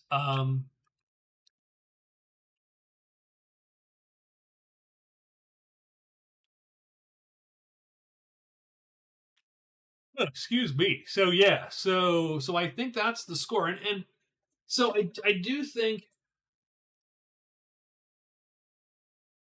I'm not unhappy with the amount of cards that have been scored. I don't think that's terrible, but it is a slower vibe a little bit because a lot of these cards require certain creatures to appear, and I just think the mechanics of getting certain creatures out is not easy in the game necessarily. Now, don't get me wrong; it's not easy in Magic Realm either. So you know, so I don't think that I think that's sort of equivalent, but so I don't know. I think it's been going well so far. I've enjoyed both of these. Um, I and again, this is absolute personal bias. I am more interested in playing Dragons Down now, right now, than I was say 3 weeks ago. Just playing the normal games. Not that the normal game is bad. It's just that I think the race tends to the race. Like how about this? I would play Dragons Down for like 3 weeks and typically not finish a game because at some point I'm like, yeah, that guy has 20 legend points and everybody else has 8. Right? Now don't get me wrong, the cleric's in that same position, so she's out of the race a little bit. But I think the race between the rogue, assassin, and magician is pretty close. And all it's going to take is for the assassin to kill something, or someone to get a bunch of gold, or the rogue to buy something. Frankly, um, what I am weirdly freaked out about is I have 1, 2, 3, 4, 5 chits left on the board, and so few sites to speak of. I have 7 site tiles on the board. These might all be sites, or one of them. A couple of them are the lost, the lost city, and the dwarven mine, which are going to draw sites again. So I do think it behooves our characters here. Now I mean, he wants to locate the shrine. The magician, I think, is going to focus on learning spells right now.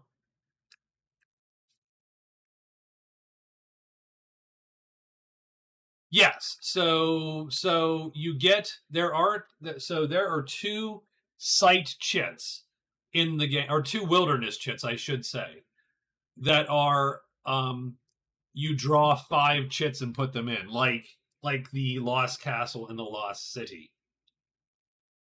And those could draw a lot of sites. So it is possible that 2 of these things have 5 chits in them, and those chits are there's gonna be quite a few site chits in there, given the probabilities, right? So I think the caves, for instance, possibly have a lot in there, or the woods, I think, or I think it's the mountains and the caves are the ones that can have it. So I think that mountain, that narrow ridges, is going to be a thing, and or the 2 caves that are still in play.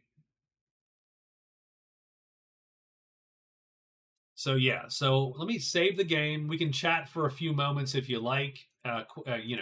Questions if you have any questions. I will drink a tiny bit more of my Bullet 10-year bourbon. Now, what I don't dig, I tell you what I don't love. I think Magic Realm does this one a little better.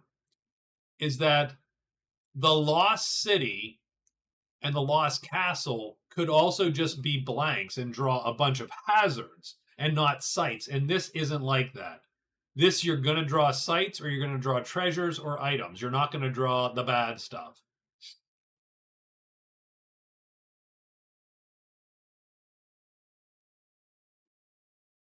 Um,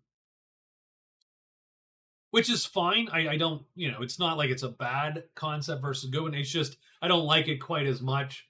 I almost think that some of those chits ought to be additional hazards, like places where monsters could come. Although I don't think you need to make the game any more dangerous because I think the game is dangerous-ish enough. I think.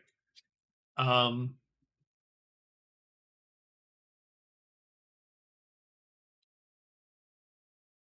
I would almost like some of these chits to be like almost events where you flip them and draw an event card. But that's just for that's literally for my purpose.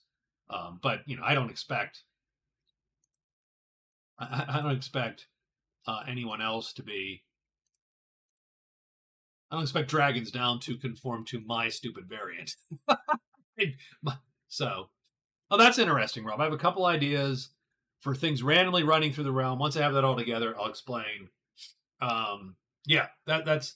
Have you ever seen Azaya Legend of a Drift System?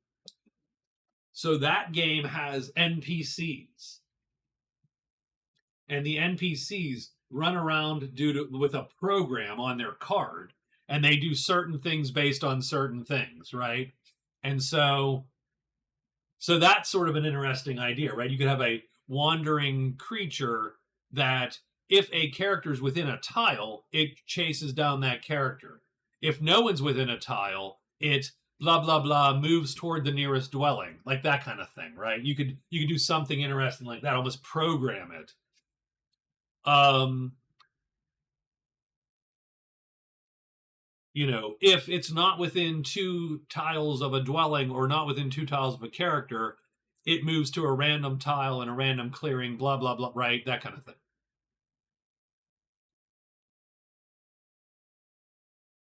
Yeah, we do have some events that are, I mean, not to, right? Here, hold on. I will do this. So I've saved the game. So game is overwritten.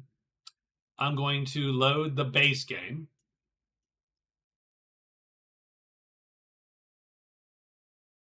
So this is the game at start. And we do have quite a few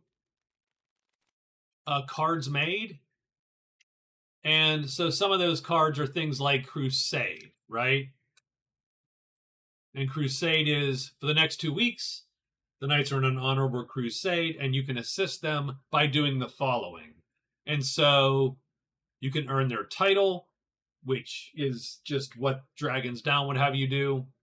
Kill any monster adjacent to the keep, kill dragons, demons, or undead, or gift them something, right? Stuff like that. And the village has a festival. The village is celebrating for 2 weeks. Earn a title from the village. Kill any monster in a tile adjacent to the village. Pay for the feast, right? Or carouse and be merry and do a charm check, and you can get a point. So yeah, shit like that. So we're doing that. We're trying to lean into the Dragons Down mechanics as opposed to making it conform to Magic Realm mechanics. Trying to make use of the charm, cunning, and wisdom stats that we have, the haggle dice and the loot dice, and trying to sort of work those. Yeah, outpost preppers.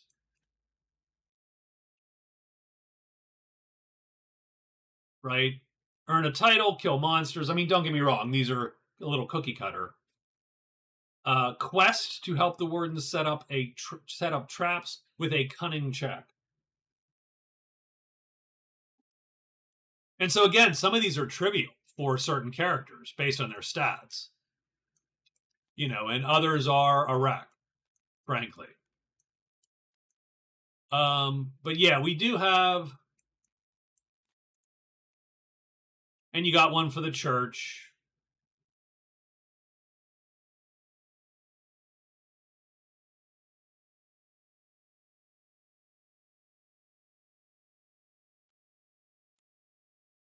Scott should be honored. Um, yeah, I do actually. I can remember when I was super young and I just wrote Runebearer, which might have been named Bostonia then. I remember people messaging me on Usenet, or no, it was actually on the forums, and actually we had a forum at the time, believe it or not. Like at one point in time, Runebearer had a website, and we actually had a forum, and we had a moderator. Like there was a thing. It was weird. I I'm like that guy that peaked in high school and is still wearing his varsity jacket, except for me, it's a tabletop RPG. I'm that guy, by the way. Um,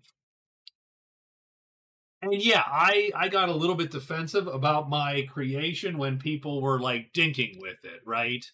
Um, but I have totally given like that's not a good way to live. Like that's not a good mental model to have. You should love the fact that people are taking your shit and doing shit with it, unless they're making money off it, and that's not okay, obviously, unless you allow that, unless you're Creative Commons, whatever, right?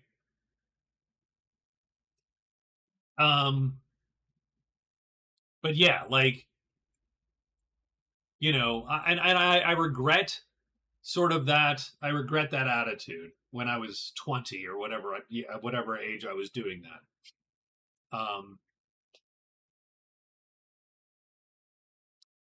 When I had my first Magic Realm game, I could not figure out the mechanics, so I changed the game to Dungeon. I do remember Dungeon. I owned a copy of Dungeon and added the combat system of Magic Realm to it. Lots of fun.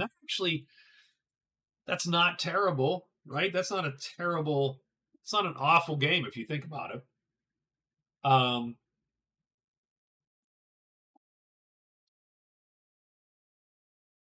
I think people adding your game should be an honor. Well, I mean, look, I mean, I do get it in the sense that what is it about Magic Realm that makes you guys love it so much? Oh, that's a great question, Elvin. So here's a question back to you first. Have you ever played either Magic Realm or Talisman or Skyrim, Return of the Heroes, any of those sort of Runebound, any of those Mage Knight, like any of that sort of game or genre of game? So that's my first question back to you. Just to get a grounding of where you're at, where your head's at. No, I've never played a tabletop aside. That, and that's fine. That's I'm not asking to throw the question back at you. I'm simply asking for a point of reference for me. So I would say that there's a couple things, right? So let me think about this. So the first thing, the very easy answer is very simple. I got Magic Realm. So I started playing D&D when I was 8 in 1978, with the Blue Book D&D. So it had it was a box set, and it was a neat cover with a dragon, and there was a fighter and a wizard, and they were facing off against this dragon sitting on a mound of treasure. And inside, they called it Blue Book D&D because inside you opened it up and it was the cover, but it was in a blue scale, like a blueprint, right? Blue and white, and those were the only colors. And it was super simple game. Every weapon did 1d6 damage, for instance. Doesn't matter what you wielded, it was 1d6 damage. Very, very simple game. And I love that game. And immediately went out and looked for advanced D&D, of course. And the Player's Handbook, I think, came out in 79 or so. I forget exactly when, but soon after that I played D&D, was buying the Player's Handbook, advanced D&D. So I loved all that shit. And I loved it for years. I got Magic Realm in 1979. Magic Realm at a Toys R Us. I don't know if anybody remembers Toys R Us. Do you remember Toys R Us? Like, um, I got 1979 at a Toys R Us for my birthday, and I don't know why, because I mean, and my parents were middle class, quote unquote, 70s middle class, which means someone was working in a factory or someone was working at a railroad, right? My mom was staying at home. We didn't have a ton of money, but we did okay. And I, was this only child, so I didn't want for anything. So we went and they're like, okay, pick something out. And I picked this fucking game because the box was amazing, right? It was a beautiful, most beautiful, right? Big box, gigantic. Oh, I love the box to this day. I should not have anything on it, but I do because I'm an idiot. Right? Giant box. There was the whole big giant sorcerer face, right? And then, yes, the box art is my avatar on YouTube. Right? And they're fighting this dragon, and you got the woods girl and the white knight and the dwarf and the sorcerer. Oh, it's beautiful, right? It's lovely. So we got the game, didn't understand shit. The original game was broken up into 4 encounters, and the first encounter was literally teaching you how to move around the board. And so I remember thinking, "Oh my god, that's it." I mean, there's obviously more there, but sort of the payoff was really, really low. Especially for a 9-year-old. But I was not a non-clever kid, so I knew there was something there. And I spent essentially a decade learning how to play Magic Realm. So the super short answer to that question, I just went off on a super digression, and I apologize. And though I have to work tomorrow, I'm going to you've touched on a nerve, a good nerve. So I'm gonna chat for as long as it takes. The first answer is nostalgia. I have played Magic Realm. I have literally known, as I have joked often, I've known Magic Realm longer than my wife. I mean, I literally have been playing. I have dealt with Magic Realm and know Magic Realm. So what? 79. So it's 2025. So 1980. That is 45 years, 46 years I have known Magic Realm. I know that game more than any other game that I have a degree in Magic Realm as far as I can tell. No, I have not played it every year. That is not true. There are probably a few years where it sat on a shelf, right? But I always came back to it because it always had this weird vibe to it that it was going to be great. And I remember even using the pieces. We would take the pieces. I would go to my grandmother's house with my little cousins, and my cousins were younger than me by like 4 years. And we'd play the pieces around. We'd move the pieces. And we'd have wars with the damn pieces, right? The company versus the orcs, the goblins, or whatever, right? And we would do that kind of shit. But there was always this little undercurrent. So in high school, I finally sort of vaguely learned how to play. And so I would set the game up.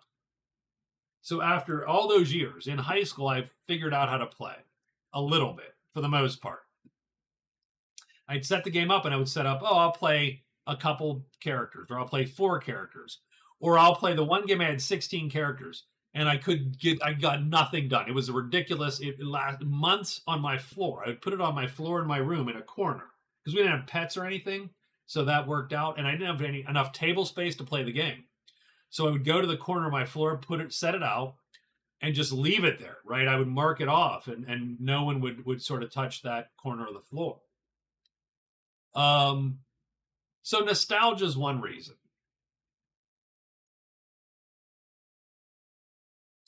The second reason, frankly, is that it was so novel at the time. And it is still sort of ahead of its time. Like, it is so novel. There are so many mechanics in that game that do not exist other places or have been swiped other places.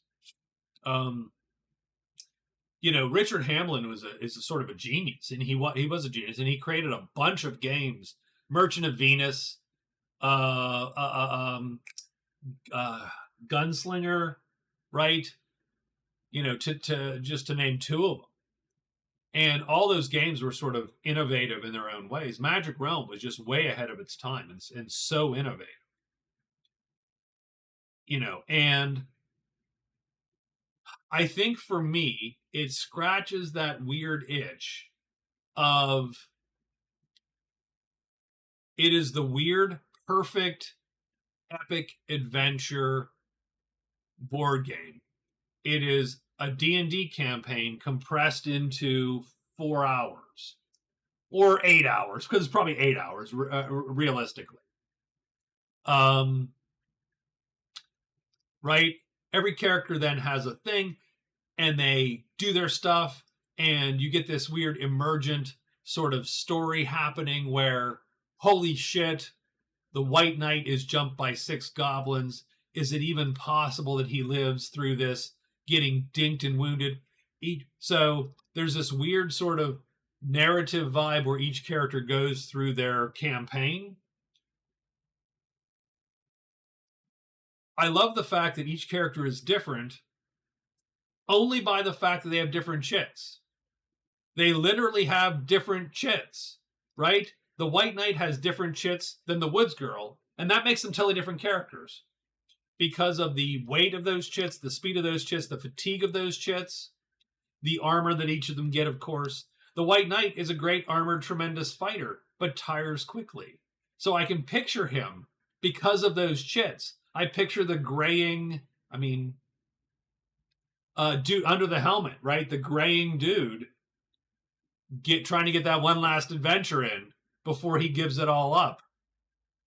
And whereas the Woods Girl is 19, she's just out of her village or something, right? And she goes, but she is a master in stealth. She is the chick she's Jennifer Lawrence in Hunger Games, effectively, right? And all those, and that's just because of those stupid chits. And each character plays the chits the same way, but that's an amazing way to differentiate the characters. And yeah, they have powers, of course, but really, but those chits are their entire combat move set is just baked into those chits, and I think that's a neat mechanic and super fun. Now, don't get me wrong. I think Magic Realm suffers in its combat in that there are fights that you win, fights that you don't win, and there's this narrow band of fights that you might win. And Magic Realm is a lot about knowing what fights you win, what fights you don't win, and understanding the odds of the fights you might win and picking those fights. It's not a combat game. People think it's a combat game because there's a lot of rules about combat.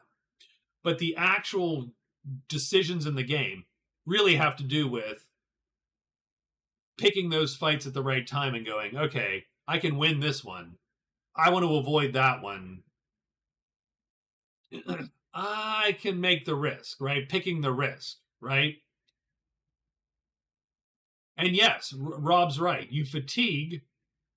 That doesn't knock off a set of hit points. You wound. That doesn't knock off a set of hit points. That reduces your move set directly, which is amazing because once you fatigue that H4 chit as the White Knight, you're fucked all of a sudden. I'm sorry, excuse me if you don't, I'm not swearing tonight. I've not sworn tonight, so I figure I'm due. Right? You're screwed. You're done. So that's an amazing mechanic again. And there is no game. So all of cheers, baby. Cheers. By the way, someday we're gonna get together and go to that garage bar and we will drink. or if you're ever in Pittsburgh, we will talk. But so I think some of the mechanics are just genius. I think that I will say this. I think that of all the games I played, and I played a lot of them because I did actually, there was a 4-year period where I searched for these games exclusively. So Skyrim, Fallout, Return of the Heroes, Runebound, Mage Knight, Dark Legacy. Oh god, I forget the name of it. Gloom over Killforth. I literally collected those games or found them on Tabletop Simulator and tried to capture the same thing, and none of the games capture the same vibe as Magic Realm do. They all miss in certain important ways, if that makes any sense. Magic Realm has a perfect sort of mix of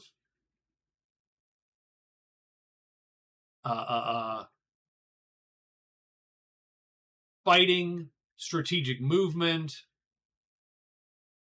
natives and their relationships with you, you know, and there's even some weird, interesting situations. The Amazon is great with a medium bow. Can't get one. The wood folk probably won't sell it to her because they're neutral to her, right? Unless something happens, unless she kills them, say hires the Lancers and kills them, or in my variant, does something to make them friendly, right? So there's a lot of that going on too, and I just love that. And no other game captures that. I think a lot of the games fall short in that they are, what do you want to say, super abstracted. Right? Talisman, you roll a die. Oh, I roll a die, and that's the well. You don't want that. You want a little bit of crunch in that fight.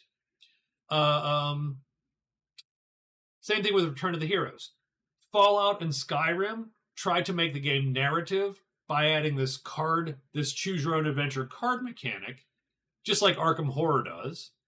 But ultimately, that it doesn't add much to the game. It just comes down to, I'm going to pick the choice that I have the best chance to win at. Oh, do you want to roll on your strength, which is high, or your intellect, which is low? Well, duh, I'll roll on my freaking strength. What do you think I'm going to do? Like, there's no choice there. And Magic Realm doesn't have that. It doesn't even make the attempt to become a narrative game. It is an emergent situations game. And so I think that's why I love it. I don't know if that answered your question.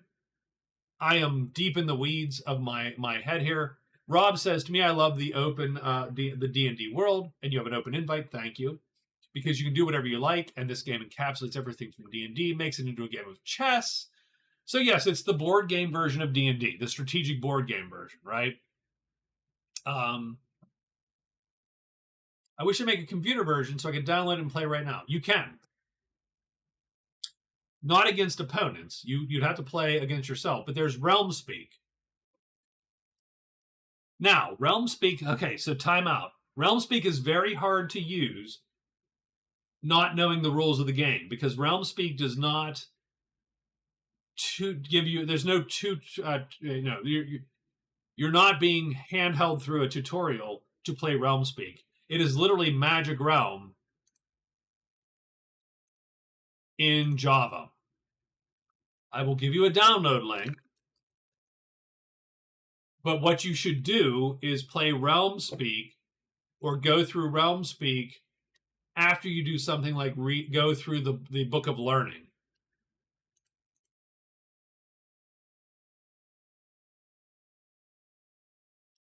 Look at that. That's almost... So there's that.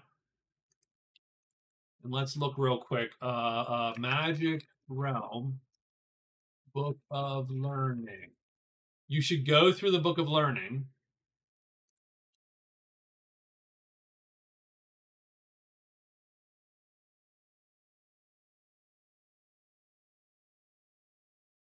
Because the Book of Learning goes step by step through and goes through turns very specifically And there's also one more document I will give you. Hold on, because it's a good one.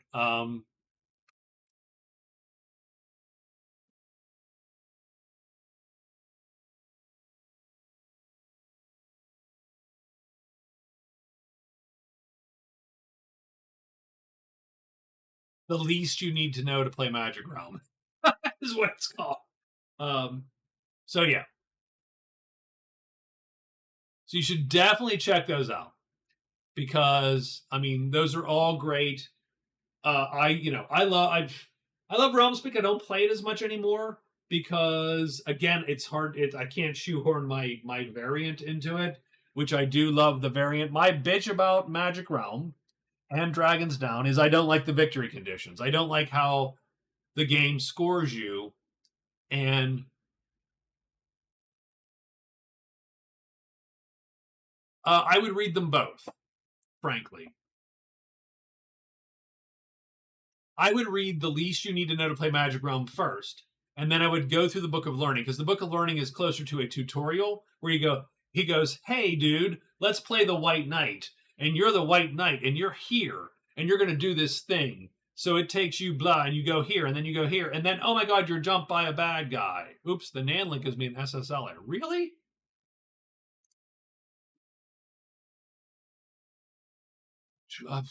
Okay, I'm sorry to hear that. I don't know what to do.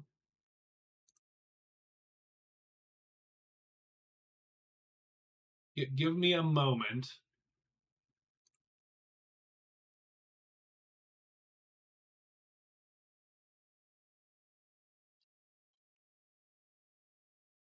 All right, give me a second. I'm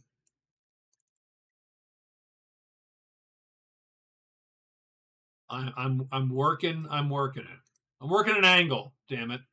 Uh, I'm working an angle.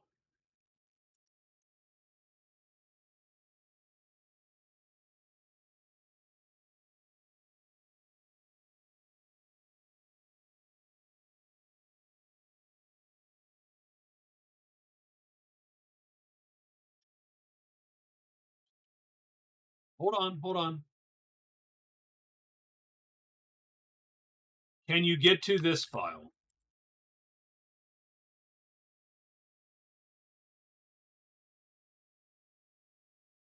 No, I don't want to log off yet. I still have liquor in the glass, so I'm good. There you go. So you're not holding me up. I will. I'm a big boy. I will go to bed when I need to go to bed. I am absolutely capable of that. So do not worry about keeping me up. It's only 12:30. I would have logged out and sat down and been like, "Oh, I can't get to sleep anyway," so it's all good. It's fine. You're fine. Um,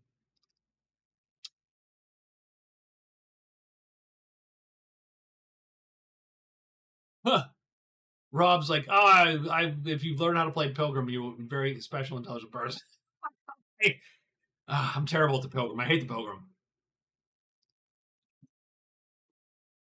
He should be so much better.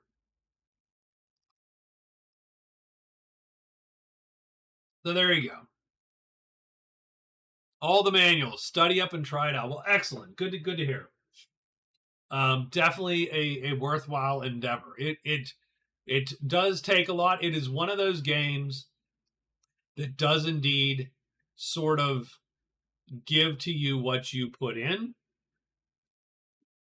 Uh, and you know, there's certainly a lot to it, but it is learnable. It's not really that hard. It's definitely a game that is easier to learn if you have someone to teach you specifically. Absolutely 100%. There is a Magic Realm Discord. You probably could get into a learning game in the Magic Realm Discord for sure. So keep that in mind. So, um, there you go. Any other questions before we call it? Again, I'm still drinking. Um, yes, you can totally play the Java version by yourself against yourself. It will adjudicate the rules. Um, It is unforgiving. So it's not going to tell you if you're making a mistake. It will literally go, yep, you screwed up the movement. You can't move today. Good luck. And you're screwed. And that's fine.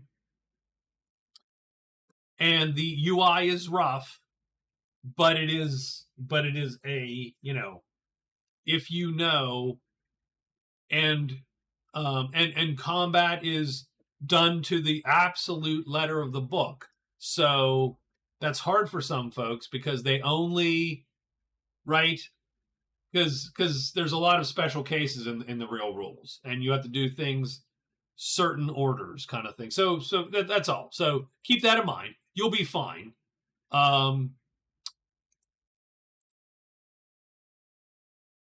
That's something we need to do, like a teaching game or something at some point, and sort of work that.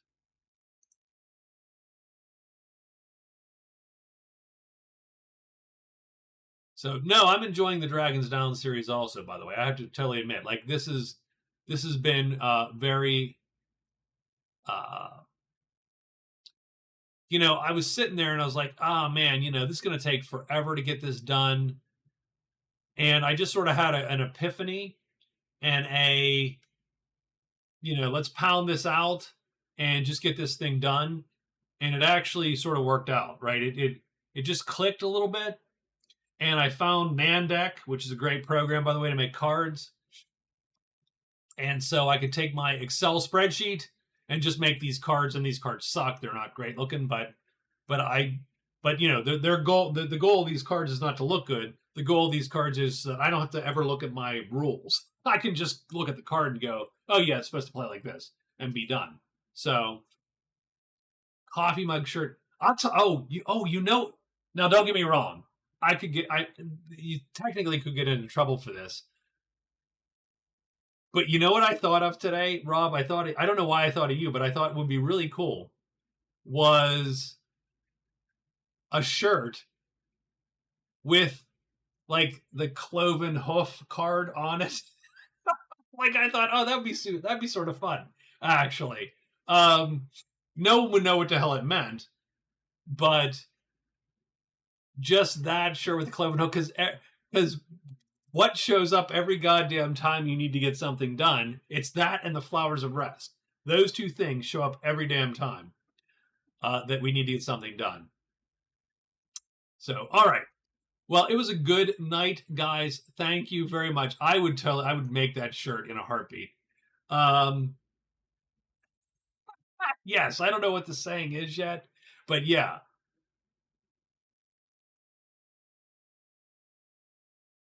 Absolutely. Yeah, absolutely, Elvin. Thank you very much for hanging out. Please come back and hang out a bit with us. I think the next one's going to be Friday, so I think we'll be on Friday again. And we'll try to finish this game, I think. Also, by the way, like if you like the vibe of Magic Realm but find it intimidating, this really is a good streamlined substitute. You should at least consider it. Dragons Down has a lot of the vibe of Magic Realm, but it is simpler. It's not quite as good. It doesn't quite reach the same level, in my opinion. The combat is better, but in any case, all good. But you should also learn Magic Realm because it is truly the grail game for huge numbers of people that grew up in the 70s and 80s. It absolutely is. It is the grail game for many kids of the 70s and 80s. Those kids in Stranger Things should have been obsessed with Magic Realm, but didn't understand it. And so they played Starfleet Battles instead, goddammit. By the way, another freaking monster game. We'll talk about that one some other day. I'll talk to you guys later. Elvin, thank you very much. Rob, always great to see you, of course. Thank you.